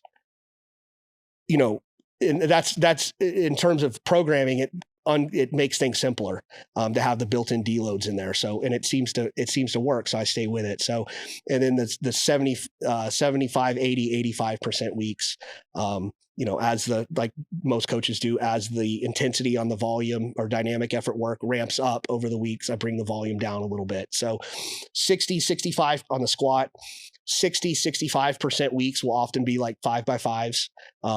You don't necessarily need to do 12 sets of 2 because at 60%, you can move 5 reps all fast without a loss in bar speed. Yeah. And that's what so at 80, 85%, you don't want to do that because you're going to be grinding the hell out of those last couple reps. So it'd be like, first 2 weeks, 60 and 65%, like 5 sets of 5, 70% might drop down to like 6 or 8 sets of 3. The 80% week, 5 or 6 sets of 3 usually. And then the 85% week, anywhere from 5 to 8 sets of 2, kind of depends on the work capacity of the lifter, but usually at the 85% week, I like doubles. I drop that preserves cause that's 85% on dynamic effort on straight weight. You're getting up there in weight. A lot of your more advanced, bigger guys wouldn't necessarily be able to handle that. But the newer guys need it. They need the volume work at the little higher percentage, I feel like. Now, are there deadlifts after that? Mm-hmm, yeah. So, and the deadlifts, I'll do it a little lower volume, same wave, 60, 65, on up to 85. But like at 85, I might, depend on who they are. The volume work may just be 3 or 4 doubles. It won't be that high. Now, will that change based upon if that max effort exercise that week was a deadlift, or is it still the same? I keep it the same. Okay. Yeah, I keep it the same. I really feel like the dynamic effort volume squatting drives the deadlift as much as the deadlift specific work does. So I typically do a little higher volume. The squatting volume is typically always a little higher than the deadlifting volume. And I do that partly because I feel like, one, the squat drives the deadlift more than the deadlift drives the squat. And also just to keep an eye on, that low back fatigue. Cause that's always something on a program like this you have to keep an eye out for, is where does those little hot spots or whatever, where does the fatigue accumulate? There's systematic fatigue and then there's localized fatigue. And you always got to be careful on a program like this where you've got a lot of low back work and a lot of deadlifting and stuff. You want to be careful to not overdo it on that low back side of things. So as far as bands and stuff like that, same thing on the lower percentage weeks. I'll give them the option to use light band tension on that stuff. And then on the heavier weeks, it's straight weight. So. All right. Now, what do the accessories do after those two things? I go into on this one. This is where I'll do I'll do another quad based movement. Again, low stress type stuff. I may have them do, because it's lighter and faster workout. I may have them do, if, little twig leg guy, I may prescribe him something like leg presses or even hack squats, as an accessory on this day. So a little bit higher stress type of quad movement on this day. I feel like that's easier to plug in on this day. I don't get crazy with the volume on it. You don't want to do a super high volume of hack squatting in combination with all this other stuff. But like some of those like old school bodybuilding movements are really good. I think people discount their usefulness in powerlifting, especially raw powerlifting, where it's not all posterior chain dominant. Like you need to have all these big squatters that you're seeing nowadays in the raw world, they've all got big ass jacked quads, and it's like, I always tell my guys, like, if you don't have that, you need to get that, and this is one of the ways that we can do that. But I do stuff that spares the low back. Hack squats, leg presses work good, but it could be something, again, like a single leg movement or leg extensions. Again, it kind of depends on the person, but I want to do something for the quads usually. And then this is the day where, if on the max effort day, the posterior chain accessory was like a knee flexion, like glute ham raise or Nordics or something. Today it'll be more like hip extension based, reverse hypers, 45-degree back extensions, 90-degree back extensions, things like that. So that are good at, building muscle mass and work capacity in that posterior chain, but aren't heavy loading movements with a barbell. So no barbell based stuff on that's typically reverse hypers and 45s are my favorites. But something like that there. And then abs is usually what I finish with on that. You talked about the warm-ups for the max effort work being a pitfall, where people can screw up. What would be some of the other pitfalls that you've seen with athletes using the template that you just described? Well, just overall, because there's a lot to this, right? You're throwing in a lot of potentially new stresses to people. You've got a high volume of, on the dynamic effort days or whatever, you got a pretty high volume moved at high speeds. You got this max effort day, and now you've got all of these accessory movements maybe that you're throwing in or whatever. You got to ease into the volume. You have to train yourself to handle that much training volume. And so just paying attention to, like, I have a template that I give people that has, what we just went over with exercises, sets and reps and all that kind of stuff. But you really have to learn at this point how to individualize it to yourself in terms of what exercises. It's like what Mike Rippetoe talks about, that stimulus to fatigue ratio. What exercises are going to give you a great stimulus for the minimal amount of fatigue? How much volume can you really handle? Especially on the lower body stuff, how much lower body volume can you really handle? And are you just doing it because it's on the paper, or is it actually leading towards getting you bigger and stronger and helping your lifts progress? And so just paying attention to not being, this is one of the things where, like, novices and intermediates, I can kind of give you this program, and you can, if it's well designed, you can pretty much follow it set for set, rep for rep, and you're probably going to do okay on it. But like, the more advanced you get in these more advanced type programs that have all these different variables, you have to pay attention to your individual recovery and your individual performance. And it's like, if you're going into every max effort day still wrecked from everything you did the previous week, like, you probably need to back off that a little bit. Like, now it's not helping you, it's hindering you. You're going to be sore, and you're going to, like, there's going to be a getting used to this kind of stuff, but you can't throw too much at yourself at one time. So picking and choosing your accessories correctly in the amount of volume and intensity that you perform them at, paying attention to your I think maybe one of the hardest things to dial in for conjugate for a lot of people is the percentages that they should operate on their dynamic effort days. Like what's too heavy and what's too light, and how do you gauge whether you're at the right spot or not, because there's no immediate feedback. If you're running multiple 3-5 week dynamic effort cycles, like you can't really gauge the effectiveness of that. Like it's going to take some time to figure out whether you're not going to know after a week whether you're in the right spot. You're going to have to wait until you're repeating some of these max effort days or retesting your squat or bench to see, am I actually going up? If you are, you're probably in the right spot or more or less in the right spot, and you don't need to tinker with it to death. Like if you're continuously, so you have to have a marker. Like what are you gauging the effectiveness of your like what's your indicator that what you're doing is working?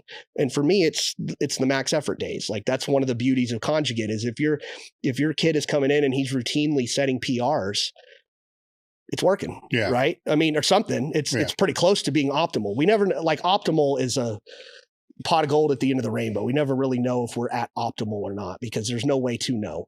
You can't split test things with lifters. Like if you're on this program, I can't have Dave on this program and simultaneously have him on this program.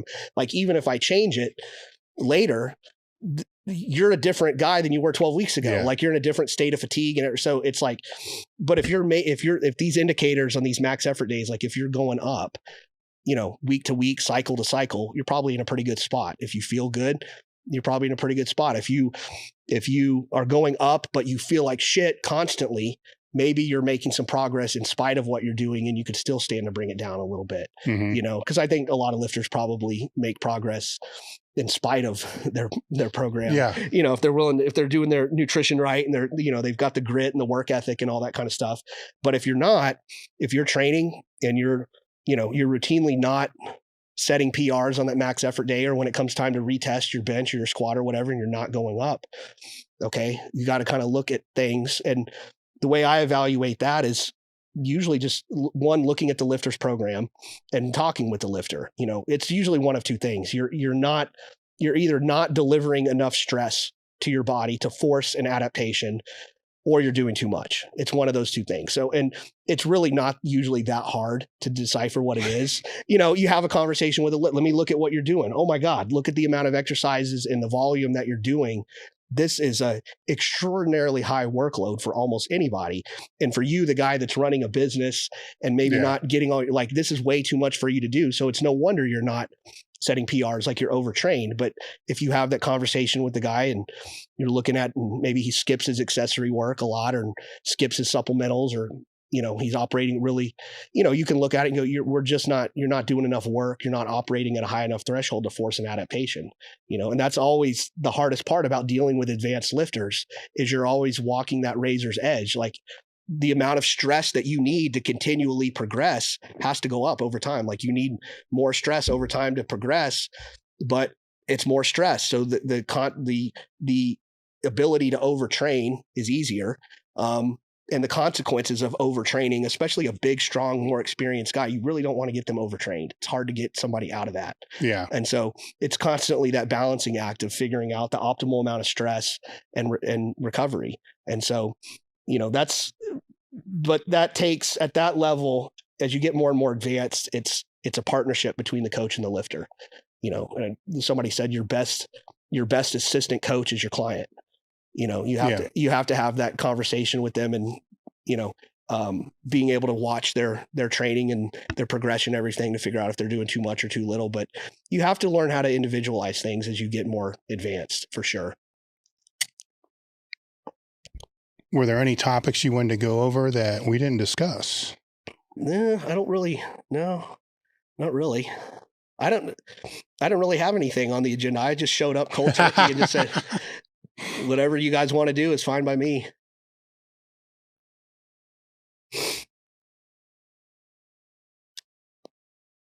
All right, let's do this one. All right, so the one of two things can happen. You can overreach, or underreach, as you said. Now, if you get a lifter that has overreached, how do you go about pulling them out of that? first of all, I peel back. The first thing I look at is because local fatigue is easier to identify than systematic fatigue. So you look at, well, I just call them hot spots, but like areas on their body that are overtrained or injured, because one of the consequences of overtraining is that you're more susceptible to injury. It doesn't necessarily have to be catastrophic, but just built up inflammation in the lower back, things like that are very, so if we can get them healed up, that's one thing. So stop doing movements that are exacerbating, say if they're lower back, like, man, this guy's like, man, every day when I get out of bed, my lower back's just tight and whatever. We're going to back off some of that stuff. We're going to try to dissipate some of that localized fatigue for sure, which really you kind of got to be doing that as you go anyways. Like you don't want to ignore that kind of stuff anyways, but also movements that I feel are like really high stress.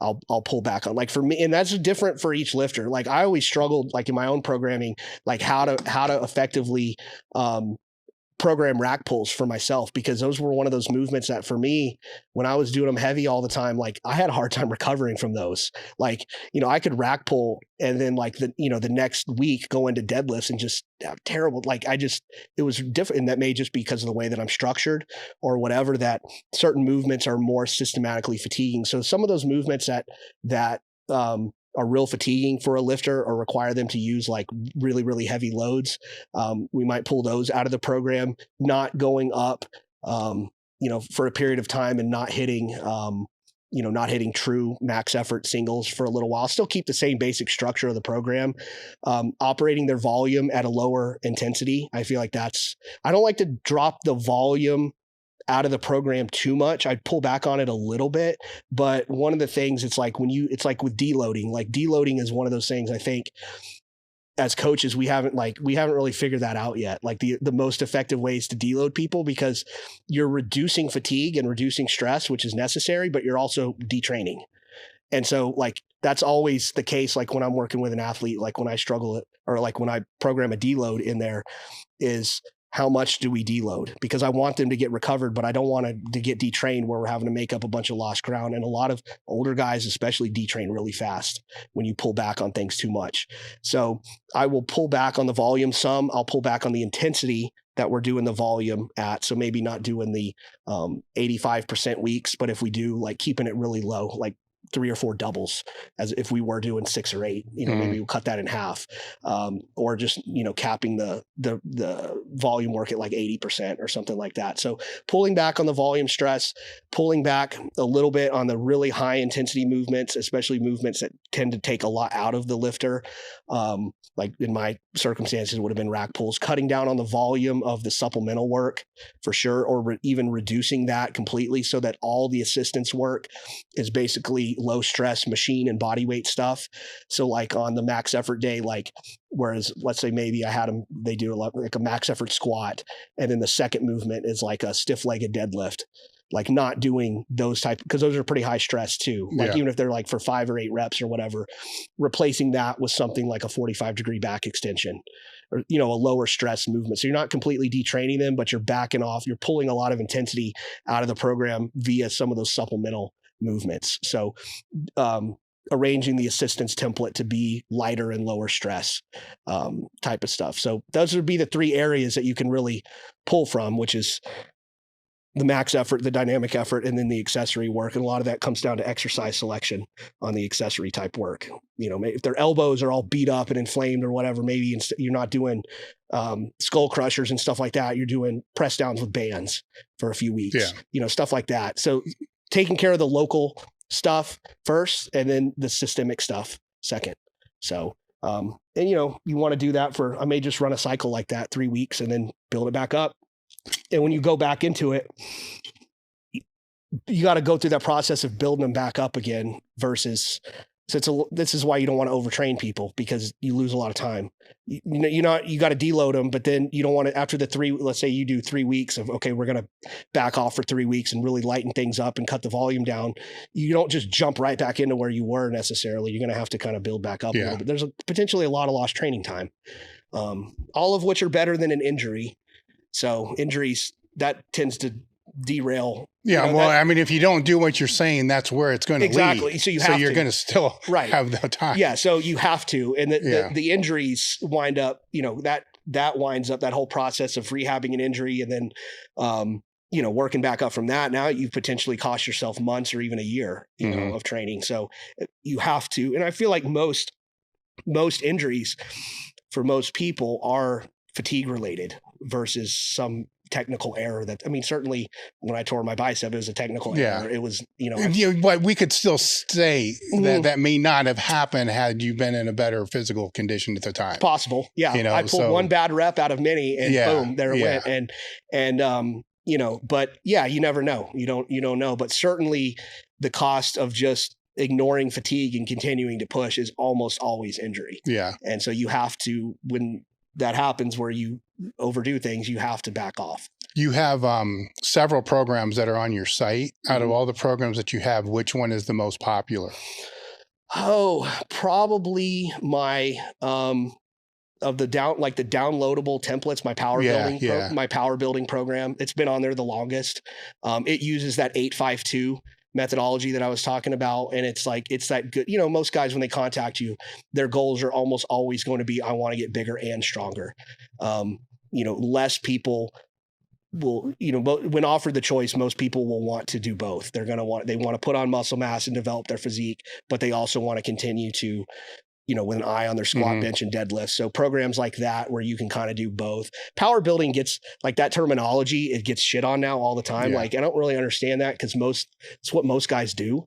Like, whether you call it that, the West Side, it's power building, right? You're training the barbell lifts heavy, like for, in order to express new 1RMs, and you're doing a bunch of accessory work to build up muscle mass. And that's basically what power building programs are. So, that one's probably the most popular. And then the conjugate program that I don't have a template, like I don't sell a template on my site for the conjugate thing, because I feel like people need, because I don't want to have happen exactly what we talked about in the beginning. It's not a cookie cutter type thing. Like, I feel like, especially guys that are new to it, need some guidance. So that's something that I only offer through, like, my coaching group, so that they can do it and they've got the program available to them. But then they have me and other lifters available where we can kind of get them going on it and help them individualize it and work through some of the stumbling blocks or how to set the thing up based on their equipment and all that kind of stuff. Whereas if you just type something off and hand it to you that's dependent on all this different shit, and then they get it and they're like, well, fuck, I don't even have half of this stuff. Like, you didn't do a service to that guy. So, so that's the conjugate thing is increasingly getting more and more popular. And I don't know if that's what the reasoning for it. Seems like conjugate was being shit on for a long time by the strength training world. And I think some of the research and stuff that's coming up, and like some of these, like, even like more evidence-based guys or whatever you want to call it, or like some of this, they're not even aware that what they're advocating is conjugate. Yeah, I know.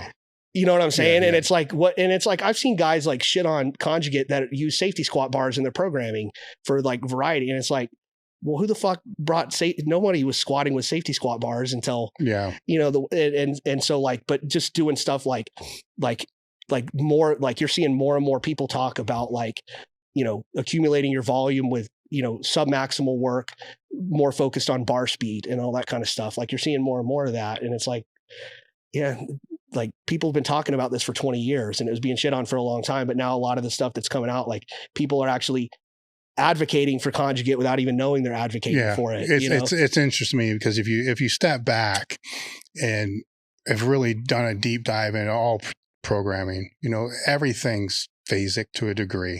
Everything's blocked to a degree. Yeah. It's all, it's how we could have the same whole conversation, but just restructure all of it into blocks. Right. Here's a 12-week block. Here's a 12-week. Right.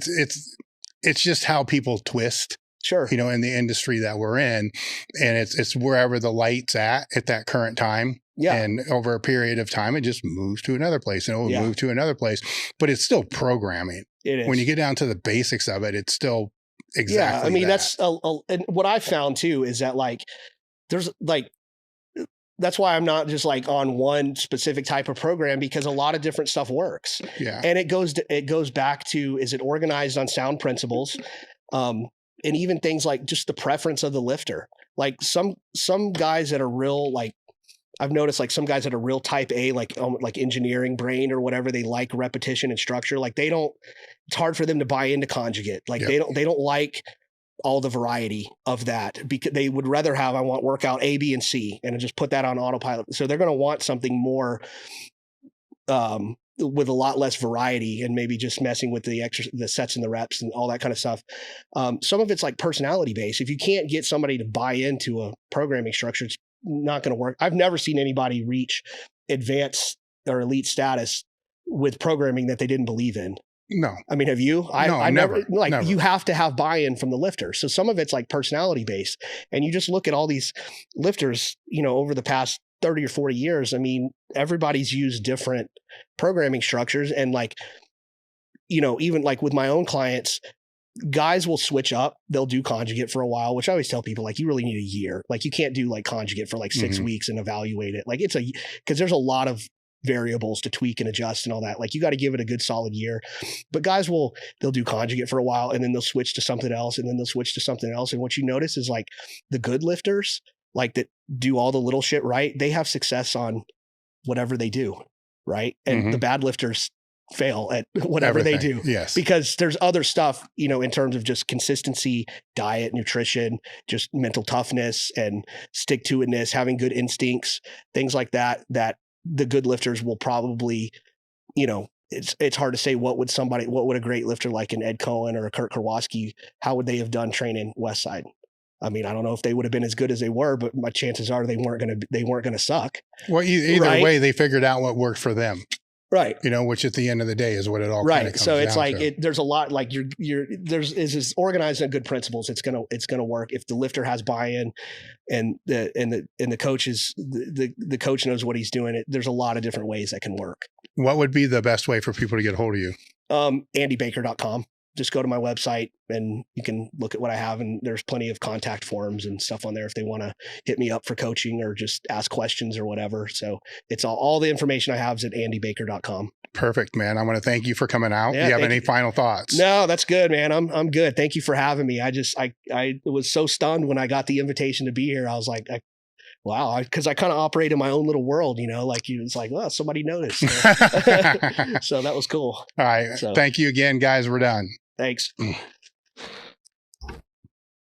One of the best ways that you can support the podcast and your training is to join the crew. When you join the crew, you get an extra crew cast podcast every single month. You also get access to our Discord, which has a training Q&A with Team Elite FTS members. You get form checks. You can upload any of your training footage and have your lifts diagnosed, sometimes within minutes, by multiple people. Access to close to 30 different ebooks, training logs, and first sign up access to our weekend training retreats, train your ass off, and other events that we do. Biggest takeaways from that, though, what people enjoy the most and get the most out of is the training Q&A and the form checks, as well as the extra podcast.